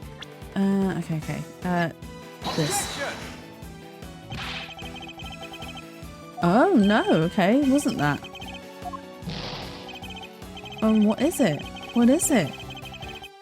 We are not doing so well. Okay, may I continue? Okay, so it's not this statement. Let's stick around for his final court appearance. You do your math, you can't arrest me. Statute of limitations. You think I'd have to confess? I guess otherwise. Mr. Gus is an opponent who's got 18 years about his crimes being so he went away for 18 years. Actually, it'd be closer to 17 years. You can use, it's just gotta, it's right, Mr. Gusto is just an armchair attorney after all. Yeah, I got Mr. Frost 18 years ago. As was angry, I didn't stick around for his final court appearance. The statute of limitations for murder in this country is 15 years. No, okay, let's press this. I think we need the Shangfa statement.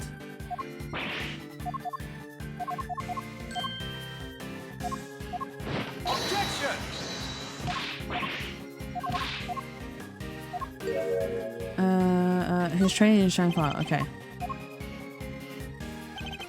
I later went to Shangfa to train and I finally became the best in the world. The statute of limitations in murder case is 15 years.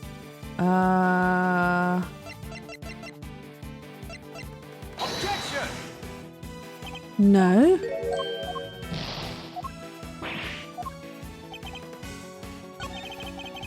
You can't arrest me. You think you confess otherwise. Hold it. Shangfa. Imagine. Yeah, I left some time after the investigation wrapped up.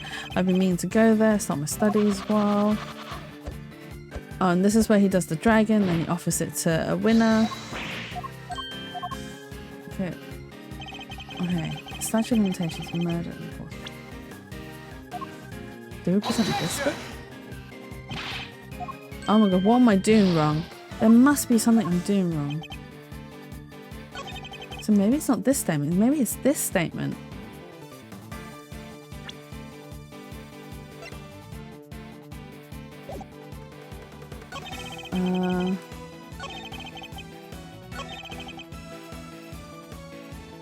Press. So maybe it's not the one that him and Shangfa, but maybe the one where he wasn't there for the court dates.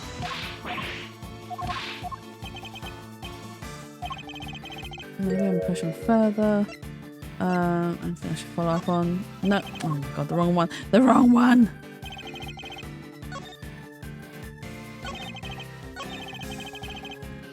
Hold it. I'm literally just going backwards and forwards. I'm so sorry. Objection.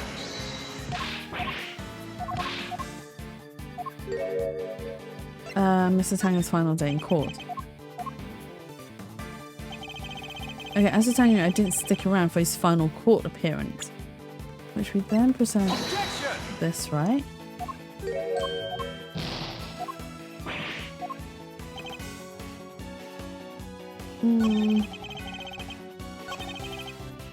Hold it. And you weren't summoned as a witness at a point for prosecution or the defense. More important things. So he wasn't summoned, okay. I'm ready to come back, screwing and search I know, found something, you played the cards right, put in court. The statute of limitations for murder in this country is 15 years, which is true.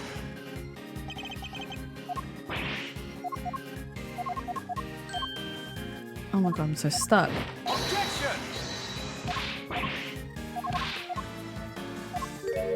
I swear it's gotta be. So it can't be his training in Shangfa. That's got nothing to do with it, I don't think. Hold it. You do the maths, you can't arrest me. Never say never, Mr. Gusto. Nothing is impossible. Really? Come on, give it up. Your father couldn't catch me. What makes you think you can? He would have solved the whole case if it hadn't been for Mr. Von Karma instructing him at every turn. And now the statute of limitations is threatening to enter the truth of this case forever. Don't listen to him, Mr. Edgeworth. You can't give up, not now. We're doing this for your dad, so we have to see it through to the end. Okay. The truth is right there for the taking. What kind of great thieves are we if we don't go grab it for ourselves? I'm not a great thief, Kay, but you're right. I'm an Augusto. I won't allow you to make off with the truth. Do your worst. Okay. Now confess otherwise. He thinks the statute of limitations is over, but it's not, and we've got to prove that it's not. As for Tangery, I didn't stick around for his final court appearance. But I don't know which bit of evidence. So it's either these.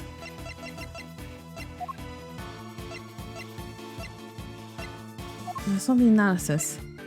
Or the book explaining the statute of limitations of various crimes. I presented it so many times already. Okay. Alright. No, I'm not doing this.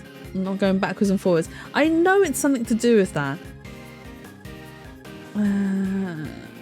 Prosecutors, Gambit, not name pun, walkthrough. Just this bit, I'm gonna just look it up. We've managed so well so far. And then I've stumbled over the bloody, oh, this is Legacy, right? Not 3. Okay. We are so close to the end of this case. Okay. Right. And then that. Okay, here. He also says he has nothing left to hide and he'll tell you what he wants to know. You decide to ask him. And he talks about having his taste disorder cured. Shangfar went asked topics. Augusto adds them. I later went to Shangfar. I did though.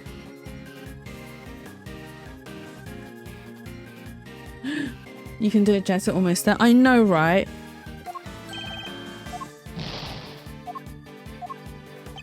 It is the right thing. Okay. But it's the wrong statement. So let's load up.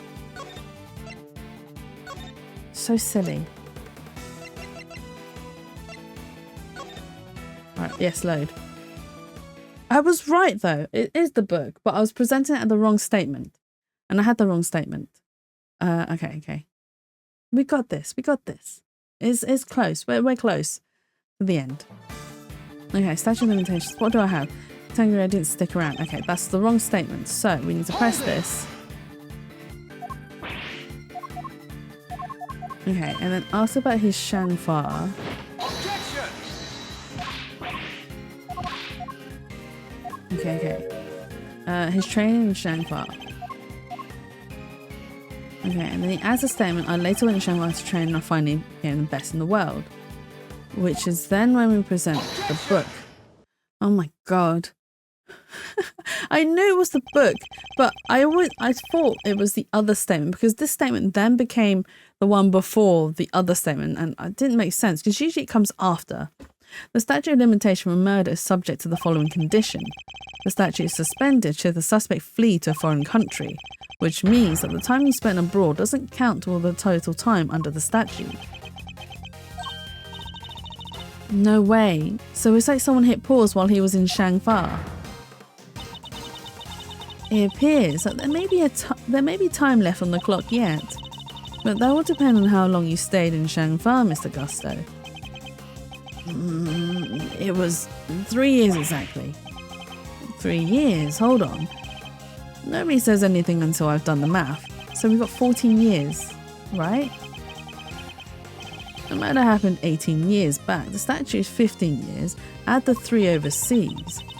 15 plus 3 makes exactly 18, which means no way. Mr. Edgeworth, you did it. The statute hasn't expired after all. Oh, he just admitted to a crime. Okay, we're at the end. I just got stuck on that bit. I knew that book was going to come in handy. Bingo, 18 years exactly. Glad you worked it out for yourselves. He's just been stringing us along this whole time. Why is he laughing? We're good, aren't we? We can arrest him now. I hate to break it to you, little sis, but IS-7 went down at the end of December. It's April now, which means, strictly speaking, it's been 18 years and 4 months since Frost's murder.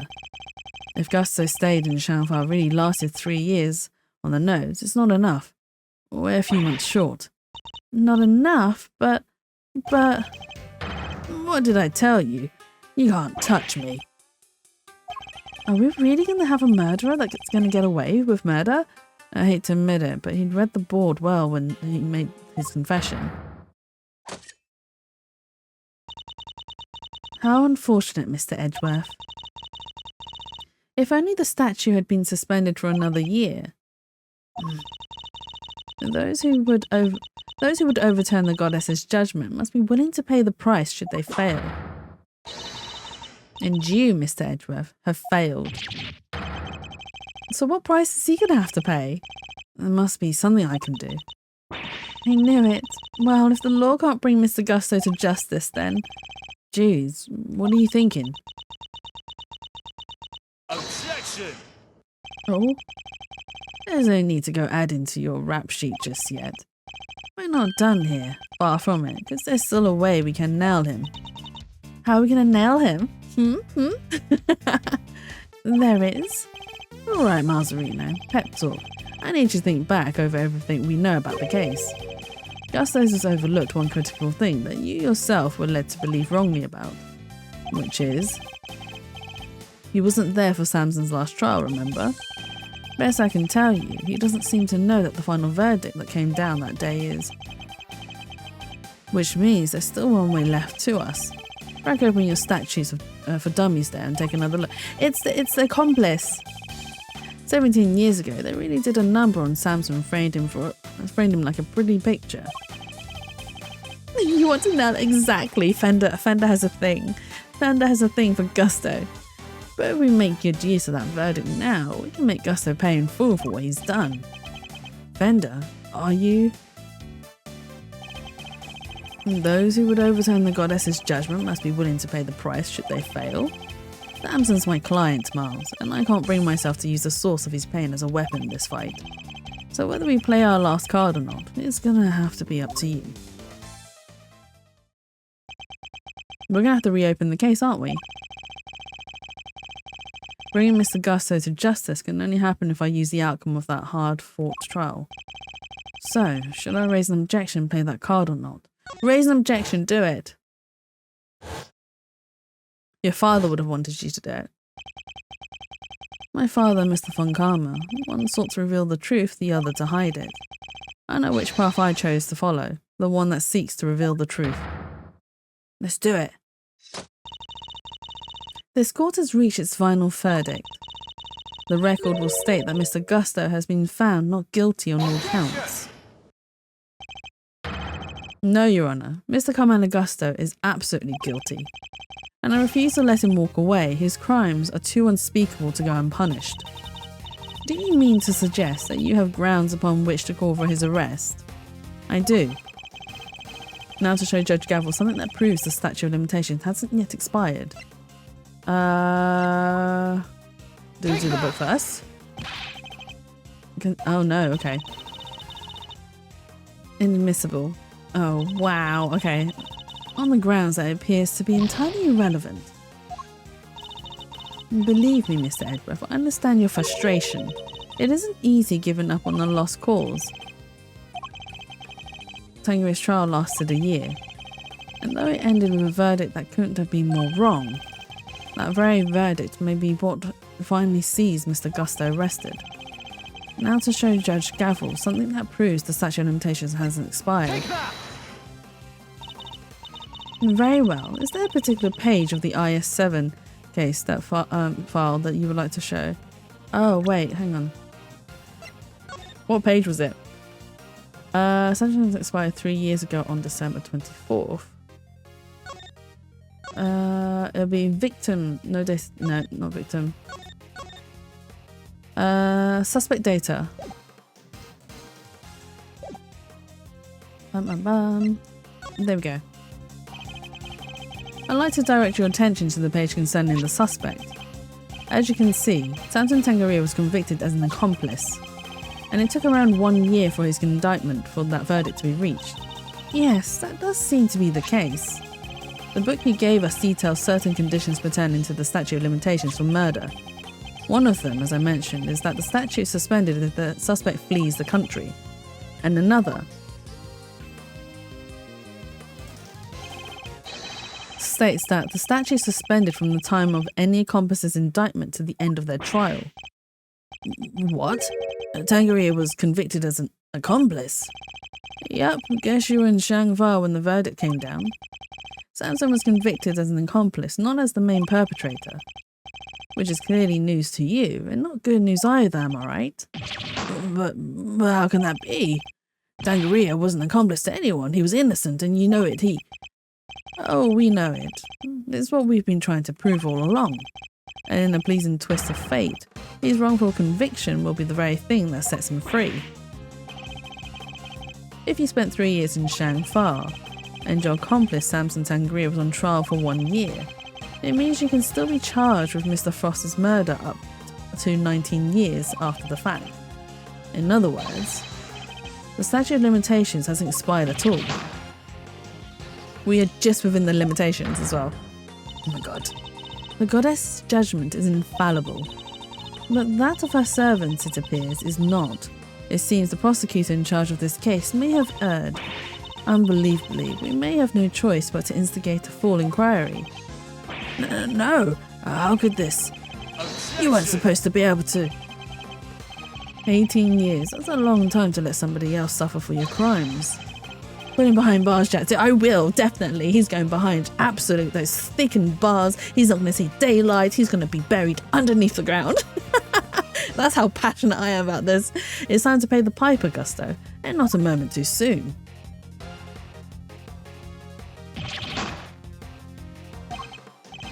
But I'm finally the greatest. My brilliance has been recognised. I gave up everything for this. Everything, even my son. More's the pity. But you can't run from the law forever because the bills come due at last. The bills come due at last is such a cool saying. I know, I'm easily impressed. Is he meditating? Oh my god, what is he making? Oh, a statue of himself? Oh, wow. And then he cut it.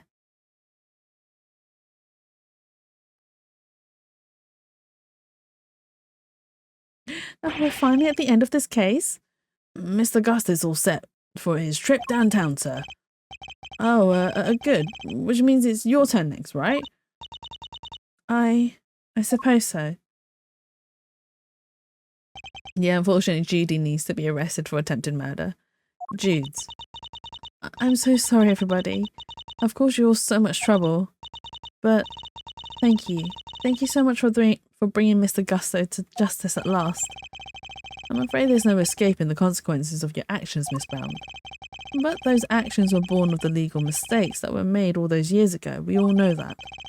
So allow me to apologise in return on behalf of the prosecution. Oh no, I have no one to blame but myself for it all. Starting with those sculptures. Hey, Jude, you think maybe you might want me to represent you? I'm not some nervous newbie anymore. And there's no way I'm letting you take the rap for everything. Oh my god, she's got big ugly tears. Oh my god, she's got big ugly tears. That's really cute. That's really adorable. She ugly cries. That's it. That's amazing. She ugly cries. I need an ugly cry version of my avatar now. Oh, I'd be honoured. Thank you, Mr. Fender. Oh, is she gonna hug him? Is she gonna hug him? No, she's not. Okay. Sorry, ma'am, but you gotta come with me now. Of course.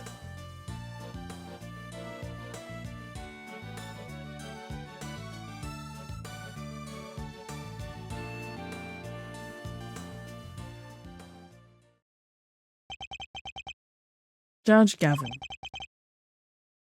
Why did you lie to us? Lie? What are you talking about? You imply that there was no case of... Oh my god, wait. You imply that there was no case for a retrial, but as we've proven, that wasn't true. Surely anyone truly committed to seeing justice done would have called one as soon as the body was found. I am under no obligation to answer such questions, and you clearly have no intention of doing so either. Truly. You are proving to be quite a threat to the Committee for Prosecutorial Excellence. The words. As such, you give me little choice but to report back on your continued transgressions. No doubt you'll be called to appear before the committee in due course. Once big ugly tears, thank you for the clip, Shroomy.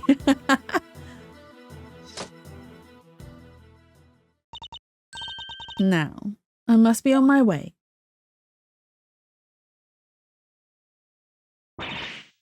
What the heck? And after you caught the real killer and everything. Isn't that what prosecutors are supposed to do? Regardless of how it may all play out, I'll never regret what we accomplished here today. Mr. Edgeworth. Who's crying, Wiener? Hey, Mr. Edgeworth. Yes? Why did you stick your nose in this case anyway? You weren't even on the job. My job is to bring the truth to light, Mr. Winner. Not only as a prosecutor, but as a person. I don't get it. I wouldn't expect you to understand, not as long as you believe that closing the case makes you a winner. That's going way over my head. I'm going home. Go home. Go home, Winner. You just go home and cry. What was that all about? Your sister has a lot to learn is all. Mousy Walsy.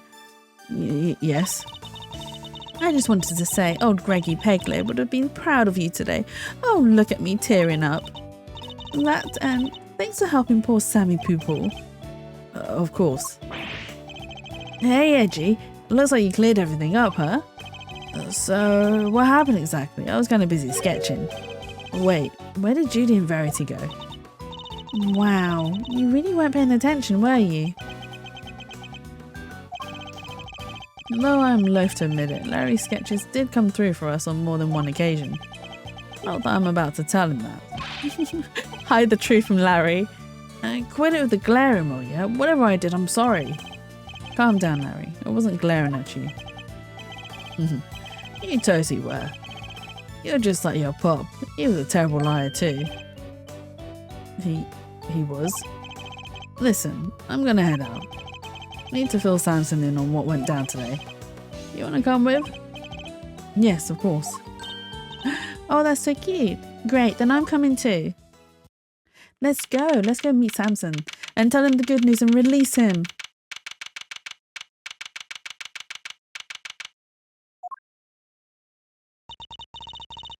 So, what's Mr. Tangaria like? I can't wait to finally meet him. Oh, he's a real sweetheart. You'll love him. Even while locked up, he can't help but make all sorts of cookies and cakes for everyone. It's why 3 p.m. cake extravaganza is a thing for prisoners and guards alike. Really? That sounds awesome. You think there'll be any left for us to try? Didn't we find a few slices of chocolate cake in the prison the other day? Could there have been some of Mr. Tangaria's baked goods? Oh, we did, didn't we? Gummy, what are you doing here? I heard you were all coming to see Mr. Tangaria, so I volunteered to escort him. Hello, new friends. I'm Samson Tangaria. Prosecutor Miles Edgeworth, at your service. And I'm Mr. Edgeworth's trusty sidekick, Kay Faraday. It's very nice to meet you both. Miles is Gregory's son. Is that so? Your father was very kind to me and fought so hard for my case. But in the end, I betrayed him and made a false confession and... Don't worry, Mr. Tangaria. Mr. Fernandez explained everything to me. Sure did, and now we're here to tell you the truth about what happened 18 years ago. The truth? Judy did all that for me. Crazy kid raped her brain for 18 years until she finally figured out how to set you free. What can I say? Turns out she really would do anything for you. Oh, Judy. I never did anything to deserve such devotion. Come now, Mr. Tangaria. I think we all know that's not true. The bond between the two of you has held strong for all these years after all. You think so? I guess I better show him. Which piece of evidence is proof of the bond Mr. Tangaria and Miss Bond share? It's the chocolates. Take that! Those chocolates. Judy made them, didn't she? Yes, she did. They're super delicious and sweet. Miss Baum continued making them just as you taught her, even after that fateful day, so that there would always be some waiting for you when you finally came home. Judy. Aww. I bet they're beyond super sweet then, aren't they? Very much so, I'm afraid. I only wish we could hand them to you. Don't worry, sir. I'll make sure he gets them later. Which would be a clear breach of prison policy. Not that I have the authority now to stop him anyway. Thank you very much. You know, Detective. Something about you reminds me of Detective Bad. Really, pal? 'Cause I look up to him a lot. He's my role model. You don't say. It seems fate likes to bring people of all sorts together, huh? You hang in there, Samson. Just a little longer. I should be able to get you out soon. I'm sorry it's taken so long. Nobody should have to wait 18 years to get justice.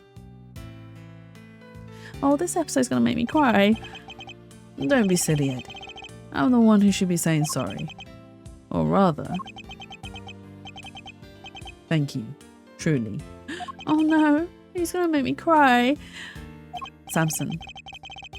Well, I guess it's my turn to wait for Judy to come home now. I better make sure there's something delicious on the table for her when she finally walks through that door. Cry, Jazz, to free those tears. Shoot me. Do you really want to see me or hear me cry? Don't let me down, Eddie. Leave it to me, big guy. Oh my god, that's such a heartwarming episode. Just that end bit. The IS-7 incident it's been 18 long years, but this case we'd inherited from my father is finally coming to a close.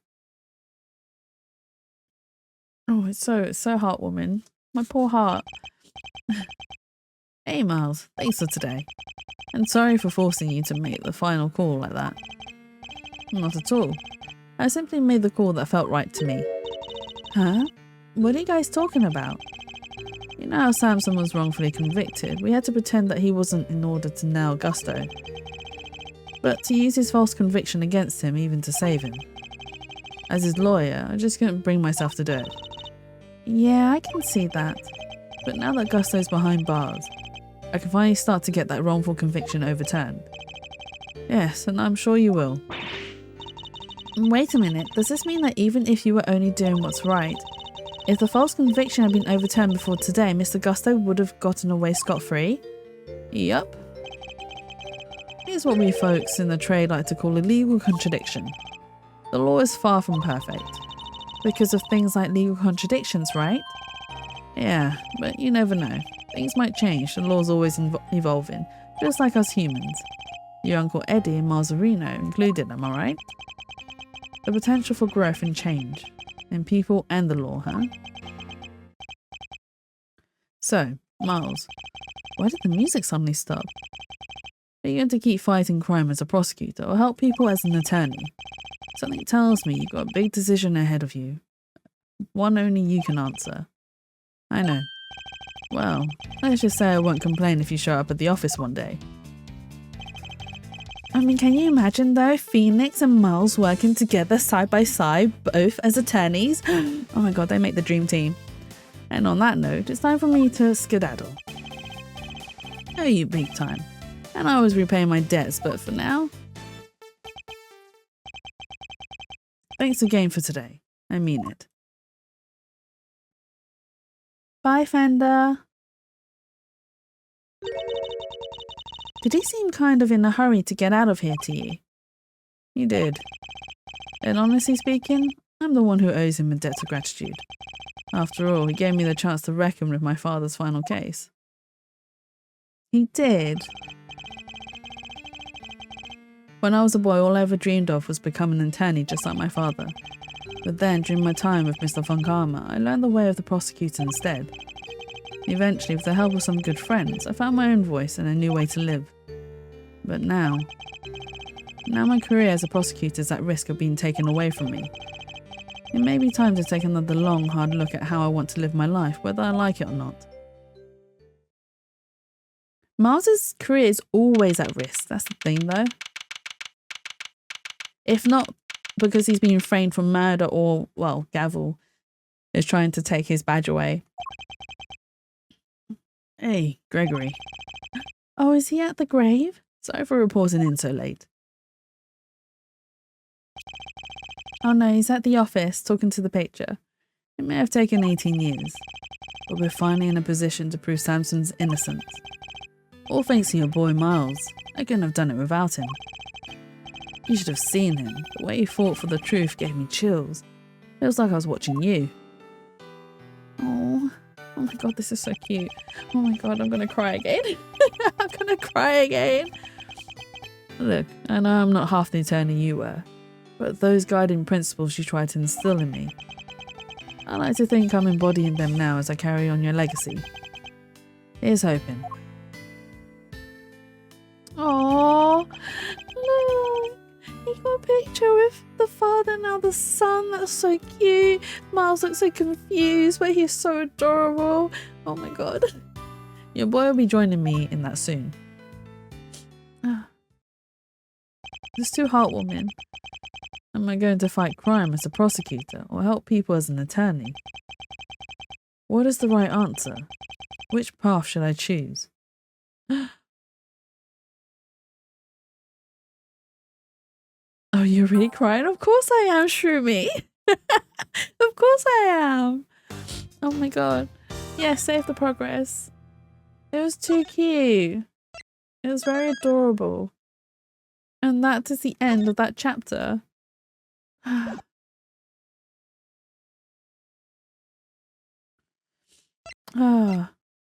There's 2 more chapters left. Oh my god. Oh my god, that was so adorable. That was very cute. Oh, and that is the end of stream, guys. Thank you so much for joining me. I'm so sorry, it was kind of sad at the end. Well, it wasn't sad. Okay, actually, it was more heartwarming than anything. It was very heartwarming. I'm not going to go through the gallery because it's going to take time and maybe we will quickly. Hug chat. So thank you for the hug, Shroomy. It was very cute though. The fact that Gregory was like, oh, your son's like walking in your shoes, so he's following your legacy. And then there's also the whole entire Tangeria is now going to wait for Judy to come out of prison because she attempted murder. And also Judy finally getting Tangeria the innocent verdict. because he was never guilty to begin with and he was wrongfully convicted. Oh my god, it's just so cute. That episode just really got me and my heartstrings. Oh my god. My eyes also sting because of the tears. Oh. But yeah, it was very cute. Very adorable. And I'm hoping we can complete more of it. There's only 2 chapters left though. But we'll have plenty. I mean, 2 chapters is still a lot of streams. We have seen how long it takes me to do a chapter sometimes. Here's Chatsu tissue, thank you. I have a box of tissues, but it's behind me rather than near my desk. Maybe this. That was a really cute episode, no? I thought it was adorable. And well worth my tears. Okay, that's that. Okay, so we've got everything. I'm gonna go back to the music collection. I love the music. Okay, let's see who I can raid. Get them, nobody sees it if you get them. Oh, you mean the thingy-mabobbies? Okay. Let me see. Who is currently streaming that we can go raid? Oh, there is someone that I wanted to raid before. We're gonna go raid over. They are playing Overwatch 2. So go be nice, be kind, go check them out. Okay, let's go. I wanted to raid over the tissues. Get them, nobody sees if you get them. It's fine. I'll get them after stream. We're ending anyway. So it's fine. But yes, go give over some love. Be nice, be kind, and also enjoy the rest of your evening.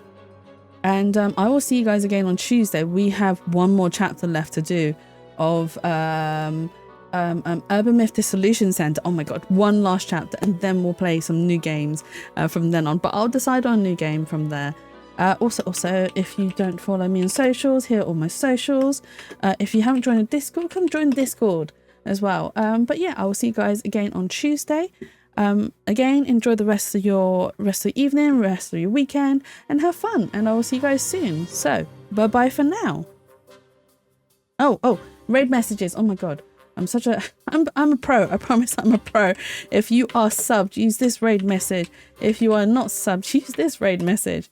Jesus Christ, Jatsu.